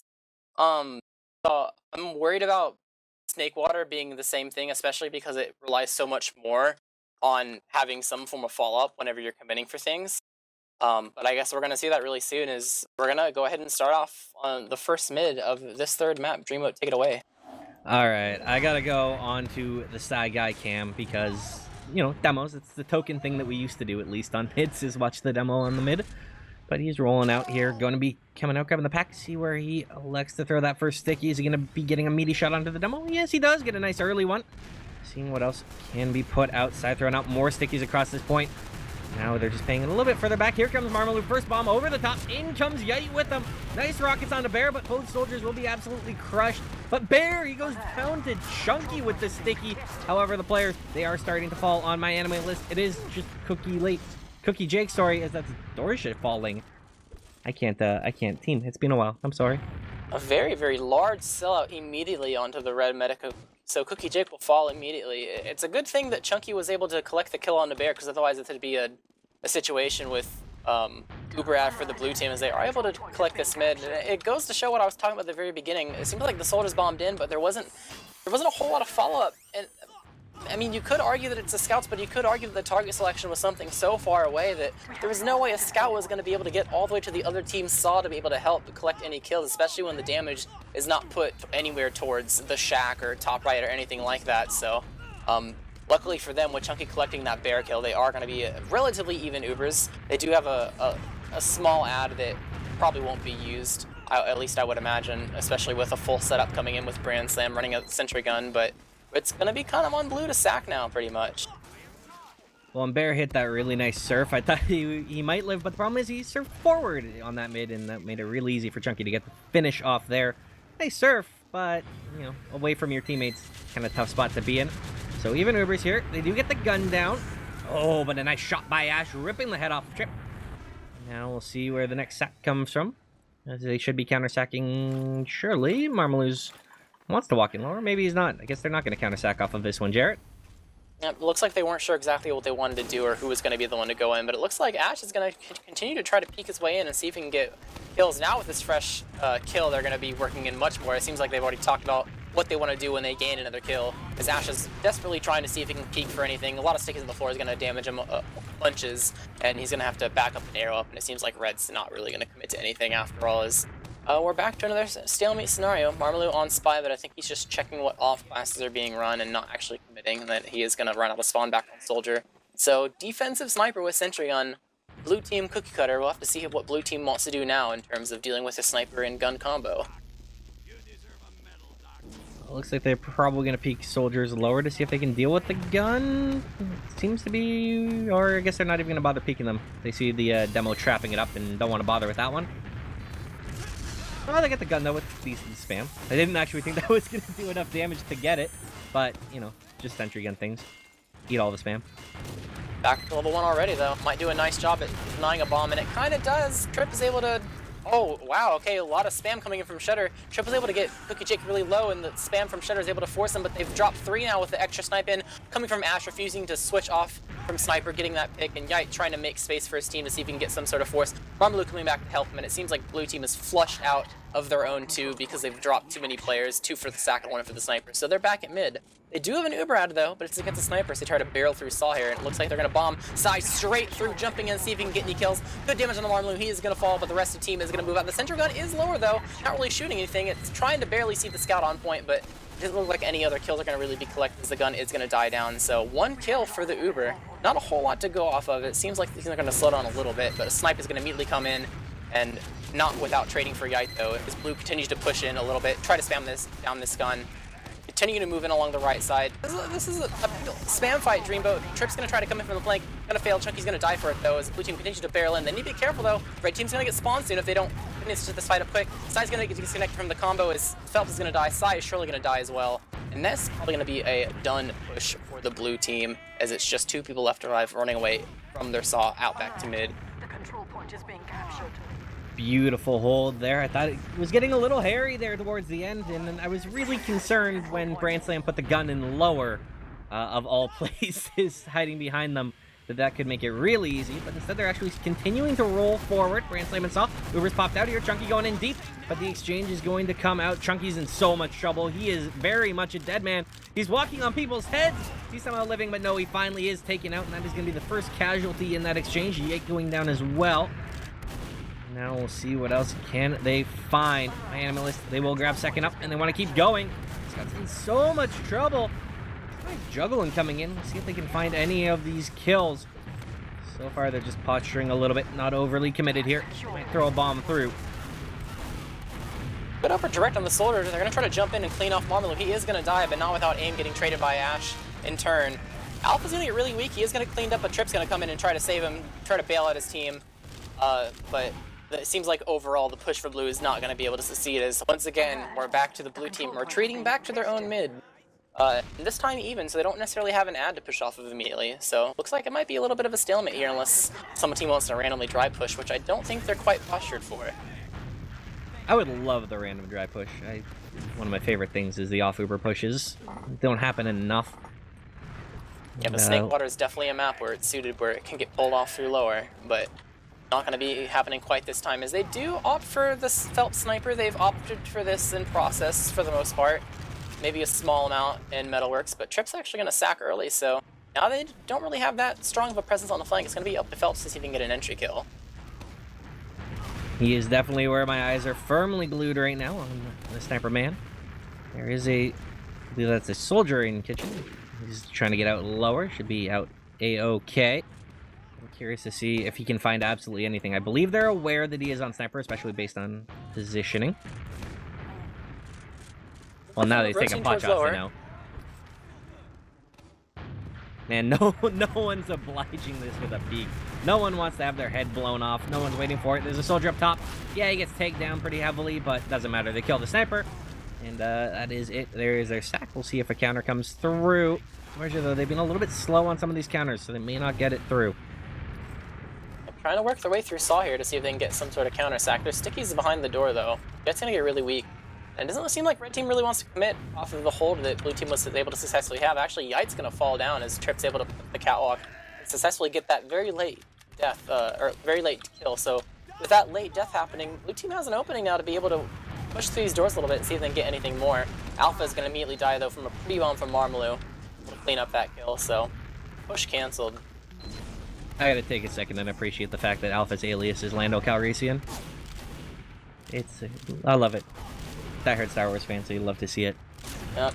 But now we'll see if they can find any of these kills. Really, no one committed overly on that sack. Again, Dorsia, they're playing this very, very passively in terms of sacks. Not really trying to throw much in, which is a little disappointing to me.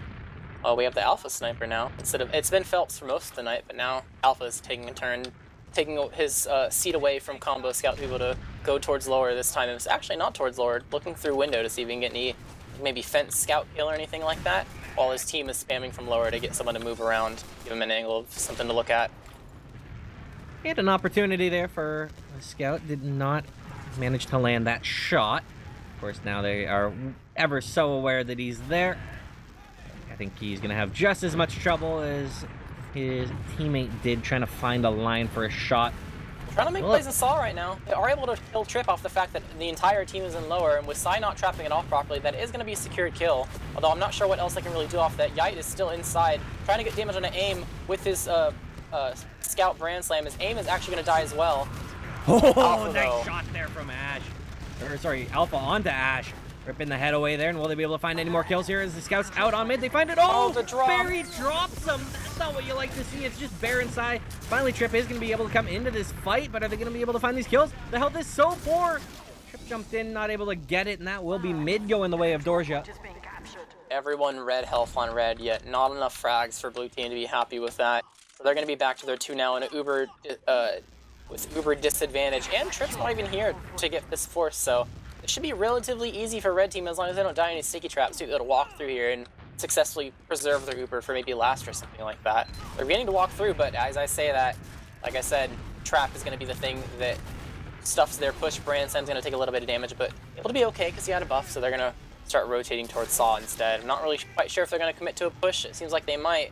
They know they still have a little bit of an Uber out. They're going to try to jump in, but Chunky Sticky gets moved at the last second, isn't able to get as deep as he wants to, and that's going to let red fully escape, or blue team fully escape. Spare Trip, who gets chased a little bit lower. Blue team with a counter initiation pop, killing Chunky because he was too far forward from the Uber, and with a demo dead, that's going to be putting blue in a very nice position as aims behind Marmal. He might try to flank him. He's able to get him in Saw, so that's another pick for the blue team, and they're able to go through Saw right now and try to push their way into the red team's mid dry.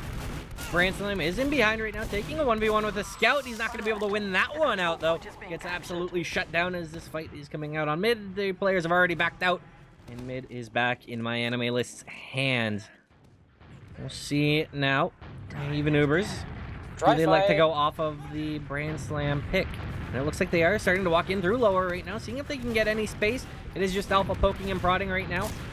Find himself in a little bit of trouble. He's getting juggled. He will be taken out. Actually, Yike goes down to the stickies, so it's an even trade. Still, poor Alpha. Rest in peace. Yeah, it seems like Trip's health was messed up a little bit, so he wasn't able to initiate and make space for his team, so they kind of get stuffed through lower a little bit, but it's okay. They still have their Uber, at least from their perspective. You know, they're in the driver's seat now. All they got to do is let Alpha spawn and they can get something going, and he's opted to go for the sniper play again. He's hit one nice shot previously, but it ended up not really working out for them as they lost both their soldiers last time he was on sniper. So we'll have to see if the soldiers are able to play any differently this time to preserve their lives and let Alpha see if he can get any good headshots going on. He's starting to peek through Saw a little bit, see if he can get any angles. We'll have to work him around a little bit to see who on red team peeks. He did have an opportunity on a soldier. Wasn't able to land it again. Now there's one who jumped a little bit far forward. Don't jump straight out. Again, no line, so he's going to go up to the window. See if there's anyone that is going to hang around too long for Alpha's liking. There's a Scout there. Nope, doesn't land that one. Sure, we'll get one soon. It's eventually going to be a lower rotate. That's definitely going to give him the most angles. The question is, last time they did this, the red team did enough of a good play into Saw to be able to kill Saw people while this lower play was happening. The question is are they going to go for it again? And if they do, is it going to be as successful as before? Marmal's post it up. He feels like he might be ready, but blue team's prepared. They've already rotated towards Saw. They're not going to let that happen, but not that much of an angle. Alpha can't really see too much here. Gets the tag onto a Scout, but still, there's a couple opportunities for him to get headshots, and he just hasn't quite landed that shot. Not able to break it through. If he can find one or even two, that would be massive. He's got chances, but nothing to show for it. Trip immediately shut Scout down. lower. Oh, there's one. Picks off Ash. Good trade back when Trip got shut down. There's the counter sack gone. That'll alleviate blue a little bit, so they don't have to worry about that. Now with even less people alive on red team to be able to prevent Alpha from walking in, he's going to go straight lower. And he's able to get a soldier that's posted on the pipe, not necessarily ready for Alpha to be peeking so deep.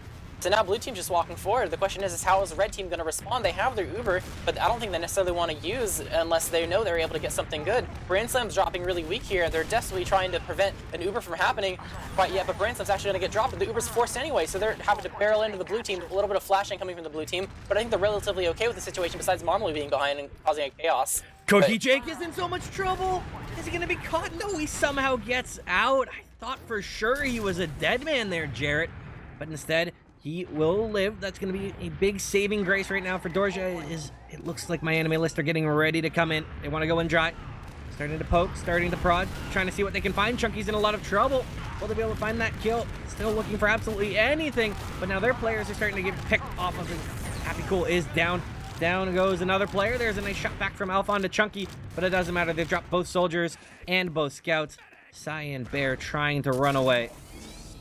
Yep, all the way back to mid. At least their medic stayed alive and their demo stayed alive, not late deaths.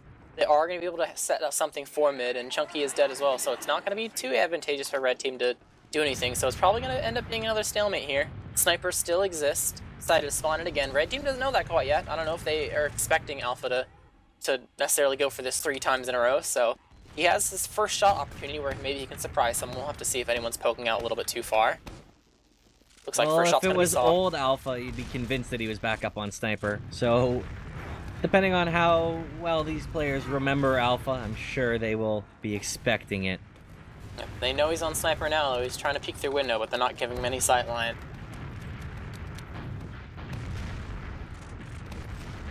Team's where you playing gotta- relatively safe. This is where you got to do the janky run a Sniper and a Spy so that they're all concerned about your Sniper, and then the Spy gets backstab. Right? Right, Jarrett? Yeah, it Good is a feed for play. that. It could happen, but it seems like they're just going to go cookie cutter play this slow. It seems like both teams are pretty okay with playing this at a slightly slower pace, although Alpha is beginning to want to take this lower angle, which lets them see much, much more in terms of seeing red players. They are doing a relatively okay job at stuffing it, but that's because blue team isn't really in that deep. I think blue team might be afraid to go a little bit too deep after what happened last time, where their saw got absolutely demolished, as Alpha's starting to walk through the doors. Gonna have a jump coming in from Yite, is able to actually collect aim. I'm sure he didn't expect that, but Alpha's able to ring out a shot at Ash. Ash just eating these headshots is like a magnet, but they are able to go in saw again like previously and be able to kill Trip in saw while their team is in lower. So that's gonna be 2 deaths coming in for the blue team with the sniper. Red is definitely gonna want to try to poke around on this as the Uber exchange comes out. Early pop, though, and Yite didn't really manage to get the force off until quite a bit later, so, you know, much better situation right now for my enemy list. Really, we're just going to reset. No one should be able to get a kill here. Well, there's a little bit of an extending brand slam. He potentially could get trapped out. Seems like no, they'll he's be gonna live. relatively okay. I'm surprised there wasn't as much aggression, but they're probably just afraid of getting collapsed on because they have a sniper and he has to solo watch lower, plus they have people ruling out. So I guess him living there is expected. But back to even Ubers, even though it's dry, the teams don't have quite yet. Still on this alpha sniper play. It seems like Mal's very, very content with the pace that this is being played at. I will say if there was any team that was getting more tired than the other and I had to just randomly guess, I would probably guess that it'd be Dorsia. But I'm sure Mal is okay with the pace that things are being played right now, although Saw doesn't seem to be too fruitful for them. Red's doing a pretty good job at locking them out and not letting Alpha get too deep. At most he can get a quick scope, but that's not really going to kill anyone as long as they're not that hurt and successfully buffed. It just seems like Lower's going to be the play again once again. Getting opportunities again. Still hasn't landed that key shot. He's jumping away. He's got windows. Not quite enough to do so. Here's Being a one, little maybe bit caught. deeper. Ooh, I thought he might get this. It's a nice tag onto it, but not able to find that kill. Oh, Trip's in Africa. They see him though. He's going to get stuffed immediately. He's going to die. Oh, not without killing Yite though. Good arrow from Bear. I didn't really expect that. But Marmaloo very weak. Not able to continue to pressure lower is going to mean Alpha's very, very free to continue to take shots as Marmaloo gets buffed up again. Blue team's getting really, really deeper actually. They're recognizing that red team is not really respecting them as they're just going in and getting a lot of space, but eventually aim will fall and trying to make space for his team. Phelps getting really low as well, but Alpha with another shot onto another scout, this time in Brand Slam, gonna save his scout partner, and that's gonna be even trade. They're still lingering down lower, continuing Alpha's spree and being able to get shots while Sai just makes sure that past events aren't repeated and he's just completely trapping Saw so no flank play can be made whatsoever. Alpha is eventually going to die though, and Cookie Jake's going to drop. Oh my lord, Trip getting the drop there. Trip going in and killing Cookie Jake as he was on the point, rotated towards lower, probably not necessarily prepared for the bomb coming in and not denied, not watched, I'm not sure what.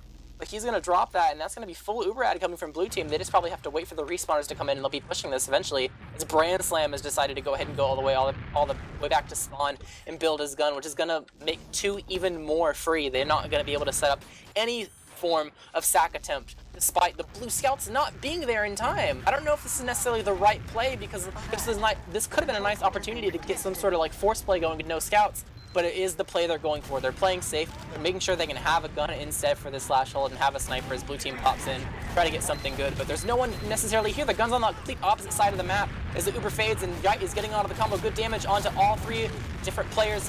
Only kills onto Bear though at the initial beginning, but the scouts are able to clean up eventually, as that Uber kind of rushed, kind of went in on the side of the map where nothing really was and popped anyway because Ash was on sniper. So that's gonna lead to an unsuccessful push coming from Mal, and Dorsia is gonna be happy to take their second point back with full Uber ad. See, this game feels like it's two teams that aren't trying to win the game, but instead they're trying to not lose the game. Very much so. Trip gets caught out by Marmalou. There's a good opening pick as Help players from Kitchen. Dorsia start to funnel through. Nice bomb attempt, gets absolutely stuffed down. Will they be able to find any kills though? Getting in, Player Kitchen might find the kill, and of course he gets Chunky. Beautiful shot there, trying to fall out. He's actually going to be able to escape off of that? You kill the demo and get out? What? Just barely able to escape. Doesn't seem like red team wanted to commit too much because they were focused on capping and unaware of what was happening and saw. But no demo for red team. Blue could try to poke around if they really wanted to. Seems like they're going to do that. They're going to move their way into Saw a little bit, knowing there's no traps here, see if they can get any early pressure. It might not be a full committal, but they're kind of seeing what it's looking like, and they kind of notice the red team's playing really passive. Blue Trip's going to bomb in, is able to trade with Marmalou.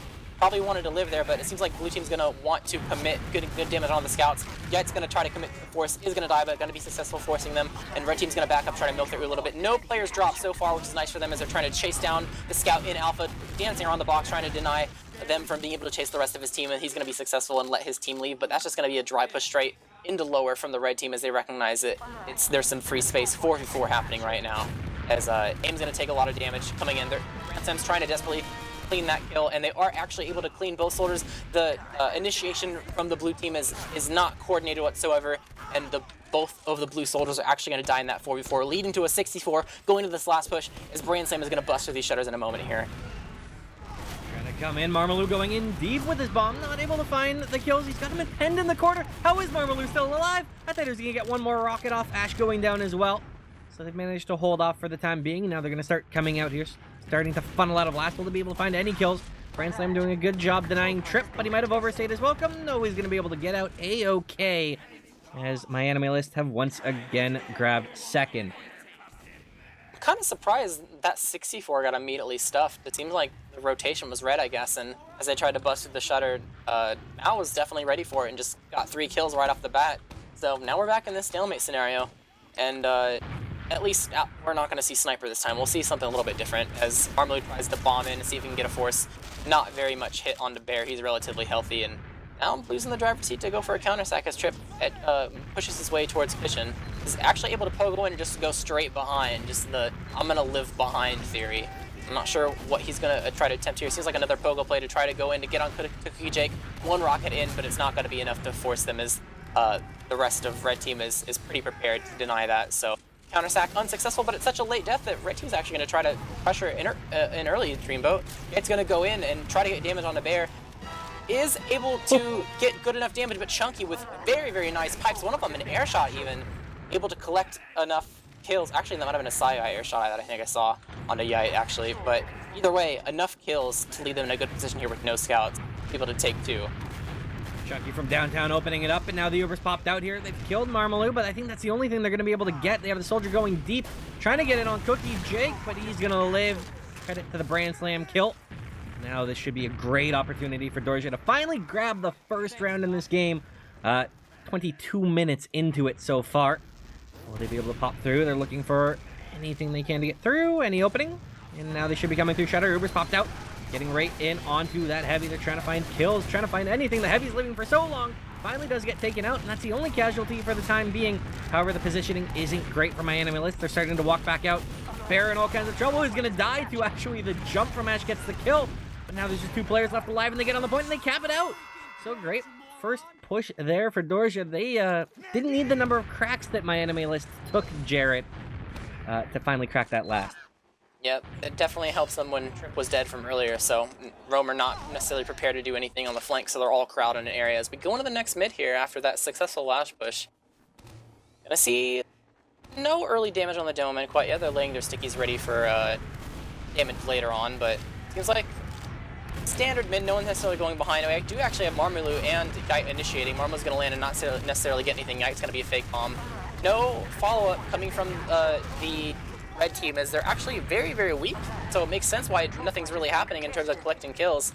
That's going to be initial bomb coming in that's not going to be successful, but we do have Trip trying to make some extra damage to see if he can get any extra kills. Brandsom's going to get popped into the air. It's not going to get air shot, does which he live? I very much expected that to happen because he was up against a wall, but I don't know. Both soldiers are dead now, and red team has an incentive to push back into 2 here. They pop out. They're getting right in there with the Brand Slam Uber, but Sai is going to be popped on as well. Might be able to juggle. Cookie Jake, he sends him to the moon! Uber's faded. Is he going to hit the air pipe? No, and Cookie Jake's going to escape? Marmaloo in here as well, trying to put some pressure. Ash does fall. Are they able to find any more kills? Cookie Jake's still alive, cap. but there's a back cap right on the point, and he gets the round. That's classic and this is alpha. Vintage Team Fortress 2, Jarrett, where you have a 22-minute round followed by a 2-minute round. Very much so. So far, I'm thinking Mal is the dominant force on these mids. It seems like they're getting much more damage to be able to clean up these kills, and the red team's kind of just bombing in, and they're not able to really get any targets. We'll have to see what red team changes in terms of making sure that Mal is very, very weak and making sure their soldiers are bombing targets that can be cleaned up by people. A little bit of slower pace mid, which is kind of what we've seen most of this series, this BO3. Good high control from Mal, though. That is the staple. That it seems like they're doing slightly better in that department. Marmaloo's doing a little bit of a bomb just to see what's up, but Yite is going to collect 2 kills pretty much. Ash is actually going to collect it for him, but Yite doing the brunt of the damage, and that little bit of initiation is going to be what the red team needs to finally win a mid here. We'll see if it's another 2-minute drill, or are we in for a long haul? Marmaloo going deep right now, gets a nice rocket onto Quick Jake, or the bear I should say, and he actually pops off there. You're gonna see all these Ubers work out. Players trying to escape. Bear might get caught as well. He is gonna be picked off. That's a massive. Chunky and Marmaloo combining to get that med pick. He's gonna set up for Cookie Jake with huge Uber ad right now to try and walk into this last point. There is only 4 minutes and 30 seconds left in the half. So not a lot of time for them to make it work. They're going to be coming in straight through, barreling in, trying to find these kills. Trip in a lot of trouble. Will actually get the back spawn. Be A-okay. The heavy's out. Managed to find these kills. They're pushing in dry right now, and this is working out very well with the kills. They've gone back and forth, and Scout, it's on the point. He caps it out. 2-1. Another round, the failed Uber exchange just gives the red team enough buffs to be able to push in there, and with the blue team not being able to have really healthy players, it's going to make defending that really hard, so we're into our 4th mid now. You're right. After a 22-minute round, the rounds are starting to go by a little bit quicker. We'll have to see what happens in the last, 3.5 minutes of this round. Good damage on the Chunky. Not too much. Actually, it is starting to end up being a lot. He's hit for 56, or he's hit 256, but it's able to eat a really nice arrow. We saw last mid, the initiation out of red team was really nice to collect the people on Mal's high ground, so we'll have to see if they are able to do a repeat of that or not. Well, some damage going on to the red team. It seems like their buffs are difficult to maintain. We have a lot of damage going on to Brand Sam. He's getting perpetually spammed as he's on the floor, but it seems like the play now is going to be able to kill Trip in his own kitchen in Marmaloo. So with Marmaloo existing somewhat behind and this mid being really slow paced, blue team's going to back up just to see if they can try to kill Marmaloo instead. 2 rockets on the bear. Oh! A wall shot. The wall shot's going to be able to successfully force Bear, and red team, they're starting to move early lower, but Aim's going ahead and go for the play of stopping mid to buy his team some time. They are able to successfully cap mid and kill him, but not without 2 people on the red team dying, so their full Ubrad is going to take a sec to be able to be used. They have to wait for players, which is definitely in the blue team's favor. They definitely want to wait, kill as much time as they possibly can, as Red is posted outside Saw right now, ready to push. Here they come. Sai hanging around on that balk. There's a soldier there. That's Trip. Should get out A-okay. Indeed he will. And now second has been capped up. Alright, Jared, I got a question. Right now, you're Dorsia. How do you break this? It looks to be busting right through. Brand Slam took so much damage. Could have been caught out. They're getting raided on that heavy, though. It will fall. That's the first pick. They're looking for any more picks that they can find. Instead, they actually drop their soldier. Marmaloo, now they're down both soldiers. Yite. This push is falling apart, but there are still scouts on the field. Brand Slam doing work, Chunky will fall. And the Uber comes out from Bear. The player's trying to back away. Cookie Jake will live with his life. Of course, that's the way it works. And they are still hanging around here on the second point. They want to try and get out. I'm not sure they may choose to engage as Yike comes in from above. Raining in death, getting huge rockets onto Bear, and Bear should fall any second. Finally, he does go down to the spawning Marmaluke. But the problem is, the players, they're still crumbling away for Dorsia. But Cookie Jake will live. That Uber ad is going to be massive. Yeah, so many players expected to be able to kill Bear. A nice position that they can take above the team as they're capping, but with using that many players, even though Bear's dead, Blue's gonna poke in a little bit, but it seems like they were hurt enough that they don't want to commit all the way to be able to collect any more kills on the red team, so gonna be ultimately successful, and red team's gonna have an Uber ad to be able to push into 2 here. Does it seem like, oh, Blue is gonna be able to set up a little bit, but not completely though, without setting a gun up on last, so it doesn't look like they want to commit too much to here. Dreamboat. It looks like they're relatively okay giving up 2 as the red team is starting to move their way through lower here. Time is the factor. A minute left in this half. So you know Dorsia, they want to try and close this out. They want to try and end it on a 3-1 half instead of just going 2-1 with the clock. Will they be able to do so? Brand Slam dying doesn't make it easy. I'm expecting we got the sentry gun up. I'm surprised we don't even have another off class, like a heavy or something to really park the bus for the last 40 seconds. But we'll see. They have that Uber at 30%. It's dwindling. It's dwindling quickly. They need to get through, and they do pop out. Uber is out on Ash. He's getting stuffed by the gun. They haven't found anything yet in this one. And now they're going to back away, and I think they're going to call it a half. They may try and take a scrappy fight, but with Bear having Uber, there shouldn't be an opportunity. Yate bombs the heavy. That's one of the worst things you can do in TF2 is bomb a heavy as a soldier. Now the Uber's out from Bear, trying to get in, trying to find these kills. They are extending. They do find Chunky, but they're being wrapped a little bit. However, the heavy's still up. They shouldn't get anywhere near this point. The demo, he's trapping it up, and that's going to do it for the half. 2-1.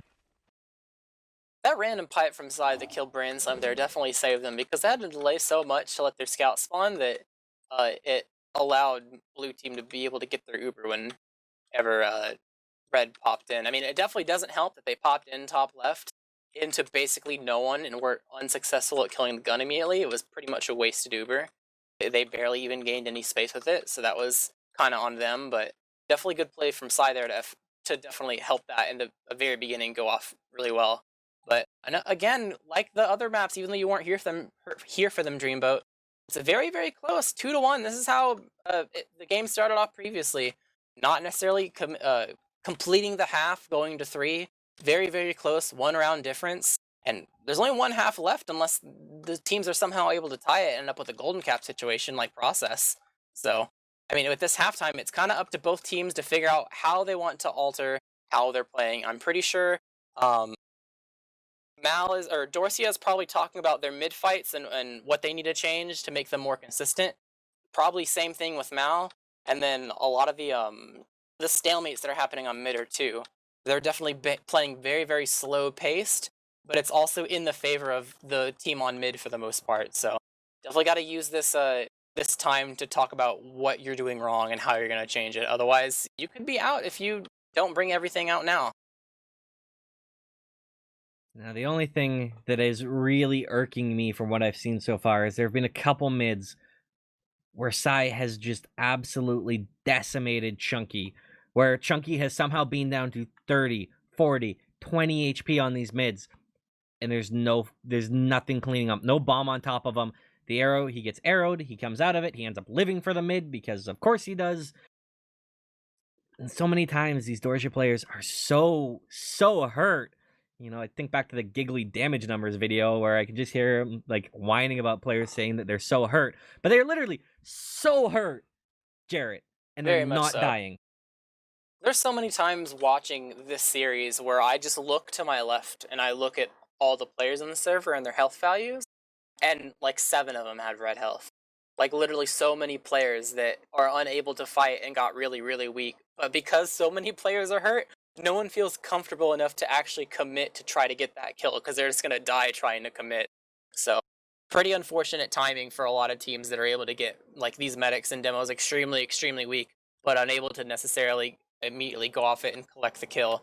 And that might be what's happening with Chunky for some of these mids. But, I mean, I'm sure there comes a certain point where you can recognize if a certain player is getting hurt so much that people can put themselves in positions to prepare for it more, which goes back to, what this half really is for. You got to figure out what's going right for you, what's going wrong for you, what do you think they're going to try to hard counter to mess with you, and what do you need to change to start winning certain scenarios that you're not. And I think that conversation is going to make or break the initial beginning of how these mid fights and these next couple rounds go, and as well as after that, how much you're able to adapt mid game. Because if you're able to adapt mid game and all, and you don't necessarily have to wait for this halftime to get into that type of stuff, it's definitely going to set you ahead to be able to get the rounds you need to win this match. And trust me, rounds are going to matter when both maps have been 4-3 so far. That one round can and will make a difference.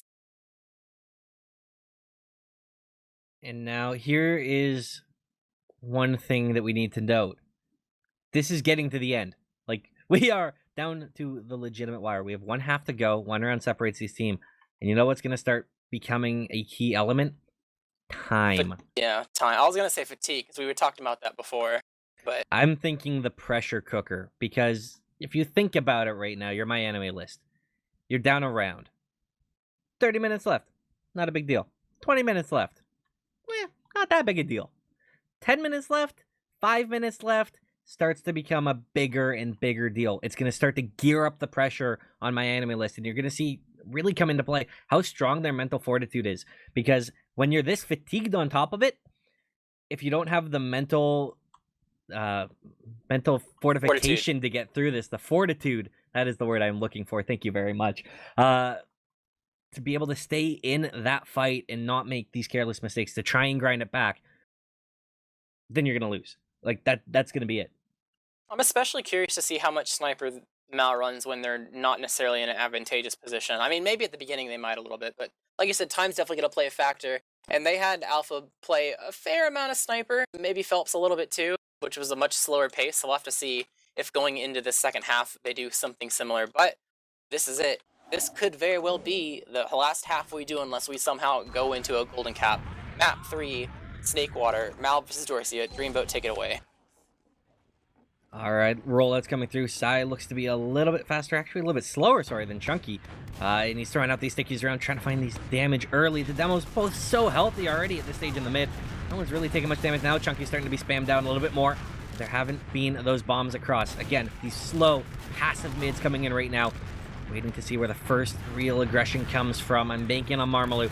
That seems to be his calling card. We'll see if he can make it work, but instead it's actually coming through with the bombs from my anime list. Marmalou gets absolutely stuffed. He gets annihilated, taken out early. Ash going down as well. This is big for my anime list. Yeah, Chunky kills Alpha. Who cares? Cookie Jake is fallen. Brand Slam still trying to make it work. And he's actually doing a great job, but he's so lit. There's a soldier here as well. That's Yite. He gets crushed, and Brand Slam should die. Demo selling out right now. They're going all out, and actually it's going to be the Uber popped out from Bear.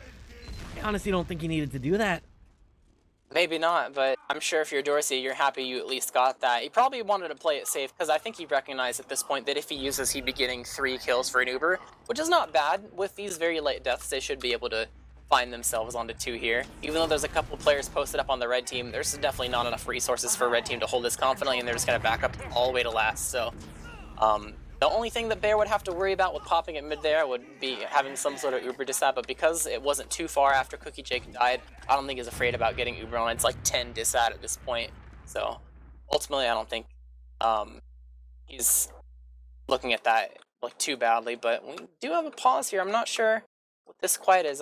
There were some issues early on. There was server issues in the very beginning of process, and then after we fixed the server issues, Phelps' internet kind of crapped out a little bit, and then right after that, Ash had some lagging out issues. So I don't know if we're about to go for number 4 when it comes to technical issues or not, or maybe this is some sort of tack pause, which is definitely where this would come into play. If you're going down to the wire, maybe you really definitely want to prevent like a sway and the pace of the game, and make sure you get like a second chance of having that like halftime map talk or whatever, or something that you necessarily didn't get clear the first time it came around. So I guess only time will tell in terms of what the issue is. But you never know too with these games crawling on later. I actually played my main playoff game, got had a couple pauses in the last map because one of our opponent's players was apparently getting yelled at by his wife for still playing and being that loud that late.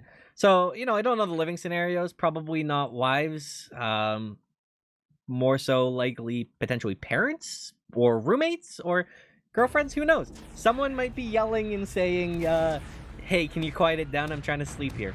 You never know. Someone's pulling a 2017 Slumnish and getting their internet turned off at midnight. Poor Slim. We do have a second pause coming in here. The fact that it's a little bit of a pause and then waiting and then more of a pause makes me think that it's probably lag. They were probably lagging, paused it, and then unpaused to see if it was okay and recognized it wasn't, but who knows, maybe I'm wrong. That's just my first guess. So I guess we're just waiting here, and we'll have to wait and see. I can message them, and if this goes on too long, to exactly see what's up, but I'm sure if it's server issues or something like that, we'll eventually get reached out to. But the fact that they feel like they need to change servers or something, but we have another unpause. We'll have to see how long it stays. I'm sure if it's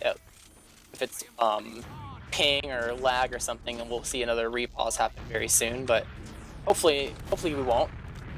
But for now, it seems like we're back to gameplay, at least for the moment. It seems like they're trying to spam down the gun a little bit, seeing if they can get any good damage onto it to allow space for their sack. But nothing fruitful quite yet. There is the Ash sniper. Trip, gonna die. Peeked the gun. Got caught out. Sad times. You hate to see it. Yep. But because it is only a one-man, Red doesn't have too much to work off of. It seems like they're just gonna allow Ash to peek a little bit and see if he can get anything, but the fact that they see these peeking so much is gonna make them not want to peek at all. Everyone's kind of hiding away, and Red team's not gonna really want to go for a really hard counter sack or anything like that when it's only a one-man, so Blue team back on the driver's seat. They have their soldier in trip up. No off classes, no one went back to spawn, so it's up to them to see how they want to get in around this gun and be able to sack on a Cookie Jake. Both soldiers in lower, seeing if they can create some space, but Marmo's getting tanked. I'm sure he's able to hold this well enough to be able to thwart the blue team as they're going to get healed up and back up a little bit, realizing that they can't necessarily do anything. As Ash is able to get a good headshot onto Alpha, that's probably going to prevent blue team from going into much. And it seems like Trip and Marmaloo both had issues. Trip lagged out and then Marmaloo lagged out. Just like lost connection, I guess, so that's where the pauses came in. Kind of unfortunate timing. This is when all like the sacks and counter sacks are happening, but it is what it is. And that is going to be an Ash chest that happened earlier right before the pause, so it seems like neither team is going to necessarily want to move off of the fact that all these players are like technically dead from disconnecting and respawning, but we do have the Alpha sniper. Mal is deciding to go ahead and go with the sniper play, especially to counter snipe if Ash is staying on it, so a little bit of some slower gameplay to start off this second half, even though they're not necessarily in an advantageous position down one round. 3 things in life are common: death, taxes, and Alpha's on sniper. That's the way it goes. Yep. Can't say I disagree, And he kills but Chunky, of course. Dodges the SVS, doesn't peeking all the way, able to kill Chunky, which is a really nice pick. Unfortunately, Trip's gonna die immediately to the gun, so the fact that there's no stickies on any doors is not gonna be able to be used by blue team too well. Alpha tried to peek a little bit through drop down, but the gun is still up, able to shoot him. He's not able to get anything as he's scoped back in up to the door that that Yide is sitting at. Seems like he's gonna back up a little bit though. Blue team's trying to figure out what they want to do as Trip's re-rolling back out. Think Alpha goes for the same peak, or do you think tries to change it up? I don't think he can unless like red team screws up. Well, it looks like he wants to try it. He Yeah. sees the stickies though, so he's... Yeah.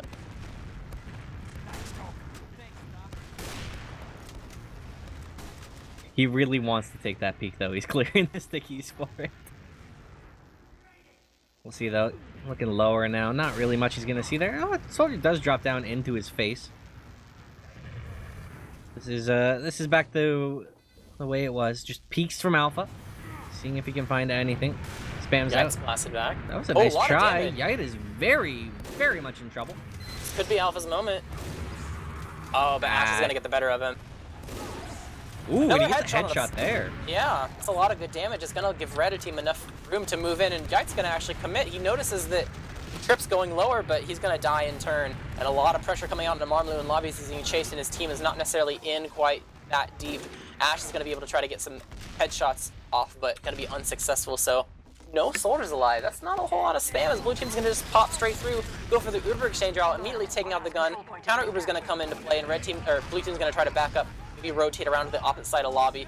Aim is really weak though, not going to be able to participate in this refight, and I think because they realize that, they're going to go ahead and not pull the trigger on the post fight immediately. Hey, I appreciate the effort. They at least tried something. Yeah. A for effort. You play teams in lower divisions and they just do absolutely nothing. You're sitting there like, okay, I'm gonna go make a sandwich, I'll be back by the time that they finally do something. So it's refreshing, and speaking of refreshing, there's some refreshing damage done. Gun taken out, and now there is a player left in here, throwing down some rockets onto CookieJgg. He's really not being dealt with. They're actually committing very hard as Yite has fallen. These players still coming in, trying to find these kills. They get chunky as well. That's beautiful. Drop those soldiers, kill a demo man. I'll take that every day of the week. Now Ash has fallen too. They might be able to just brute force this. Uber's almost up here for Bear. CookieJgg doesn't have it yet. They need to find that kill immediately. He is going to be able to get it. Pops out, flashing around. Will they find any more kills? But I think they're just going to get Bear out.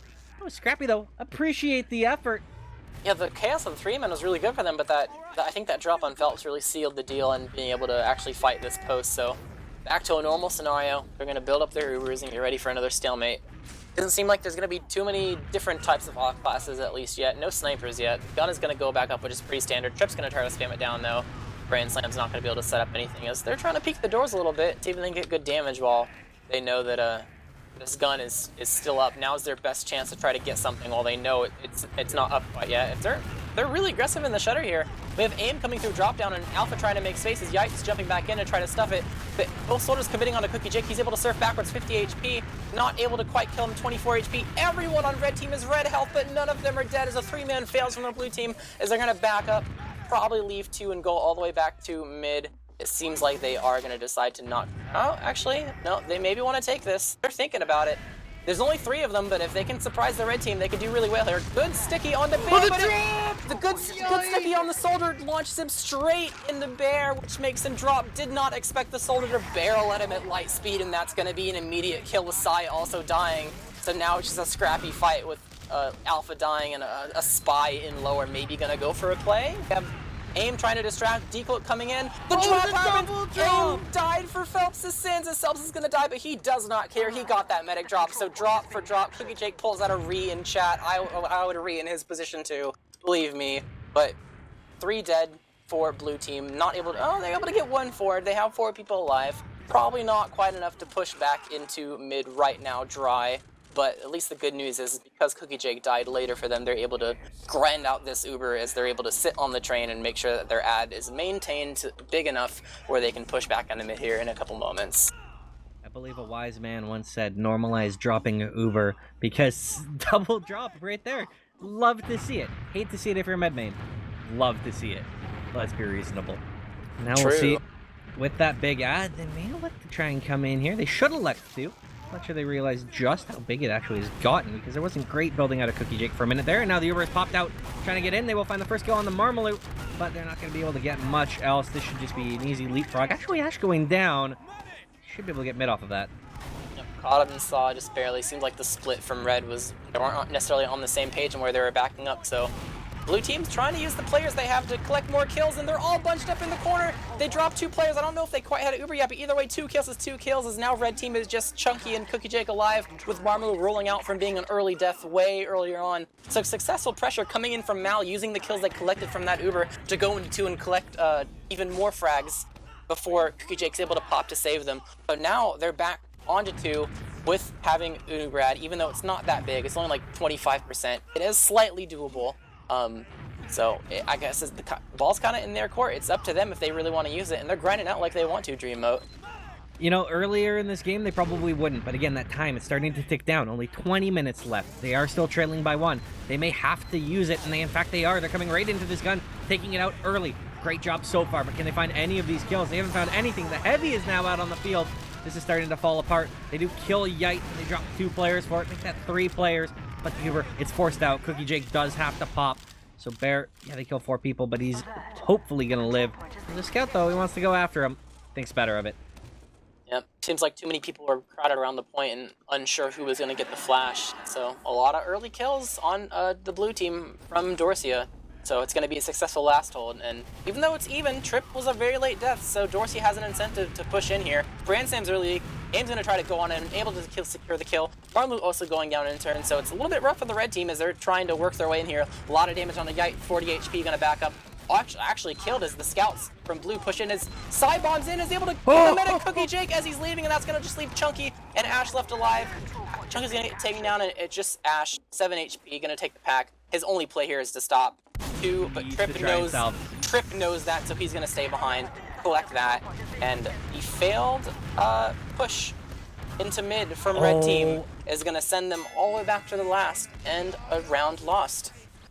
Oh my lord, Psy Guy, that fat bomb killing the medic, and then he comes in, and that started to look hairy. A couple spawns came up on that last push, yet no side deals with both of them, because he is absolutely nuts at Demo Man, Jarrett.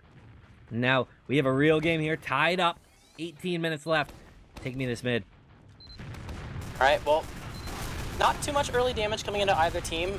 A little bit, but not too much to make them really, really red health or weak or a target that you want to bomb on. So it's just a little bit of spam coming back and forth. We have the red scouts trying to take high ground. Good damage on the Phelps. He's going to get a little bit weak, but blue soldiers are going to counter-initiate, expecting some damage to come in. Chunky's going to immediately die from aim, which is really good for the blue team. He's going to try to escape, but not going to be fruitful in that endeavor. But with a soldier to demo death, I'm sure you're happy about that. But Marmu's behind, waiting for the pack. Yite's going to go in, though. Not necessarily have any follow-up, so that's going to not lead to anything very much. So now with blue team with a player advantage is going to push red team all the way back, just 2 scouts running away back in a saw, and that's not going to really work out in the red team's favor. That was initially going to be so great for the red team, but Yite bombed in when Marmalade wasn't ready to commit, and that disconnection is just going to lead Yite to pretty much feed. Not only that, but someone went back from Marmalou after Yite was already dead, so that disconnection and being unable to coordinate is going to lead to red team on their own too. As blue team's trying to pressure lower a little bit, it's even Ooze, but they're seeing if they can make any space for any of their soldiers, although the soldiers are not quite here yet. So a bomb's going to actually come in from Yite. Oh, Alpha overstays his welcome, and Yite's going to die, but at least he thwarted the push for now. Blue team's still lingering lower. Not really sure what they want to do here. There's no sniper class up on the field yet, especially because how much time is left, but Trip's going to go in from Saw. He's going straight into Cookie Jake. One good rocket, Cookie misses the surf, but is unable to connect anything else as Chunky's able to pipe him down, and it seems like that's going to be it from the blue team's endeavors in trying to push. Damn, Bear almost got caught there. 30 HP after that bomb. But do you see what I see? I see His name is Lando Calrissian, aka Alpha, on the spy class. I don't have those fancy scripts that you guys get that tells you proper aliases, so I'm dealing with some chaos. But Alpha on Spy, will he be able to get a kill? He's already got 1 drop on Spy. Can he make it 2? Normally, him taking so long on Spy might be, make them kind of paranoid, but he's been running so much Sniper on this point that I wouldn't be surprised if he's able to get into position without them having Spy paranoia. Like right now they're positioned to have Sniper paranoia and they just don't see him quite yet. It does need to go soon though, because eventually they are going to be worried about it potentially being a Spy. Spy has been in this match before. It's probably on people's minds eventually. Blue team is not really making any real attempt to be able to get anything, and now they kind of know. Yite I don't know if he took damage from something. I don't know what caused it, but I just saw them immediately turn around and start shooting the air. I think red team probably just tried to start spy checking, and they're able to clip him for like 9 damage. The red soldiers though, the red soldiers are just dying. And the force is gonna happen. Pistol force! He just drops off bats. Blue team's gonna try to pressure off the fact that both soldiers did it and they get the force. As the soldiers jumping in, and Aim's gonna be able to cook Cookie Jake. That's a free Uber for Ubering in to save their players as they're trying to chase Brand Slam. He is able to collect Trip in the back lines. Both scouts for the red team behind. Yite tries to jump in, but is immediately thwarted by Psy guys. Both the scouts are coming back in. One through Africa, actually both through Africa, so trying to leave. One gets taken out by Psy. Other one's caught in Africa in Brand Slam. He's 70 HP, and it seems like he should be able to get pinched eventually as Alpha tries to push and kill him, and he does succeed. So with 3 people left alive, the trap kill from Chunky's gonna be nice, but Blue's still initiating. Good damage into Cookie, in a really bad spot, unable to surf that. 2 rockets. Chunky's also gonna die, not able to protect the point in any capacity. So that's another round for Blue, and now Blue's in the driver's seat. They have the round lead. At the end of this half, they were 1-2, but now it's 3-2. They're sitting pretty right now, Dreamboat. See, my enemy list, what they've changed is they've stopped playing scared. They've stopped playing to not lose, and instead they've started playing with a lot more aggression, and it's working out for them. They have the ability to just take these fights and they're starting to do it. It's working out, and now will they be able to close out this game? Maybe. Let's see what Dorsia have in their back pocket. Is Marmalou getting set to go right in? Actually fakes the bomb. Is Yite also fakes the bomb. It's a good old double soldier fake. Sometimes that is quite effective, but with Chunky going down to Trip, may not be the greatest. See, can they find any more kills? Brand Slam going deep. His team's there, but he's really supporting Bran on that one. And now Trip is going to die trying to jump through. Marmalou's going to die as well. This may be the mid for my enemy list as the players are starting to back up for Dorsia, but did they overstay their welcome? Just maybe. Ash trying to get out. He's got his med there. Ash actually walks into the pipe from Psy. The good old sticky pipe combo. Psy guy. He's turning it on this half. Risky bomb, but it works out, so that'll be no scout up, which is important because, you know, you definitely want that scout for the post-tuber to be in position to be able to go behind it or something if you were actually going to push out onto 2 here, but with that player down, Marmalou has no support. His team isn't verified yet, and he probably will... Oh no, Yite is able to rotate and able to make sure his soldier buddy is able to escape, so that is going to be a scout death, but blue team's still sitting pretty here on 2, able to cap the red team's second point. So now we're back to a stalemate on last. Gun's gonna come up from Brand Slam. Ash was checking on Spy. Actually, I think he's committing. He's committing on Spy. He's not just checking. And we do have the Alpha Sniper. Is he checking on the way out? I think he's just straight going for a pick at this point. So 13 minutes, time being a factor, and I think Ash just realizes he may just have to make a play. He knows there's a sniper. That might give him the opportunity to lurk his way in. You know, I like how Alpha's back on the sniper class once they're in the driver's seat and have the round advantage. They're playing to their comfort zone the best they can. The thing is that's going to get thwarted by the fact that red team has a spy in Ash. Because, you know, you probably wouldn't be paranoid if you're a blue team right now unless you weren't able to see anyone, but you can't really peek because of the gun. You can't see that there's a player missing that you would normally expect. And so, especially with Ash frequently running sniper, you don't really want to peek that hard for that information anyways, for fear of having your brains blown out. True. I imagine he'll wait as soon as someone on blue team dies. I mean, unless he sees something really, really nice, but I don't think he wants to feed in and have a failed stab and then just, like, give openings for the blue team to be able to succeed. What would suck, though, is if while he's on spy, blue team just breaks this hold with the sniper play. Because they do have a spy, they have less ability to stuff these doors properly and prevent the blue team from succeeding, because he's kind of just sitting and doing nothing, and that's exactly what's happening. They're not able to stuff this door properly, and Chunky's gonna die, so now they don't have a demo. Ash is actually gonna go through lower, realizing this is not advantageous for him to be on spy right now. As the team tries to come in, Trip's gonna try to work his way through and is gonna die to Marmalou. And it seems like despite Chunky being dead and there being a spy on the field, blue team is unsuccessful in killing this gun and getting the force. So now red team has an opening to try to poke around and see what they can do here out on 2. They might be able to catch this player out. Oh, but the Uber's popped off. The exchange comes through. Yite is the first one to fall. This could crumble. Someone is going towards last, or at least faking it. I don't think he's going to be able to commit, as all the players are already back for Dorsia, but they may just go in. They have that man advantage, and you better believe it. The scout's right on through. Marmalou's in trouble right now. Marmalou should die, will die. Taken out immediately, though. There is the trade. However, Chunky has fallen. They can't stick the point. They've got players on it. This is going to be a round taken by my anime list. They're up 4-2. And a nice pipe from Saga at the end there, too, even though the round was already capped. They're unsuccessful at rotating at the very end to be able to stuff the shutter. They just walk straight through. Chunky tried to bomb in to get there in time, but people were already through, and it basically left him feeding. So now we're back to a... What is this match point? Yeah, this is match point. Mal have 4 rounds. Good damage from both demos coming in, but not too much to immediately push off of. Last time Chunky took a lot of damage. We'll have to see if it's a repeating endeavor, but blue soldiers bombing in. Good damage onto the blue team. They're able to immediately get Psy and Bear, which is really, really nice, but a lot of red players are really, really weak, so a lot on Cookie Jake's plate to be able to heal his players. His aim is trying to bomb in, see if he can get any kills. He is unable to succeed as red team slowly starting to back up, but Cookie is right where the rest of the blue team is. Unsuccessful at cleaning him up, though. He's sitting at 100 HP. Happy that he's kept his Uber, and that's going to be a successful win for the red team. The double bomb is starting to work this time. It seems like a lot of people on blue are starting to kind of stay in each other's models, so what previously wasn't working is starting to begin to work again, as they're just immediately melting Bear and Psy on these mids. And when you come down to these late game heroic moments, you need your best players to step up. In Marmalou, that's exactly what he did, Jared. A 4K on a mid. That's not something you see often. the good old soldier 4K, but he made it work. Now they have an opportunity. Full Uber to walk right in here. There is a sniper. There is a gun. That's what they have to deal with. Will they be able to do so? They are down 2 rounds, and the Uber's popped out here, trying to go right in. Gun taken out immediately. So far, so good. They've got a scout on the point. So much time. They're putting on so much pressure on, but they're not finding these kills. The heavy's out. It's mowing them down, but Marmalou, he's still finding the kills, and the scout that's on the point. They've stolen another round, and this is now a 4-3 game. Well, I guess it's not going to be a 4-3 ending this time unless we're about to face a 9-minute stalemate, so maybe we'll see another stat line this time. But it's still match point for Mal. They're sitting in a pretty good spot to be able to take this away, but if they mess up too much like they just did, this could be really bad for them because Dorsia's not that far away. Not a whole lot of damage coming out in the beginning of the mid.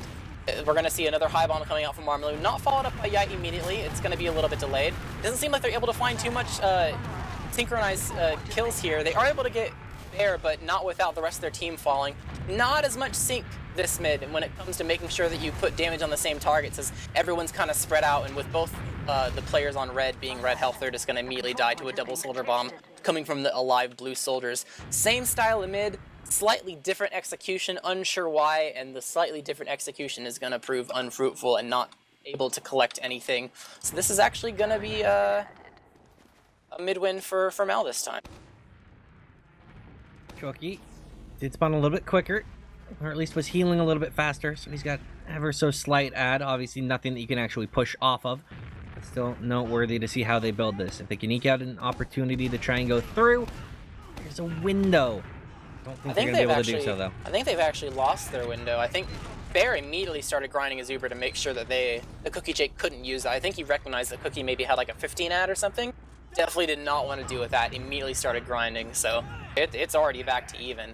So, and actually, he's doing a better job of building it as well. He's going to get it first, which, you know, hats off to Bear and whoever was on Mal for realizing that. If it wasn't Bear, really heads up play. And now Dorsia, they're going to want to try and force this. Why? Because 7 minutes. That's not a lot of time. They need to start making something happen. Because my enemy list, we've seen them in this spot before. We've seen them in this spot for like 30 minutes before. They're content to sit back here. They'll just, you know, cycle out, sack alpha, get a sniper, hang out around, kill some time. Dorsia doesn't have time for that. Yep. Keep in mind, oh, Brand Slam, or Stasis welcome, trying to clear Sticky's able to get killed. Returning kill on to aim, though. Sticky's from Chunky as well. Both demos putting a lot of damage on Saw. We do have Alpha coming on Spy, trying to move his way through Kitchen.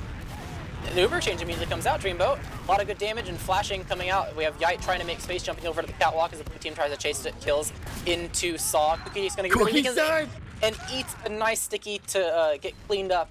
And red team, they're thinking about flooding in, but it seems like there's a little bit of hesitation. They're actually backing up because Alpha has revealed himself and is dead. Yite's going to fall afterwards, though. So blue team sitting in a pretty good spot. Marmalou bomb able to successfully kill Bear, though, unspotted, coming from behind them. I think that was from Kitchen, I guess. So both medics dying at the end of this fight, even though Bear's was slightly after. So Cookie Jake, heal advantage. This team might push into 2 here. Blue has no buffs. They're trying to deny it. They aren't able to get out and deny the point in time, though. No, they need to be hyper aware. No one is going to be going backwards. No attempt at the game ceiling back cap. But again, time ticking away. 5:50. 1 round is all Dorsia needs to tie it up. 1 round is all my anime list need to successfully put Dorsia as the number 4 team. Yep. Seems like this ad is... It's going to be doable at 25. If they didn't push off of it, it wouldn't be the worst thing in the world given the circumstances. But, I mean, actually, given the circumstances they need a round, they kind of have to try. So they're going to immediately go with the Chunky Bomb straight in, all the way across. Not able to really find anything. Damage on the trip, but that's about it. Just space. They definitely need to lock out mid here to make sure that blue team doesn't run back in, and they do immediately pop back in with Psy. Same deal. A little bit more damage. They're actually able to claim 2. 1 onto Ash and 1 onto Chunky, so with them already owning mid, this is going to be immediately a dry push as Psy pops out of window and the rest of the team barrels through lower as the red team has to go all the way back to their last.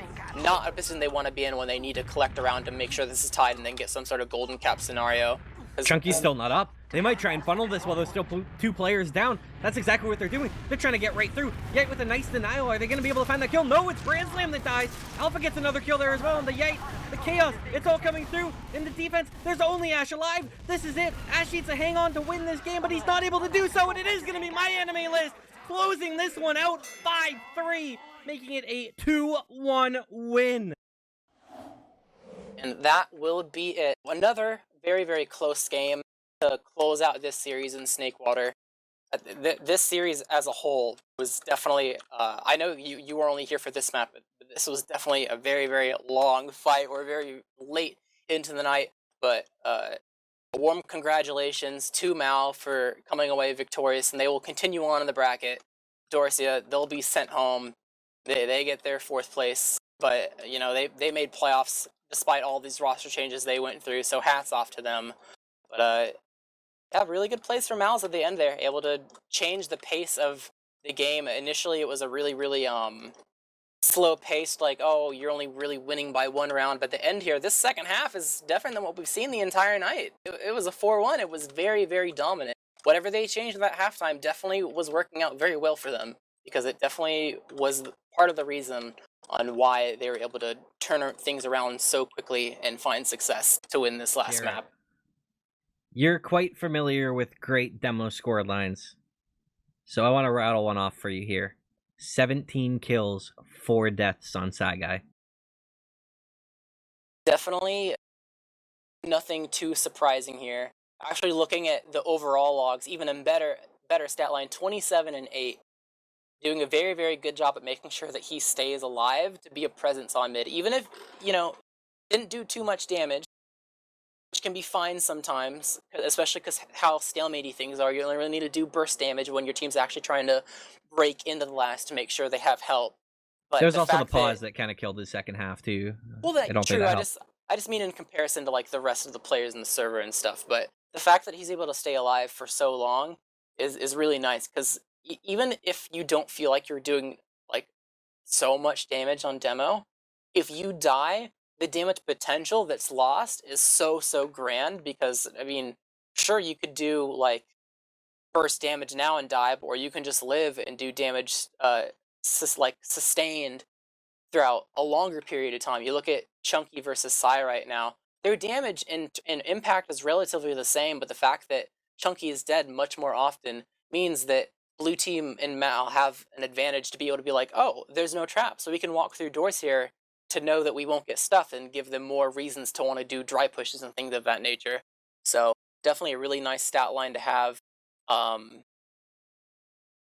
Alpha pulling out big numbers in terms of kills. He top fragged in the server. I mean, a lot of his kills were on sniper, but this is something that we saw on Process, where he made sure to collect the frags when his team needed it.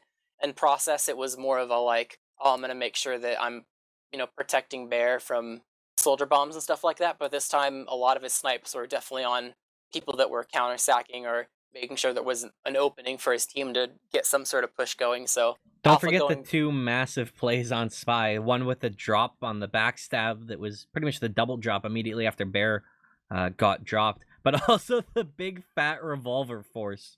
True. 2 very big Spy plays that, especially because that medic stab, that was right after his own medic dropped, which is definitely a very important frag to get, because that's definitely going to change the pace of the entire match right there in terms of who's going to be pushing and defending and where you're going to be on the map. So I'm actually going to open up the logs of the entire match of like the entire BO3 that ran for 193 minutes, 13-11. The stats are, in terms of DPM, is a little bit wonky because there were like, what, 3 or 4 pauses, I'm pretty sure, or something along those lines, but let's see.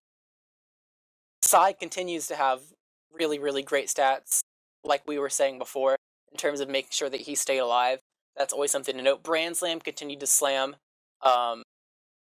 throughout the entire series despite his team loss, but I think the soldiers on red, despite doing the damage, breaking into 3-digit deaths, both of them. I know Trip did as well, but at least AIM didn't quite make it.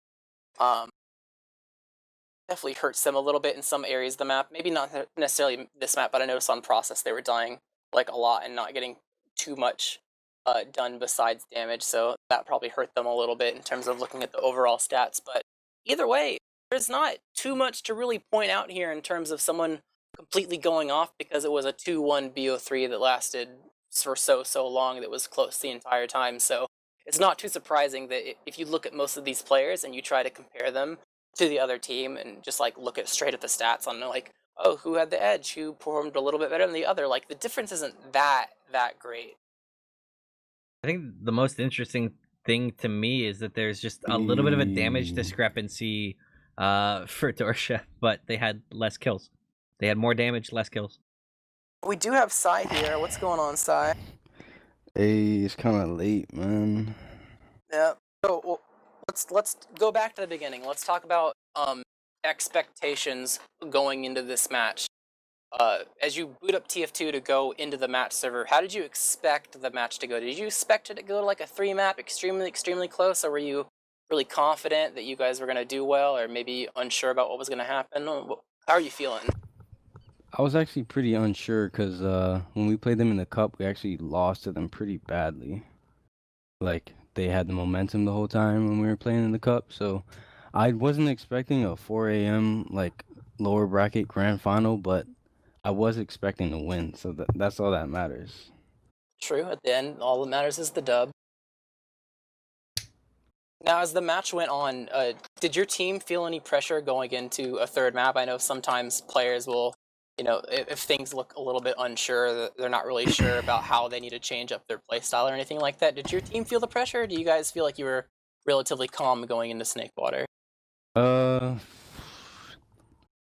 Well, I think our snake was actually pretty awful at the start, but AIM just had to pull out the old, I don't even know what he did, but he just pulled out the playbook and he was just putting us in the right spots.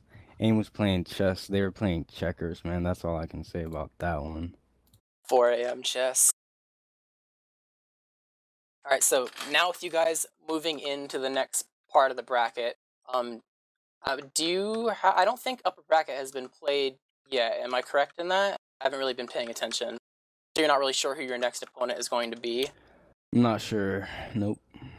I'm sure you very obviously have a confident that we preference, will. right? What'd you say? I'm sure you have a preference in terms of who you prefer to play for that match, Oh, correct? yes, definitely.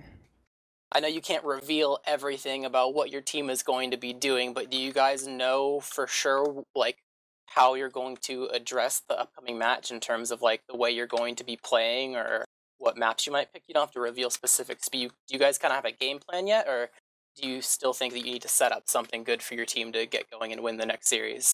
I think we have to pull out some, definitely some cheese plays against these players. They're very good at playing normal TF2, but if we can put a little spin on the game, we might have a chance. Makes sense. Dreamboot, do you have any questions?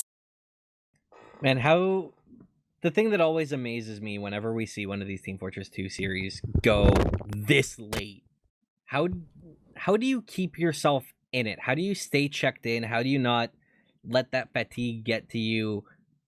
Is there anything special that you do that keeps you going this late? I'm not actually sure, man. It's just the will to win.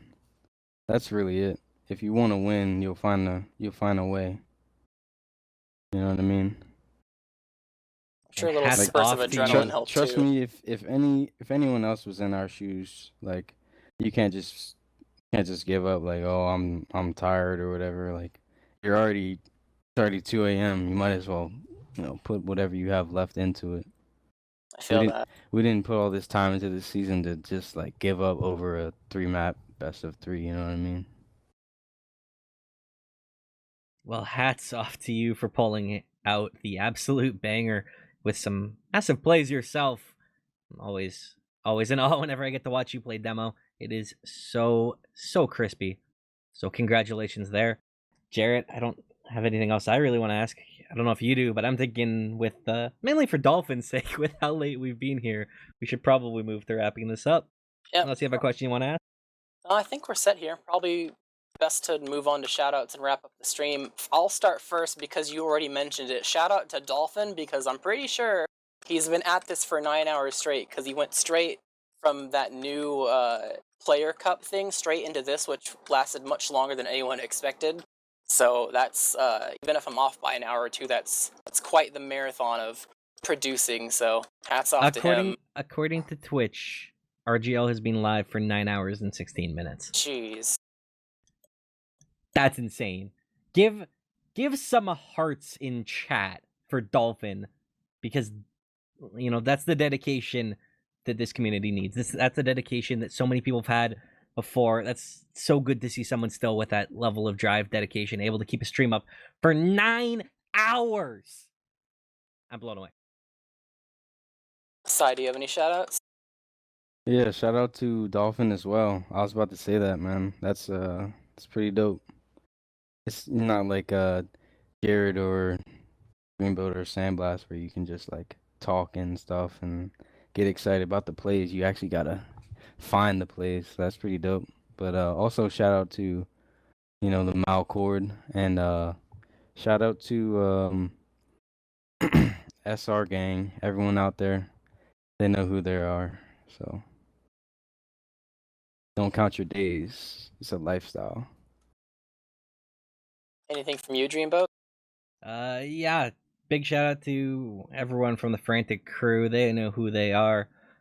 And big shout out to Sandblast for having to work tomorrow, because if he didn't, he would have been here. It wouldn't have been me. So I'm glad that he had to leave so that I could come in and get to watch that sick game. And of course, Jarrett, shout out to you for being an amazing co-caster. Thanks.